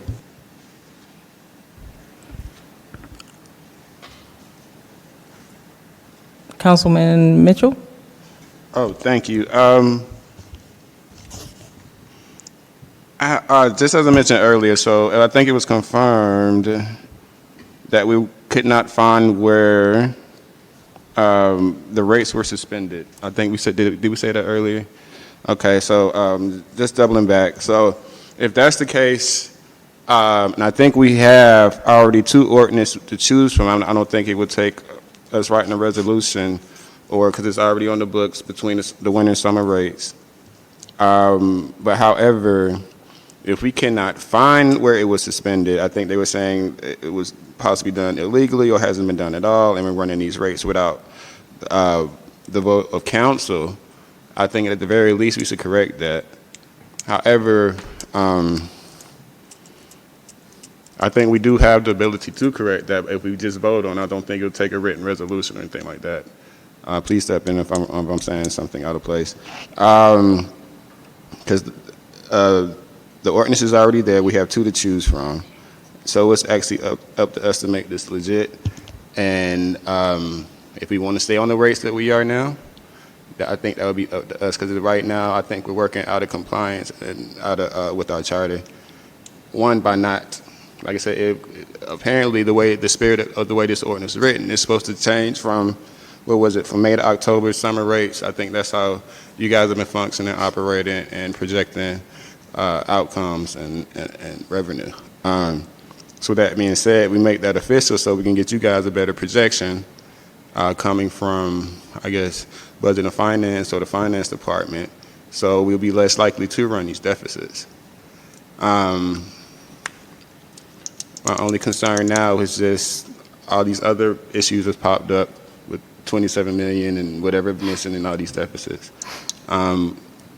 So I think once we get more information on that, I'm all for keeping it at the same rates. I just want to make sure that Mr. Sean has enough, money to operate, and we don't have anything catastrophic happen because you got, the money's not there, and whatever might derive from that, and we might find savings somewhere else. I don't know. I think at the very least we got to make sure our operations are functioning, So I know Mr. City Manager is working on a report for us to get us up to speed on these new revelations. So I'm not sure if there's something we want a motion be made this meeting to keep it at the same rate, or we need more information on this before we move forward. But that's just something to throw out there. I'm sorry, Councilwoman Mitchell. I want to acknowledge, I don't know if I acknowledge that now, because you keep saying motion, so I don't know if we are No. Okay. No. So I was saying, like I said, one, I would like more information just to make sure. Okay. They have all the tools that the city has needs to function, and I think honestly for us to make a more informed decision, we stay at the rates, and then once we get our report from Mr. City Manager on what's going on, a little bit more with our finances, and this alleged deficit we have, and I think we can make a more informed decision. Thank you. Councilwoman Cardwell. I was next. Thank you. And Madam City Attorney, can you go on down? I emailed you something I need you to bring up. I'm sorry, Madam City Clerk. Yes, thank you. And while we wait for that, I just want to say that the last rate discussion or anything that I was able to find was back in 2013. And we know how hostile that environment became. MCT funds can cover this balance, and I believe the resolution was passed in 2019. And that resolution is called the City of East Point Fund Balance and Stabilization Reserve Policy. If the city is currently having a rate study done, why are we going to go to summer rates right now just to turn around and have to go back and vote for additional rates? Because if we haven't had a true rate study done, we are going to have to go up. I mean, I will support a rate study, but I will not support going to a summer rate just yet when we don't have all of the information. We may have to go up in kilowatts. There are so many options that will be brought before us with a rate study. One includes maybe a flat rate year-round. One may include seasonal rates year-round, but based upon what we've been presented, I think that we are in need of a rate adjustment so that, a rate study so that, as Councilmember Mitchell said, we can make a real informed decision, but also so that I have the opportunity to inform my constituents. Now, I'm hearing that a robocall went out. The first thing I received was a Facebook post. I'm hearing that mail went out. I received so many telephone calls on Friday that I had to step away from my actual job to take these calls because the calls were coming in like hotcakes. So I feel as though I was blindsided, and I feel that going to a summer rate is not a decision that should be made by the city manager. It's a decision that should be made to this council. And this is what I wanted to discuss right here. I requested the MEAG. We get money back every year from MEAG because we're our own power subsidy. But if you look right there highlighted in yellow, the money, there's a 2.1 million I talked about. If you scroll on down. It's transferred. Transferred From power to general. from power to the general fund. Keep going on down. I think there's another one. These transfers add up to $4.9 million. So we not only need a rate study, we need to know why this money is leaving this department, and there's a 2.8 transfer. Why this money is leaving this department, going into the general fund. We need a rate study done. Going back to the policy that was passed in 2019, reserve. Reserve refers only to the portion of the fund balance that is intended to provide stability and respond to unplanned events or opportunities. This is unplanned to residents. And I will support a rate study. I will support continued dialogue and discussion. I remember last time when rates were being changed, we had two meetings where citizens could come out and say, hey, I want this, that, and the other. But residents haven't been afforded that opportunity. I would like the opportunity to communicate with my constituents, the people that elected me into office to make decisions.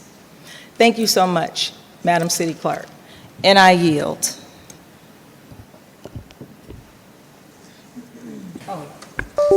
I'm sorry, I'm back in for one more thing, and I'm going to go on record and read Section 8-2002. Rates. All rates for utility services shall be recommended by staff and approved by the City Council. Said rate structure and tables shall be available for inspection at City Hall and on the East Point website. This needs to be approved by council. And to the city attorney's point, something had to be done. We're in a deficit. So something somewhere along the way, we continue to pay the same rate. We wouldn't be there. This isn't something that has just happened overnight. I remember previous council always looking out for residents, so I yield at this time. Thank you. Councilwoman Caldwell. Yeah, I just want to go on record and say that this is a procedural change. For the last 5 to 6 years, we have been on a winter-only rate. And so to make this change with very little communication to residents is what's causing this spark. We had a room full of people in here tonight that all had issue with the lack of communication around understanding this summer rate, that it would be implemented and going into effect. And so at this point, we need to make a decision on what is the best path forward. In addition to, Councilmember Rogers just pulled up $4.9 million being transferred from our power fund to our general fund. The purpose of rushing this rate without enough information to make a decision is to compensate for operational costs or this deficit or shortfall. But if we have $4.9 million that we're not asking about, that's problematic. Like, how do we get to a place of putting this on the backs of our residents before taking an internal look to determine what we need to do? The other thing is our ordinance does say that we should do an annual rate study. So I guess my question is, why are we rushing to put a summer rate in place when we know we don't have all of the facts and all of the information to make a decision?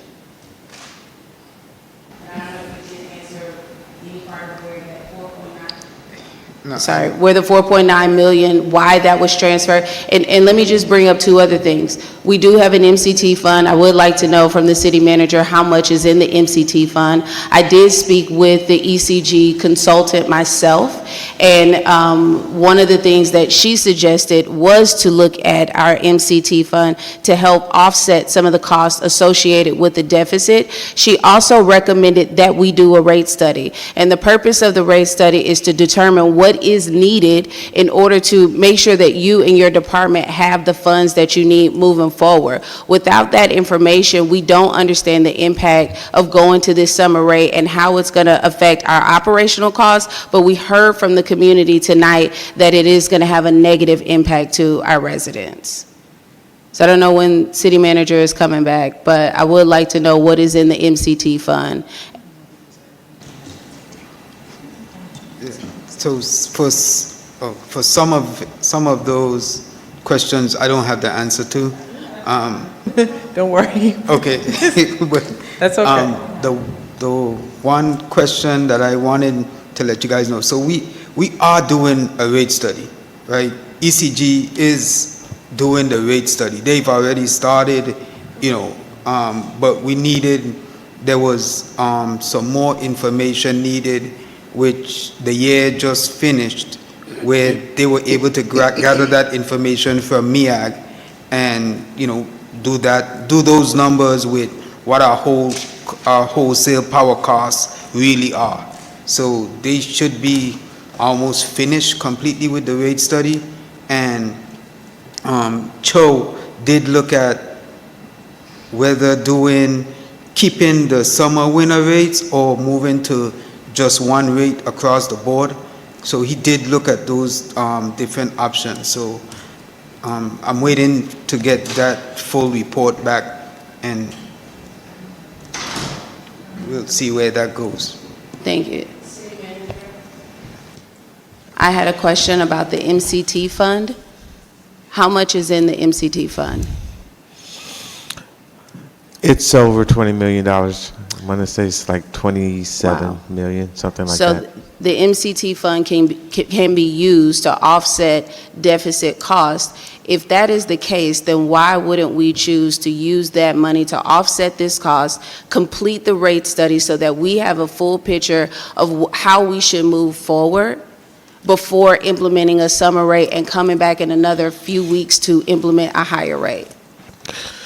The reason would be you have to think of this, it's an enterprise fund. It is actually an enterprise fund because it's supposed to take up business-like activities. So it's almost like your question is asking, why don't we just give money from a bank and assume that you're not going to do anything different, which created the deficit to begin with, and then somehow be able to repay. So when a very similar question came up when ECG gave their presentation, I think he was very clear in saying you have to have a plan to access and repay. Right, And that's the rate study. no, that's not the rate study. That would be some type of additional revenue. A rate study doesn't bring in additional revenue. It would have to be a rate increase, right? So unless you have a plan on new revenues from somewhere to be able to reimburse the MCT, and certainly you can be generous. You can extend that out maybe 10 years. You can have ways that you can make it very affordable to be able to repay, but you have to repay and you have to have a plan. That's And perfectly fine. That's why. You asked the question why, and that's why I'm answering that's why. Right, but what I'm saying is that we need to do the rate study in order to understand what the plan should be, and we don't have the plan right now. So there may be options to offset this deficit before moving to a summer rate that you're also saying is going to potentially offset the deficit, but you just don't have enough information. I'll yield on the discussion. I do want to make a motion. I just also want to be clear. There is not a summer rate in the sense that it's a separate rate. You have a vasculating rate. It's one rate, and it vasculates. And I think it was mentioned, if the council's desire is to have a flat rate, being that you want that rate to be same, average between the summer and the winter rate would probably be that flat rate. If you prefer that, because obviously it can confuse people, then the council would have to look at changing the ordinance, because the ordinance is not presenting options, it's not presenting different rates, it's presenting one rate that fluctuates based on the time of the year. It's that one rate that your capital expenses have been based on and planned around. And for some reason, it was suspended, and from best we can tell, it was done improperly. And we have to get back on the right system to begin, not to right the ship, but to begin to stop the bleeding and to begin the process of righting the ship. The rate study that we're talking about is part of a normal process that we do periodically, and when the presentation that was brought before you was based on costs of service based on rates. So in a sense, our cost of delivering the service, that breakdown was presented to the council already, and if we just looked at that breakdown, it would be clear that we, one, need to get on a normal cycle, and two, that we do need to look at our rates. So it's not an either or, it's like, this is broken, we need to start fixing it, and rate study is just a part of the fix. I agree. I want to make a motion. Okay. Do I think we're in discussion still. Okay, can I just ask one more question now that the city manager is in the room? Yes. We just presented some data, $4.9 million transferred from Power Fund to the general fund. The whole purpose of this conversation, and you've mentioned this several times, that we need to stop the bleeding, we need to address the deficit, and that's part of the push of going to these summer rates so quickly without informing our residents in enough time. Can you tell me what that $4.9 million, why $4.9 million was transferred from the Power Fund to the general fund? What did that go towards? Director, looks like you might know the answer to that. If not, I will ask to research it and get back to the council. So I don't know why the exact amount, but I know, so we do make transfers for our salaries, wages, and all the insurance and everything. We make transfers from the electric fund to the general fund for those purposes. Now, I don't know if those figures actually represents that, and I could do some digging as well, but I know we do make those transfers from the electric fund to the general fund for the entire electric department, salaries, wages, insurance, all of the, retirement, all of that type of stuff. Okay. No, we need to finish our rounds of discussion. So we have Councilmember, this is the order that I had it in: Ziegler, Atkins, Caldwell, and Cummings. Yeah. Is it? Okay, all right. Oh, and then your last, Councilwoman Mitchell. So Ziegler, Atkins, Caldwell, Cummings, and then Mitchell. Do I get a chance? Because, like, everybody's spoken, and whatever y'all's process is at this point. She can go first. So, Go ahead, Councilman all right. Cummings, I'm sorry. So there are a ton of questions, a lot of unanswered questions that are here. We don't know, it's good that Councilmember Martin Rogers has found X amount of dollars. She's found that money. We don't know what it does, what it specifically took care of. Director Dow took a good guess. I don't know if it's a correct guess or not. But I think that what we should do at this point, because we can rattle off a ton of questions, the biggest thing is, I know, going from the winter to the summer rate. We've been at the winter rate for a couple of years, for about 5 years now. No one knows why we never went from the summer to the winter. There's something also where we're talking about we were wrong for not doing it. We don't have authorization to do it. The city manager does not. The direction has to come from council. I think because there's so many questions and there are a lot of, we really don't have those answers. Perhaps if we take all of the questions, forward them to the city manager, and allow him to give us a presentation, and that also it would give us some options, so some things that we can do. I know you said maybe do a flat rate, which may be a combination of the winter and the summer rate, maybe something to meet somewhere in the middle. What's just going to be best? I know the biggest thing right now, so I'm all for not going to the summer rate in May until we have all the information, because I think that's the biggest thing. If that's going to include a rate study, but from my understanding, I thought when the representative came from ECG, I thought that's kind of what it was, because it sort of let us know where we were, what it is that we need to do. So perhaps take some of that into consideration. Maybe the city manager can give us about, 3 or 4 options for things that we can do. But I think the biggest thing is that we make a decision based on having all of the information that we need. I can give him 5 or 6 more questions. He may or may not have the answers. And before we sit here and take a stab in the dark, it'll be 12 o'clock. And I just want to just allow him the opportunity to put all this information together, because, like I said, there are a lot of unanswered questions at this time. So we can do another, another round of questions or whatever.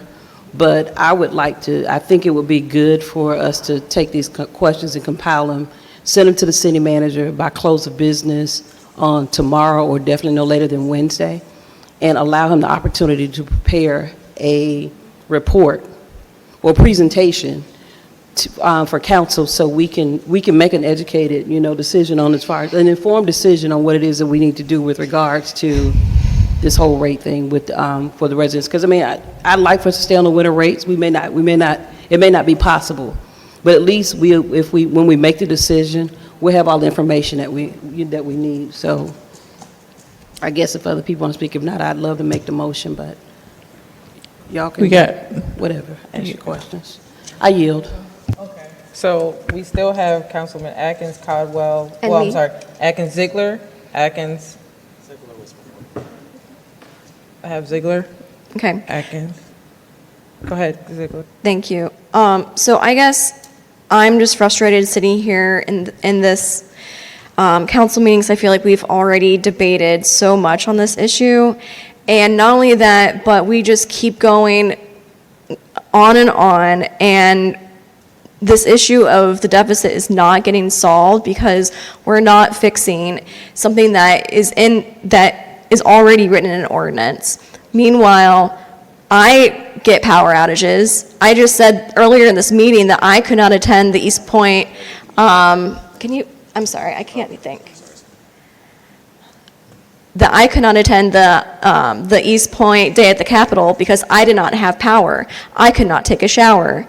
I have a resident in Martell Homes who does not complain about their power bill. What they complain about is that they lose their power, which means all their food has to get tossed, and then they have to rebuy all their food, which they cannot afford. This person has yet to complain to me about high utility rates, yet because of our infrastructure, they're impacted in a negative way. Earlier this year, we talked about FIFA, and if I'm not mistaken, Mr. Dow, someone from your department came and told us that if every room was booked in our hotels, plus we had MARTA running, that we could not guarantee to keep the lights on. Whoever said that is totally false. Okay, That's not, we have, in East Point, we have way more than enough power to serve what we're currently serving. So that's not true at all. Okay, then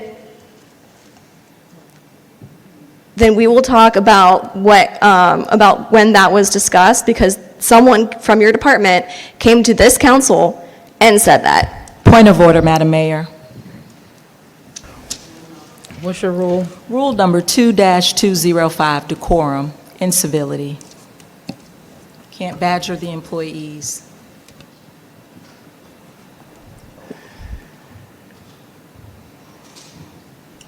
I don't really feel like she was being, Madam City Attorney, I don't feel like that was badgering. But my question is, do I have to accept the point of order, or how does that work? Yes, I accept the point of order. Okay. Stops everything. You have to address it.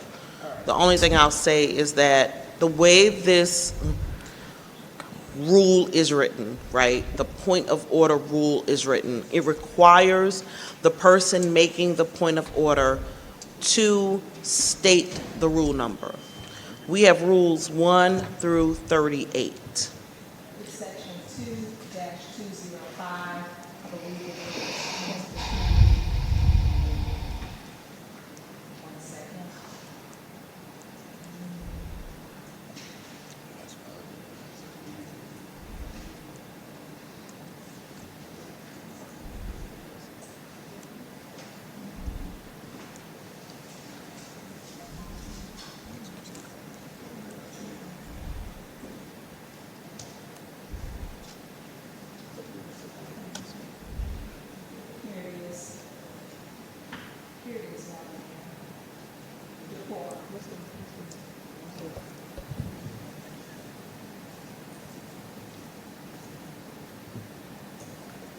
Wouldn't this fall up under Chapter 2, the legislative process?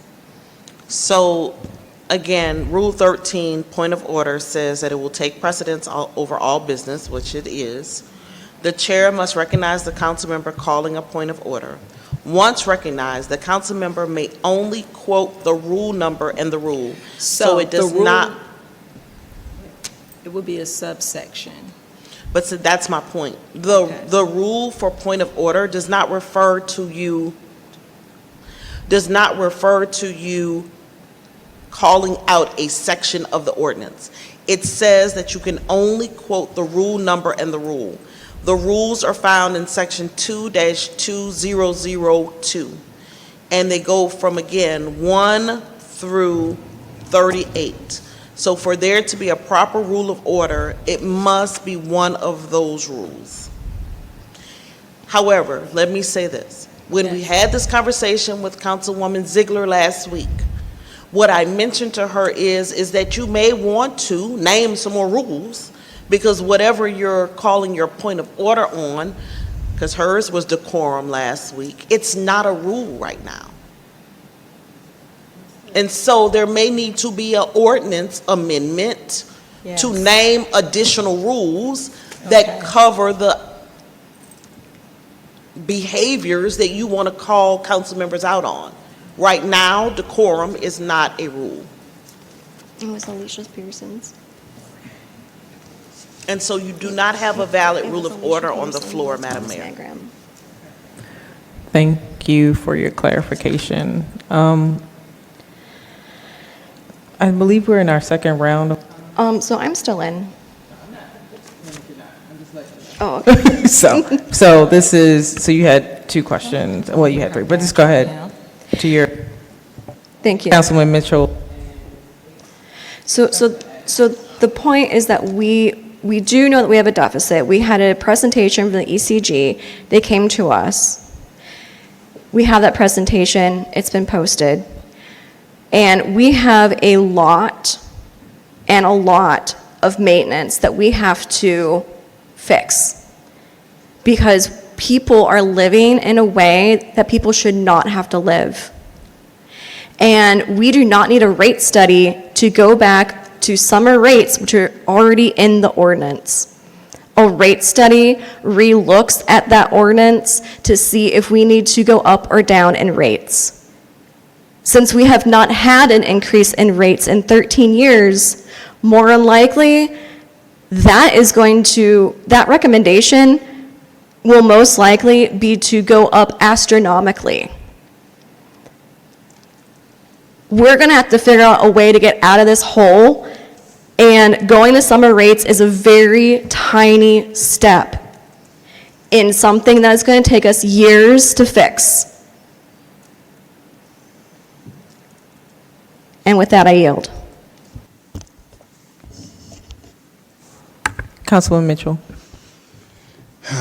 When was our last rate study, Mr. Sean?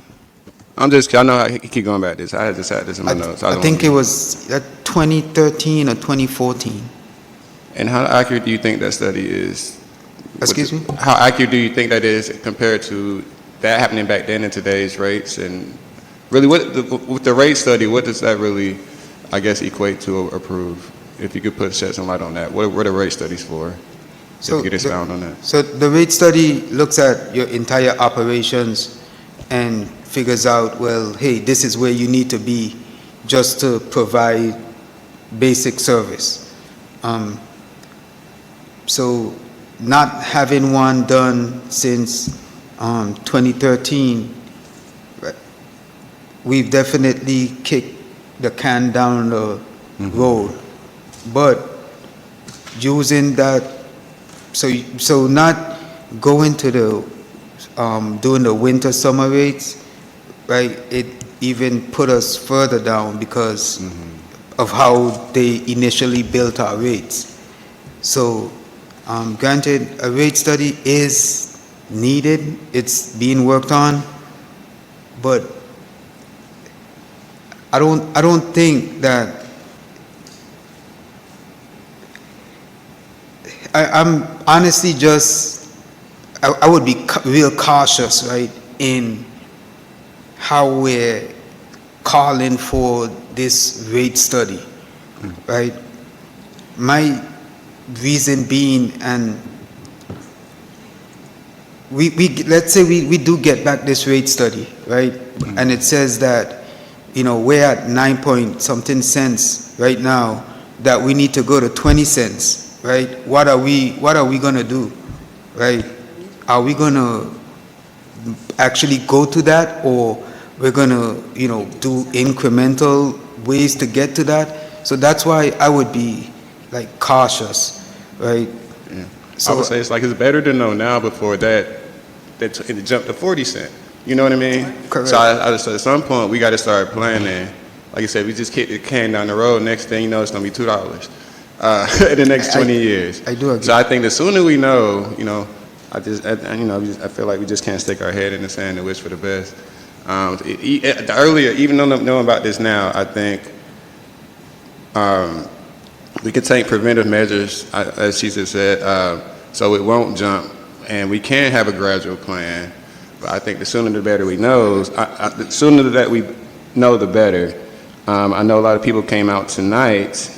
Around how long do you think it takes to do a rate study? How much more time do you need for this? It takes a couple months. Well, we're almost done. Like I said, they just needed MEAG operates January to December. They don't operate on fiscal years. So we needed to wait until the ending of December to get the wholesale, our exact wholesale power costs, so that ECG could get those figures and put them into our operational costs and put it all together to combine to give us that, what that rate study is going to kick out. Where do we need to be to actually, be zeroed out? Yes, and so that's the scary thing about it, because it might be imminent that we have to jump the rate really high, but I think we should. How much more time do you think we need to complete the study? I could give you a definite answer tomorrow. I would, I don't know that exact answer. Okay, no worries, but I think a great suggestion was made. We can do a flat rate, However, if we want to take progressive steps towards this, but I definitely think knowing what that amount is, because I'm pretty sure it's going to be higher than when it was 13 years ago. Oh, I don't know. In your opinion, expert opinion, you think it's going to be higher, or? Yes, I do think it's going to be, higher than, 10 years ago, definitely. Okay. Thank you. So, I think so. Instead of rushing things tonight, if we keep the rate as it is until we do get this information, and we can make informed decisions and get the different. We can try different things. At least have a couple of things we can try. Flat rates. I think he mentioned a couple of other things. I think a lot of people want to keep the rate the way it is, but to a certain point, we may have to do what we have to do so the city can function. I know that's not a popular opinion, but definitely make an informed decision. I think that would be the best interest of everybody. Before, it'd be way worse, a couple of years from now. But I think I've asked everything. I yield. Thank you.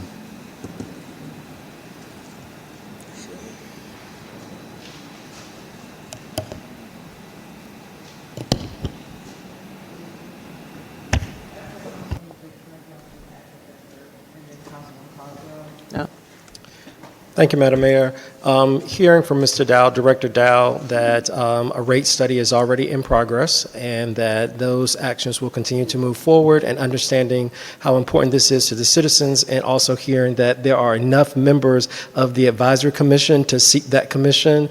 I move that that commission is seated no later than May of 2026, so that citizens have an opportunity to weigh into any discussions around rates as it relates to any of our utilities, electric included.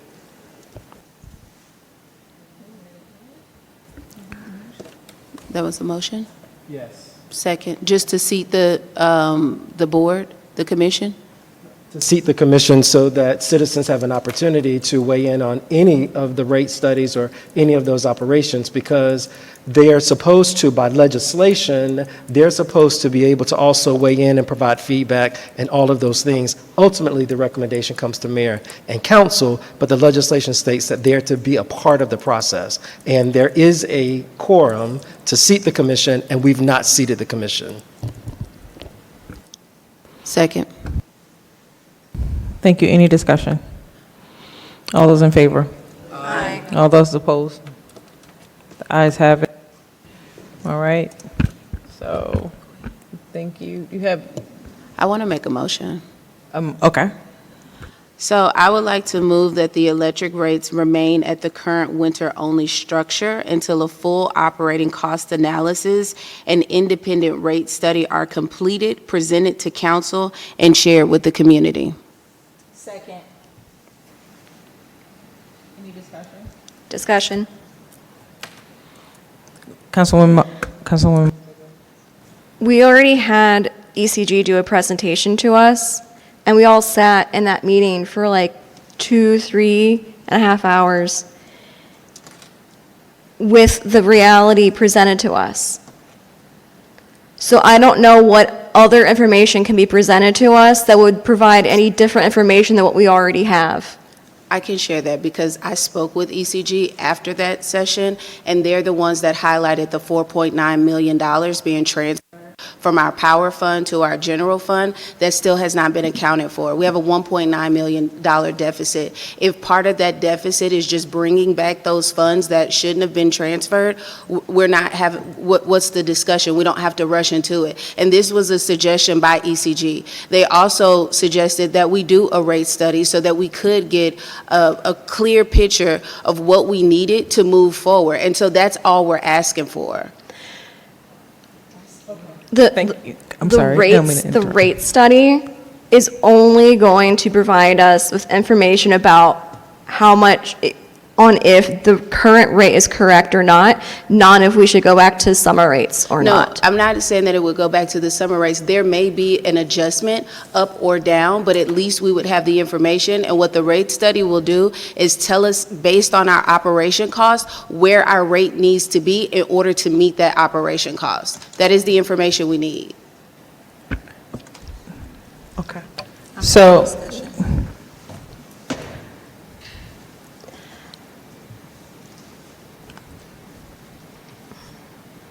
I just don't know how we can go go ahead. Finish your statement, Councilwoman Ziegler. for 5 years on the lower rates of what the ordinance provides, what we should be charging, and not be expecting that there would be a deficit, especially with how long this has gone on. If the 4.9 wasn't, if that could be explained, I would be on the same page with you, but it can't. Council, we just passed a motion that says the commission needs to be reactivated and seated. The next steps was to determine the electric rate, have the rate study implemented.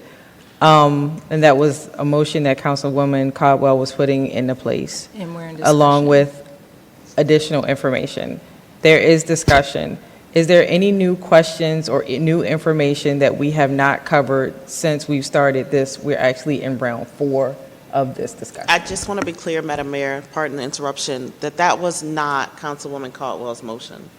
Her motion was to stay on the winter rates until the study was complete. And presented to council and share with the community.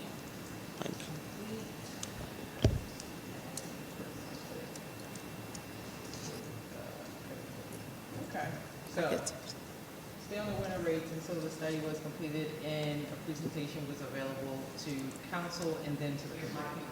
I'm sorry. So the study of the, stay on the winter rates until the study has been completed, presented to council, and then presented to the community.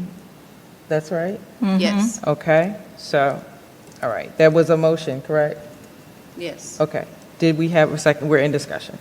Councilwoman Martin Rogers on this discussion. Yes, and Councilmember Ziegler, all we're asking for is a rate study so that once it comes the time for us to raise or go to a rate, then we can do that with the knowledge of knowing. I understand, Mr. Dow, what you're saying, but it's still a council decision. And people should be well informed if a change is going to be in their personal budget. I mean, I understand what you're saying, but we keep talking about the ECG presentation. Short-term solutions presented by ECG state, option number 1, borrow from reserve fund balance, and then the reserve policy for 4 months. Option 2 was borrow from MCT. Another short-term option was to increase the PCA. Another option, option number 4, was temporarily delay projects to save $1.9 million. And then option number 5 was a combination of all or some of the above. So we keep saying we had this, we had that, but they also gave us recommendations as to cure this deficit. And I think lastly, they said one of the most important options, that was all short-term, but longer-term solutions said residential customers have been charged winter rate year-round. And they provided us the ordinance link. And then it says longer-term solutions Continued, ECG encourages a reassessment of all rates every 2 to 3 years to ensure revenues being to meet expenses. So they gave us options there. All we're asking for is give us the opportunity to get the information and make a better informed decision. That's all. That's all the motion states. Because we are going to have to make some hard decisions, but I'd rather have all of the information before making that decision. And I yield. Councilman Atkins? Yes, thank you so much. So the motion then would then require that we deviate from what the law is now with the rates. Is that correct, Madam Attorney? Because it's not a raising of the rates, it is the rates as the law states currently. Okay. With the current budget that, city manager, that you have given us, did you and your team include the current rates that are on the books as a part of this budget? And so what impact would it have if we were not moving forward with what the law currently states as it relates to the rates? My professional opinion, it would have almost near catastrophic effects. My earlier comments when asked about our reserves and the MCT, and I shared that there was some conflict in if reserves and MCT was the same fund, matters a great deal. Until that is figured out, there's a possibility that a reserve doesn't exist and all you have is the MCT fund. That's $15 million of a reserve that I believe should be an actual separate pot of money. And if we are to make these kind of decisions without knowing that, and again, we based on what our rates are, so this essentially would introduce another shortfall.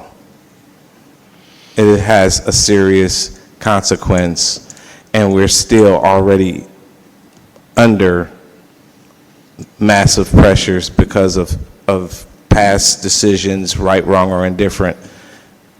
So when the city was not collecting, Mr. Dow, you may be able to speak to this, or Mr. City Manager, when the city was not abiding by its own rates, because that's what was happening, when the city was not abiding by its own rates, and that happened how many years? Can we go back? I think it's 4 or 5 years. About 4 or 5 years. So every year, we're not collecting enough for that enterprise's operations, correct? Correct. And that's compounded. If we're not collecting enough in the first year, then we're not collecting enough in the second year, when just compounding the first year, and so on and so on. So that is what is also helped to grow this shortfall or deficit. That's correct. Okay. And Mr. City Manager, if we do not abide by what the ordinance says now, and based on the budget that we just received at 7:57 p.m., then it would change the numbers or what you and the finance team have put together regarding this budget, and you said it would be catastrophic? Yes. Quite frankly, to balance the budget that you have before you still requires assistance from MCT because of the deficit could not be cured through cutting back on capital, unless cutting all capital. We cut it back as much as we could and still maintain hardening our grid, which we understand is a very important aspect of our service. And then I think also there's not enough people to cut to balance the budget in power. Okay. And my last question, at what rate do we have to pay, and when I say rate, I don't mean interest rate, but at what time period do we have to pay back MCT? How is that structured? I believe we have a lot of control in that area. I mentioned we could be generous in the term, but we have to have a plan. And the only plan involves a new revenue stream, which would be rates or selling power or something that is actually realistic. So there's some room that you can go longer in the term, give yourself some time, but you cannot just do it without a plan, and that's what ECG shared. So in essence, getting dollars from MCT doesn't really solve our issue. It still means that we have to pay that back. Right. All of those dollars back. Absolutely. I think in finance and we went round and round on even just looking at that option, but at the end of the day, we're required to present a balanced budget, and that's the only way we can balance it. Okay. All right. Thank you. I yield.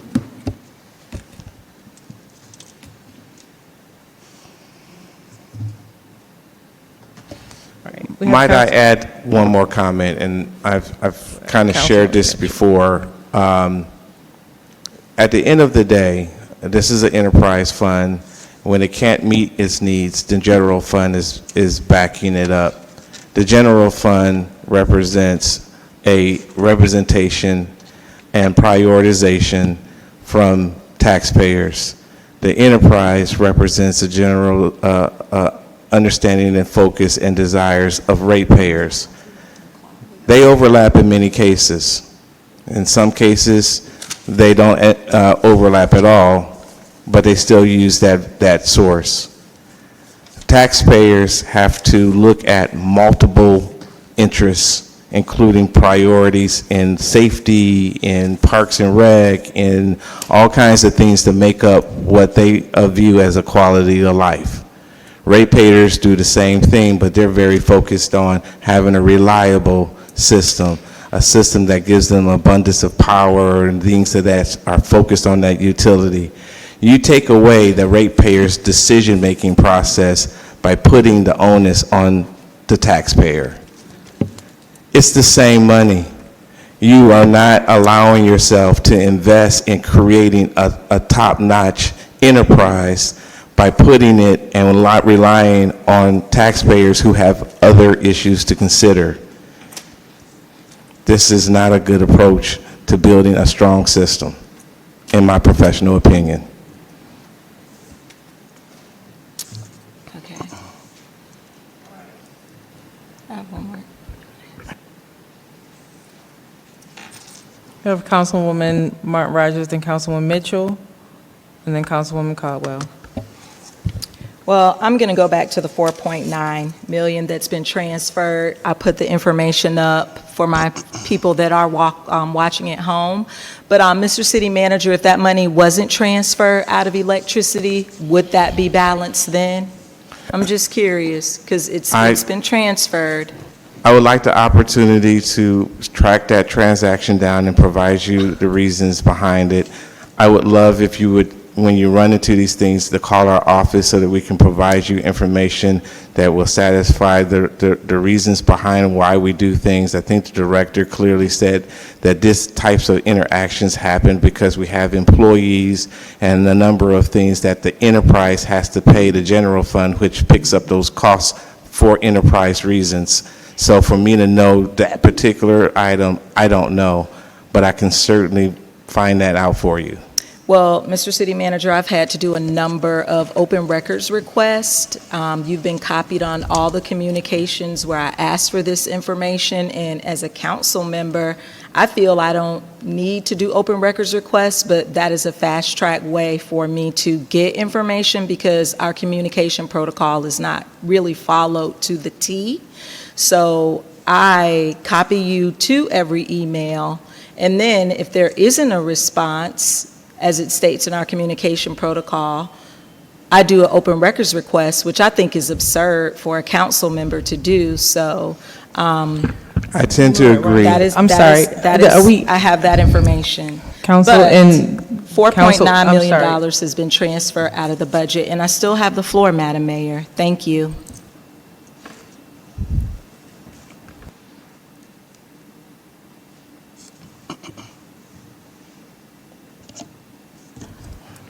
I don't know if Mitchell. okay, go ahead. All right, thank you. So I just had a quick question about this current budget in front of us. So I know we've been over projecting. So are the projection and the formula used to get these numbers any different from what we've been doing in the past? I think that might be a financial. Well, certainly if, and I'll put a lot of energy in explaining the overprojection. I can't describe it anything more than a philosophy, because we've been doing it for over a decade. That has created certain structural challenges in our budget. I will say that we had the ECG present just the capital piece of that, and they had indicated and shared that there were over projections that have added to challenges. I only say that is because there has been a philosophy of over projection, and for the general public, what that means is we have allowed our spending to drive our projections, as opposed to understanding the environment in which we derive our revenues. And so that practice has created structural challenges in just our budget. In a sense, imbalances on paper, but not in reality. It creates built-in deficits that the past practice has been to balance during the year with budget amendments, a lot of times utilizing fund balances. That's why I have a difficult time answering with specifics as to our fund balance, because it has been accessed in the fashion that hasn't always been sound. Got you. And how are we calculating the severity of a future deficit if we don't know a current rate right now? I know you're saying it would be catastrophic. Just curious on how we're making those type of calculations. The type of obligations that we have out there, capital in particular, are pretty solid numbers, although we do know that construction costs have been going up exponentially. Those solid numbers let us know, and also staff, those are very fixed costs. We've just got finished doing a classification study, so those costs have gone up, like much of my indicators talking about the general environment of labor costs. We're part of that. So all of those variables have added to our cost of service. They're pretty fixed, pretty solid. What is not as solid is the projections, and we've been very wild in those projections in the past to access over 10, even $20 million of over projections in any given year. So this is the systematic challenge that's going on, and to consider worsening our situation and footing, I characterize as very serious and potentially damaging to the point where it may not be able to recover. Got you. So even with that, so I think the $4.9 million keeps coming up. And can I get can somebody read the motion on the floor right now? Since we've been talking about this for a minute. Let's see, Ms. Keisha. Madam City Clerk, can you read the motion on the floor, please? You want me to read it? Yeah, if you want to read it, I know you wrote it. So my motion was, I move that the electric rates remain at the current winter rate only structure until a full operating cost analysis and independent rate study are completed, presented to council, and shared with the community. Got you. So, Madam City Attorney, once that motion is raised, since we're making the motion to keep it at the current rates until we get a study, would that necessarily be deemed as illegal since we made a motion to keep it there? No, actually, that's what should have been done when it was changed last time, but there was no record of that, right? And so going to the summer rate would have been following your ordinance. This motion is to suspend the implementation of that, suspend the compliance with the ordinance for a period I thought that we're trying to keep it at the same rate now, right? That's what her motion is to do. Okay. Yeah, so my thing is, if we're already on that rate, however we got here, if a council member makes a motion that keeps the rate the same, since there was no original motion, but the motion is to keep it as it is, Could that necessarily be seen as illegal once we voted? It was illegal when it was done without a motion. Because we Right, can't find, 5 years ago. when it was suspended, I'm assuming. Right, because there was no motion of the council to stay at summer rates. So, But that's the motion now, is to stay, to continue summer rates. I just wanted to just make sure. Okay, thank you. I yield. I got you.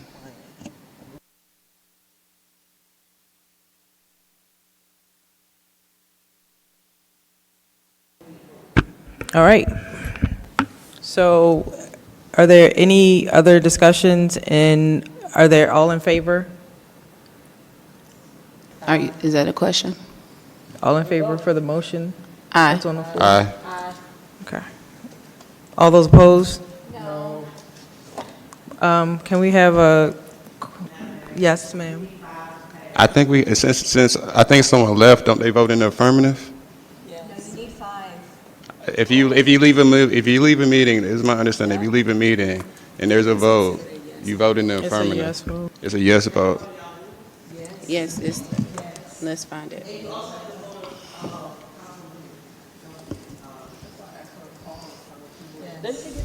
She ain't voting on this? She can vote.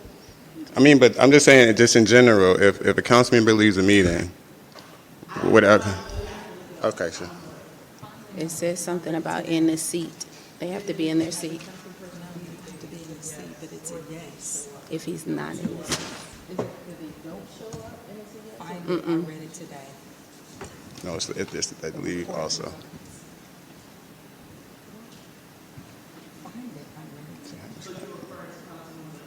Yes.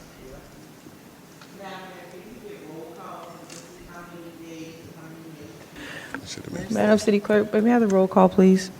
Councilmember Hemming, can you hear me? We're in roll call. We don't even know if she's still here. Oh, is she still here? Yeah. Oh, okay, yeah. Oh, she's She voting? has. Okay. I don't know. Was it yes? Oh, yes, please, Councilmember Hemming, you can unmute yourself. Or do I have to unmute her?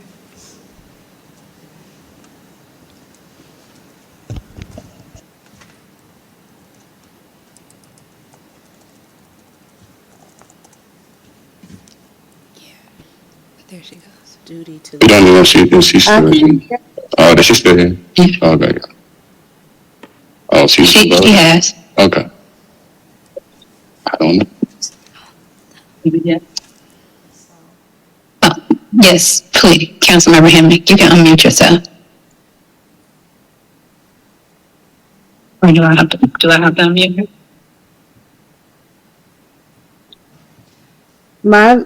I'm voting no. Received, thank you. Councilmember Atkins. Councilmember Ziegler. No. Councilmember Cummings. Yes. Councilmember Mitchell. Yes. Councilmember Caldwell. Yes. Councilmember Martin Rogers. Yes.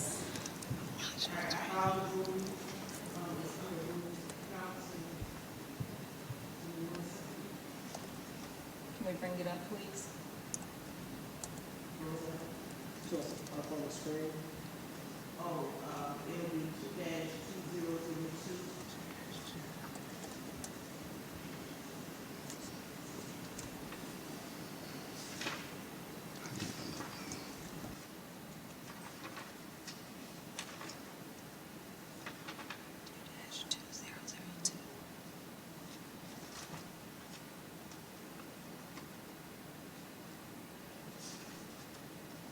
Number 14.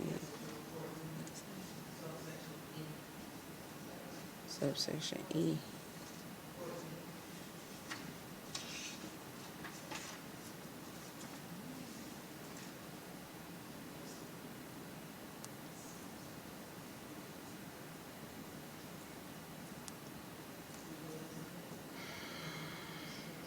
Attendance and voting. No one excused him.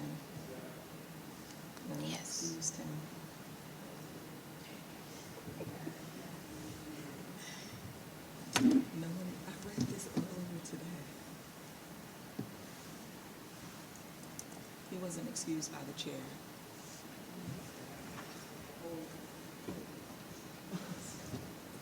So the motion passes. Councilmember? No, we need to let the record reflect of Rule 14. So Rule 14 provides, as you can see up here, so I think this is in reference, not I think, it is in reference to Councilmember Friedley. I assume he's left the meeting, and he was not excused by the presiding officer unless, Madam Mayor, you can tell us something different.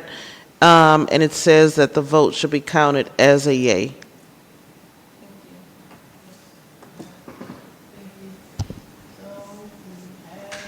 So it passed.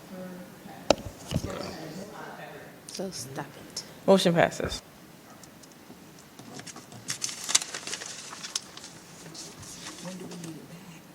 What? They need to figure that out.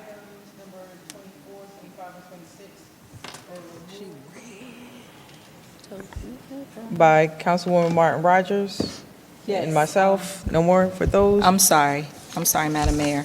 Okay. Let me just get back in. We Um, approved it. Yes, we did, but for item 25, the internship is going to be starting in May. Thank you. Okay.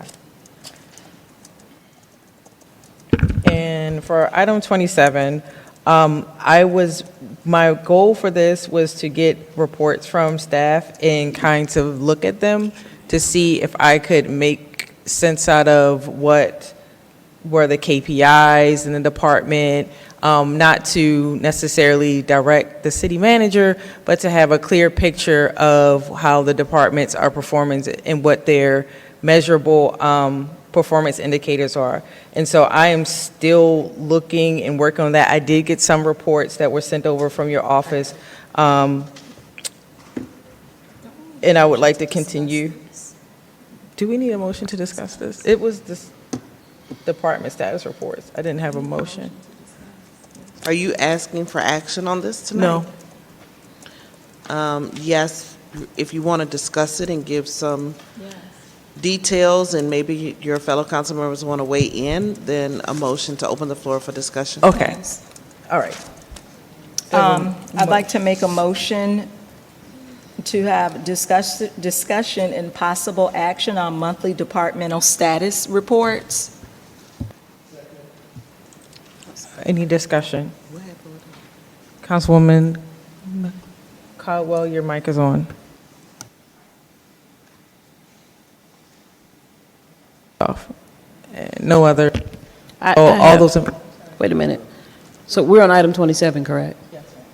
And, I have you in, and then Councilman Atkins. okay, so this monthly department status report, are they to come before council to do a presentation, or? Yes, I think if it's the will of the council, once they receive an idea of what the reports are, I think that they are being communicated via email, so there isn't anything to vote on. But if we see them in, I don't know, I don't want to talk about what the process is, but at this point, it's something that will just be delivered on a regular basis that we can track, and if we have any questions, then maybe if council wants to bring it to the floor, to the committee. Okay, and how many, so I get the monthly department. How many departments do we have total? 15? Is it 15? How many? 19? 19? 19. So the request now is just that we do a monthly status report. Doesn't matter, I mean, are we discussing how that's going to be presented? I mean, could they do like a monthly report, a written report that goes out to council?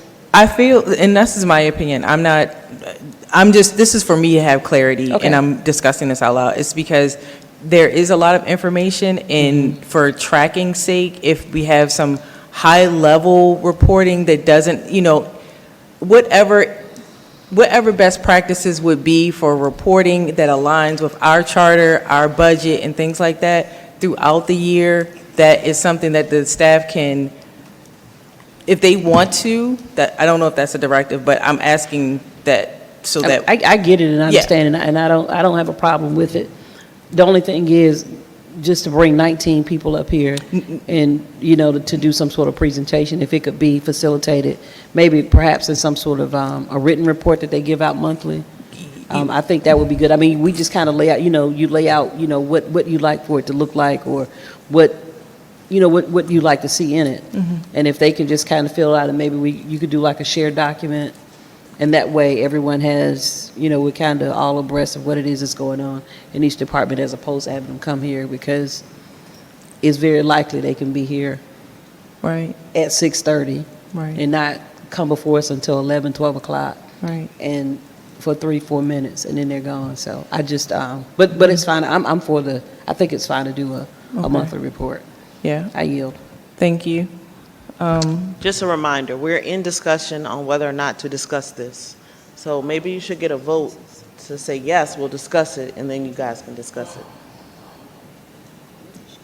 Okay, we had a second to discuss it. We did not have a second to approve it. So, right, no second to we have a second to discuss it. So all those, are we still in discussion? Well, We're still in yes, discussion. you still have discussion. But to for- bring it to the floor, right? And so, all those in favor? All those opposed? Okay. So now we're in discussion on number 27. So we have a motion, do we have to do so we're discussion for number 27? Yes, ma'am. Okay. And we have Councilman Atkins, Councilwoman Martin Rogers. So with this agenda item, my concerns with this is the city manager reports to this body and not the departments. And so I think it may be better if, particularly with a budget, and we're putting priorities in the budget, and to talk about how we're managing against those things versus having monthly 19 members of the staff to come and give us reports. But when, Madam Mayor, you talk about the KPIs, any of those key performances, I think are captured in some of the items in the budget. And I think outside of that, the city manager before used to give us a report on things that were going on in the city. I think could report to us, and he did that by way of email. But I think that talking about the length of our meetings and all of those things, so it's not that the information may not be helpful, but I think that there could be another way that we can receive it. Okay. Okay. Dr. Rogers? Yes, and thank you so much. And I want to piggyback on Councilmember Atkins. Charter Section 2-302, Powers and Duties of the City Manager. Number 7 reads, make such other reports as the City Council may require concerning the operations of city departments, offices, and agencies subject to the City Manager's discretion and supervision.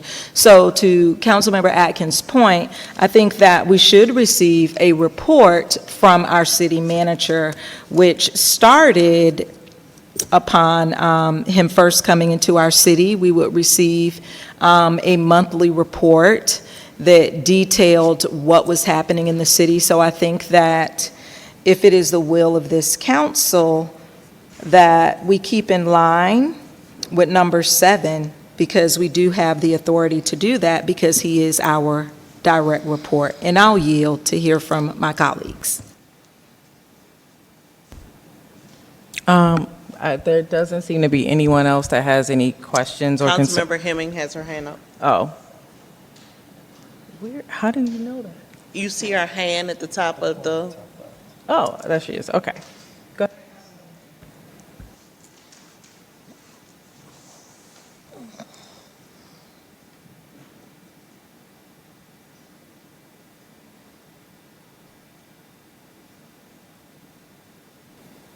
Councilmember Hemming, you can go ahead and speak.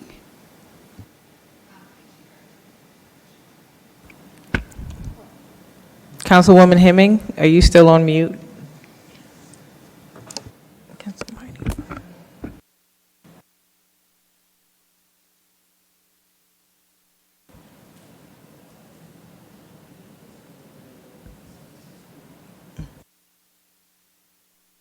Okay, I'm unmuting now. I hope that I'm not talking over anyone. I have a procedural question and I support, let me open up my computer. Sorry about that. Councilmember Henry, you can go ahead and speak. Oh, can you all hear me?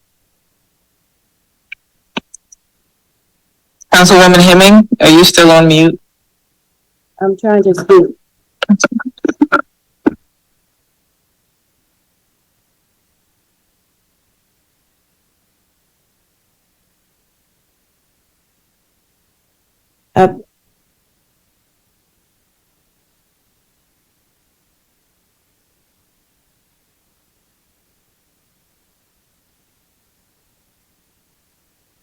I'm gonna attempt to speak now. I think I'm getting the green light to speak. Okay, thank you. I got a text from Madam City Clerk. I have a question and, this is a procedural question, and Madam Mayor, I appreciate the spirit of this idea.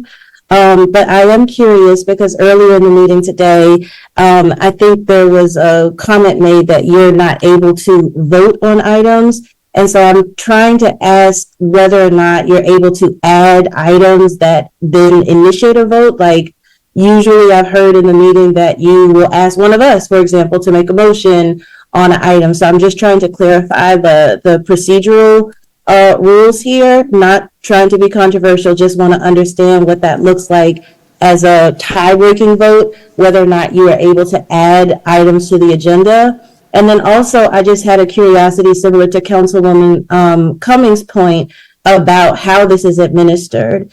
I love the spirit of what, again, you're offering, but what I've seen, for example, from the Fulton County, from the county level, is that department heads or different departments would make presentations, or excuse me, would make summary reports that can then be disseminated. One of the challenges that I've heard very clearly is that we have a communication challenge. We heard a lot of residents tonight say they didn't know about different things. And so my concern is if we do these reports, how does it then get beyond the reports to us? So my first question is a procedural one, whether or not this is an item that can be brought to council by the mayor. And then my second comment is there another way to do this that maximizes our opportunity to get it to the residents beyond having to watch these meetings? So I yield and thank you again for accommodating my questions.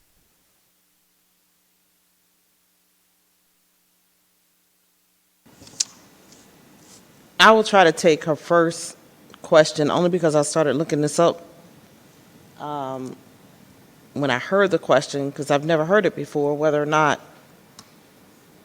the mayor can add items to the agenda.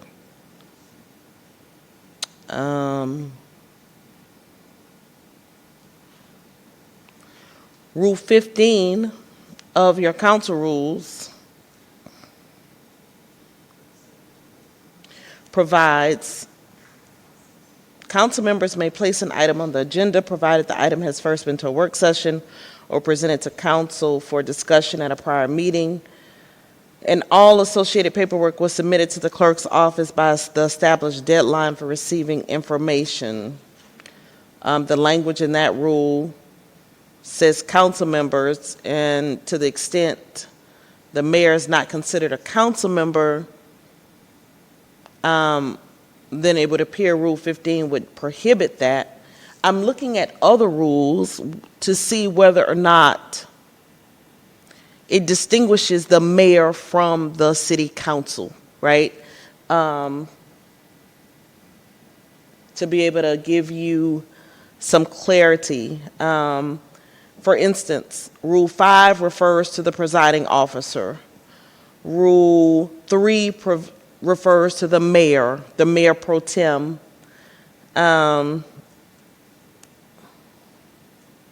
So if we come to the conclusion that the mayor is not a part of city council, then Rule 15 would not allow the mayor to add items to the agenda.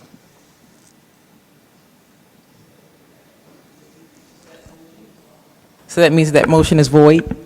It means your item on the agenda would have to be carried by a council member. Okay.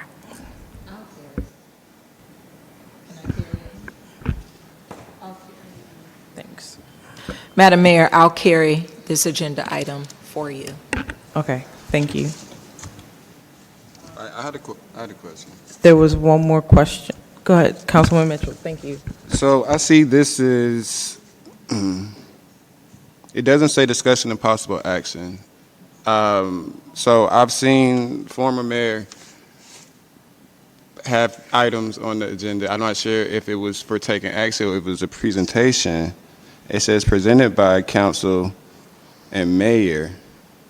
And I see a lot of, there are several things that I think council and mayor can be named on. I've seen that on a lot of stuff. But I know for these two, item 26 and 27, and I don't have time to go back through the rest of them, it's just as presented. It doesn't really say action. You know, I guess we can make a motion whenever, but it doesn't say discussing and possible action.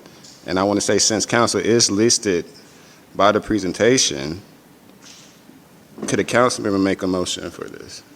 Since it's not just strictly the mayor's item. So I take your point. I was over here thinking like, during the time of the former mayor, were there items that were placed on the agenda by the mayor? Respectfully, there are issues that come up that are a first impression, right?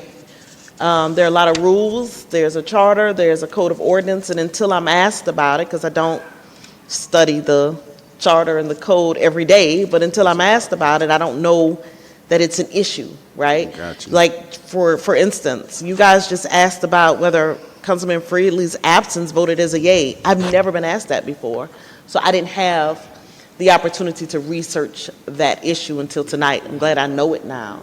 Same with the question that we just had about whether or not the mayor is included as a council member when asked to put items on the agenda. I can only go by the rules that are in the current ordinance. So I am not saying that. So it's like a proclamation, right? So the first thing on here, proclamation, councilor. And, where are you reading from? Number 3, item number 3. So On things the like agenda, proclamation, it lists the council, the mayor, legislative presentation, lists the city council, the mayor. I believe she can't make a motion. I'm pretty sure of that.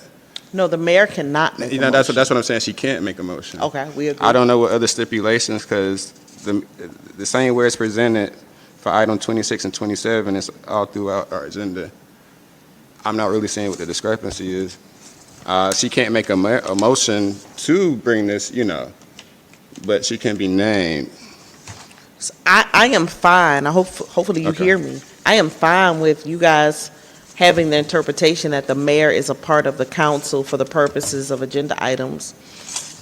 I mean, I don't have a dog in the fight. I'm just telling you what the rule says. So I'm curious, what makes these last two items that were just brought up different from the other probably 5 or 6, 7 items where the mayor's name is listed with the council? So again, there is no difference. I wasn't asked until we got to item number 27. So if I would have been asked at number 3 or number 5, then I would have given you the answer, right? I would have researched it and given you the answer. So I wasn't asked until number 27. I got you. No worries. Okay, thank you. Okay, thank you. And I don't want to belabor this anymore, but Councilwoman Martin Rogers said that she would carry this one. Yes, are you calling on me? Yes, so to Councilmember Mitchell's point, in the past, we've always allowed the mayor to put items on the agenda, and someone has always made a motion and seconded, and then the mayor went into discussion. So go for it. I don't think that is in violation of the rules. Okay. I just think that there is a rule that reads, council members may place items on the agenda, and it is fine if the body wishes to include the mayor in the term council members, so that she can place items on the agenda. I believe, that is my interpretation, that she is a member of council and therefore should be permitted to put items on the agenda. I think that is a fine interpretation. Okay, but someone has brought the issue up. Is there anything that we need to put in writing, or should we just agree that the mayor is part of council? So I will tell you that for legacy purposes, you may want to clarify that, right? So that this is not a question in the future, that you include that title in Rule 15. Just like you may want to include decorum as a rule for point of order purposes. So there are some gaps here that you certainly can clear up so that you don't have these issues in the future. It is nice when the ordinance is clear to take away the interpretation. So, Councilmember Mitchell, well, I will yield, but I wouldn't mind changing or making that change in the rule just tonight to state that the mayor is a part of council, so that, I think there might be a difference in, I guess, the definition, because I don't know if the mayor is a part of council. I know she can't make motions, and she, but she should be permitted to put items on the agenda, and I think that is a question at hand. That's fair. Yeah. Should we do because mayor's already able to put presentations on the agenda, right? I don't want to belabor us with a workflow. My only thing was, I just noticed where it's listed, it's not up for, well, usually you're listed with the council, but on the items where you're singly listed, I don't think it can be for discussion and possible action, if that makes sense. If it's just you on the item, say, I'm trying to think of an instance where it would just be you on the item. I'm trying to find one. Maybe some type of presentation, or you want to have somebody come present or something like that. Like it says, presented by, I don't know. But we're going to make some decisions. But we just get a legal opinion? Outside, go ahead. Okay, you can drop it. Thank you. Councilwoman Caldwell. I guess my question is, this is kind of referring to council members putting something on the agenda and what needs to take place, like it needs to go to work session. It doesn't look like it excludes the mayor, so I don't understand why we restrict her. Maybe there isn't a rule written for her, but there definitely isn't anything that excludes her from doing it. So that, I agree with you. That was my whole point. I said if, because I didn't come to a conclusion. I said if you are considering the mayor a part of council, then we're good. If you're considering that the mayor is a separate position from council members, then then Rule 15 would apply. So it's just whatever policy or interpretation or historical way this council has done things that you want to go by. And the other thing I said is that if you look at other rules, such as, right, so you can get some legislative context around what the drafter of these rules meant. You look at Rule 3, you look at Rule 6, it differentiates between mayor and council members. So I think you're right that there's nothing that excludes, but it leaves it up for interpretation of whether she is included. That's the gray area here. And so one interpretation, according to Councilwoman Martin Rogers, is sure, she should be included. Someone else can read that and say, no, that she's not included, like Councilmember Mitchell just said. If you want to be clear, I'm only recommending a text amendment so it's no more questions in the future. Okay. But for right now, does it require some other steps in order for her to put things on the agenda? Because it doesn't exclude her from there isn't language that says the mayor is excluded from putting things on the agenda. There may need to be some additional clarity, but we just want to make sure that this isn't preventing her from putting items on the agenda and like another stop that we have to address for several months. Exactly. I think that's where your amendment comes in so that there's no more questions, that she should be included for Rule 15. But prior to that amendment, Then it will be up to this body how you guys want to move. a motion would be fine and not in violation of the charter. What we're trying to prevent is being in violation of the charter, So this is not the the charter. ordinance and rules. I think just like y'all made a motion to suspend the ordinance for the rates, you can make a motion to suspend the application of Rule 15 to allow the mayor to put items on the agenda until you get to the text amendment. Thank you. Actually, Atkins was after coming. Cap. Oh, you're out. Are you out? Okay. Yes, Madam Attorney answered my question. I mean, it was just about just cleaning it up, just to get rid of the ambiguity and whatever the body decides, but you've already spoken to us, so I don't need to speak anymore. Okay. Councilwoman Cumming? And I think they're just kind of piggybacking on what it's saying, because it's not saying that she can't, and it doesn't say that she can either. So we need to just make it just some clarity to that she can. Because I think historically, she has been able to, previous mayors have added items to the agenda, so. And how do you, real quick, how was that done? What will we do tonight, just suspend Rule 15, or? Well, if you want to do it tonight, then I think you guys can agree to do it tonight. What? But for the future, I can just bring the ordinance to the next week. Okay. How I would don't know council if that's the like will, if that's the will of the, okay. No, I was going to say, for amendments, I'm guessing that it would have to be in its final form and all that kind of stuff before we can vote it through and present it to us on tangible paper, blah, blah. So it's not too much we can do tonight. So I guess if she can bring us back a draft, I guess, if we can agree on that, or even if I say we get it, if we get another opinion. So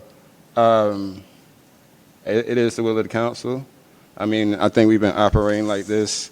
I think the only thing that really states that she can't make motions. It says that clear. But I don't know how much we can do tonight, though. Understood. And what next steps would be.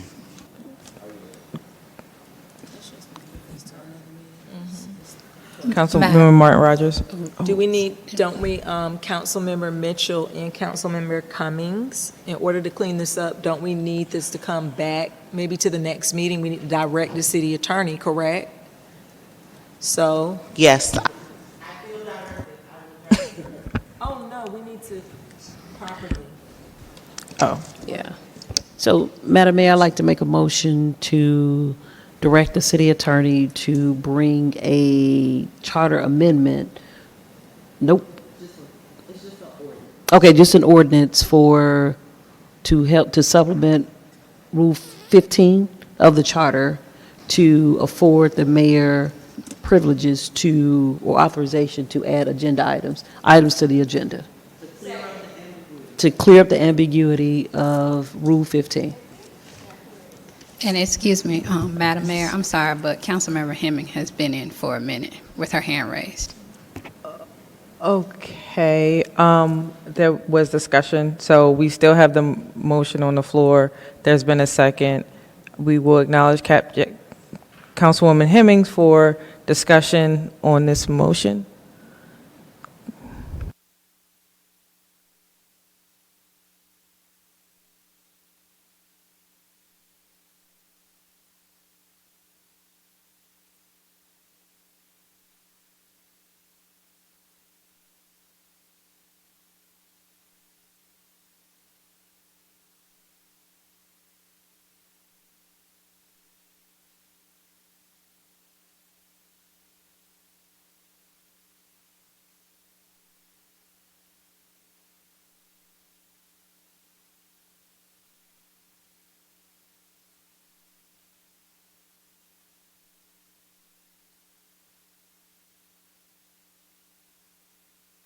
Okay, I just wanted to say, excuse me about the, I believe that the city clerk is giving me the go-ahead. So I just wanted to say, I recognize that there's a motion on the floor, and I don't want anybody to assume my motives. It was a genuine question about procedure. Part of the reason why I'm raising these issues is not to accost or attack anyone. There are lots of places oftentimes where the ordinances are ambiguous. And so, for example, in our last discussion, we talked about how the ordinances say shall, and we can do these different things. And so when we read the ordinances, I'm trying to understand how they work. I understand historical precedent, and I recognize that there's value in following historical precedent. So I would prefer that we not make tons of piecemeal changes, but the city clerk has given us several times tonight where she says, hey, your ordinances about council conduct, for example, is silent on these issues. My hope as a part of this legislative body is that rather than having reactive kind of changes to our rules, that we look at them in their totality, and we understand what allows us to facilitate our meetings better. Throughout the meeting today, there are places in the rules that have said that we should only be going in maybe once or twice. I heard Madam Mayor say that on the issue, we had been in 5 times. I've also previously raised the concern about whether or not we are allowing for how questions happen. Are questions different than debates? So I really would hope that as you all hear my questions, you hear them in the spirit of there is a lot of opportunity for us to improve how we conduct business and how we represent the city. Councilmember Dr. Martin Rogers has had on our agenda for a while a discussion, for example, about cleaning up and drafting an ordinance for our work session. I just want to be very clear. The spirit and the motivation behind this question and all others that I raise is for this council, because we are relatively a new body, to be crystal clear on how we can function and behave so that we do it in proper procedure and ordinance. There have been several conversations about when we follow Robert's rules versus when we don't. I have heard from constituents that speak to me a genuine concern about the performance of us in meetings. And so these questions are about making sure that we are following the rules, that we all understand them, and we apply them. So before there's a narrative about why I did this and that I'm trying to weaken anybody, that's not the intention. And I would like to make sure that that's understood. And I would also like for us not to try to react to this one question now by passing a piecemeal change when we have many changes that I believe need to take place so that we better follow our rules and conduct business on behalf of the residents of this city. And with that, I yield. Thank you. Councilwoman Martin Rogers. Yes, thank you. And I am just going to chime in and add, there was a general question about whether the mayor can add items to the agenda, and we are addressing it tonight. So I just think at this time, I'm going to call for the question. We've asked the city attorney to come back with an ordinance. This is a preventative measure because we're going to continue to have meetings. We're going to continue to have dialogue and discussion. And as the mayor of this city, she should be able to put items on the agenda. So I'm calling for the question. All those in favor? Aye. All those opposed? Roll call, please, Madam City Clerk.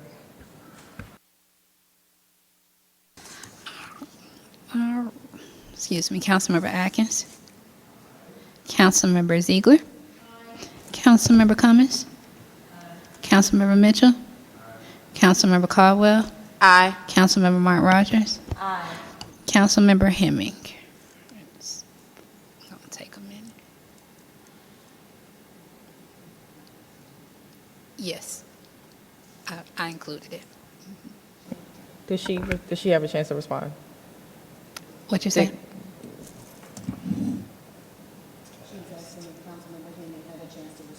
Not yet. That's why I called her name last.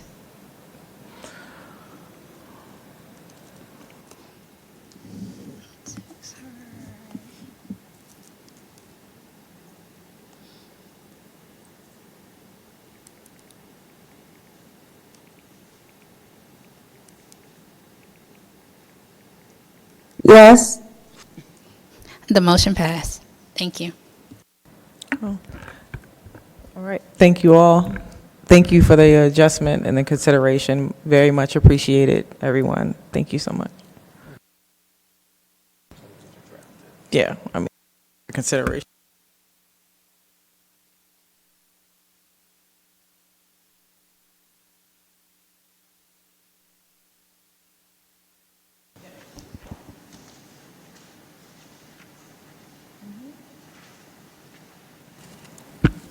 Council, do we have any items for executive session? One personnel. So Councilwoman Cummings, you have 2 personnel?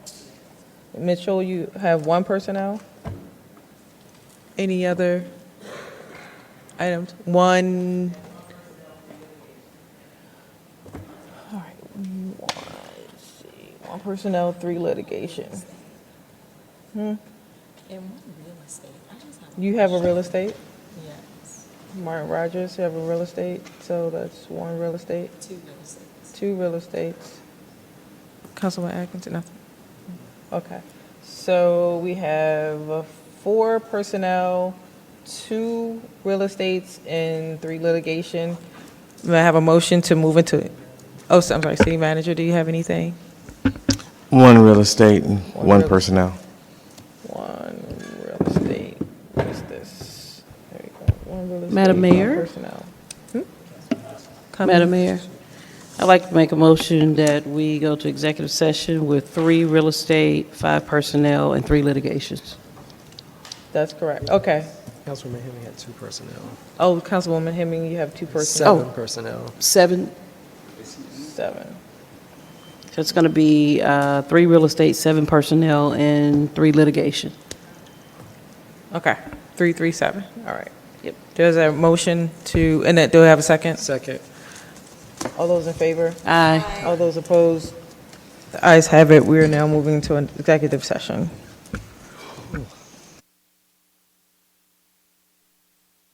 Second. All those in favor? Aye. All those opposed? Okay. We have a motion on the floor to proceed as discussed regarding the sewer issue. So, second? Okay. Any discussion? No. All those in favor? Aye. All those opposed?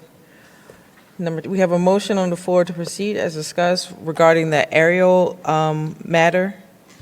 So moved. Okay.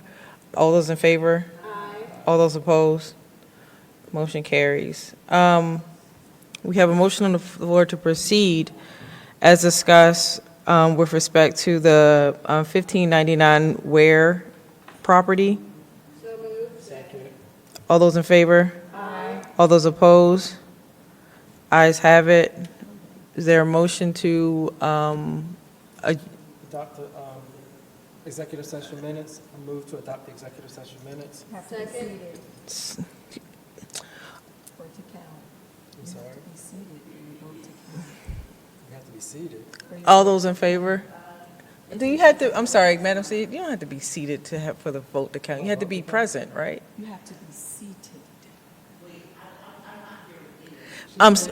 The question on the floor is, does a council member have to be in his or her seat for the vote to count? Okay, if it is, can we waive that rule? That doesn't, all those in favor? Aye. All those opposed? Ayes have it. Okay, and next, it's not adjourned. Motion to adjourn. Second. All those in favor? Aye. All those opposed? Thank you.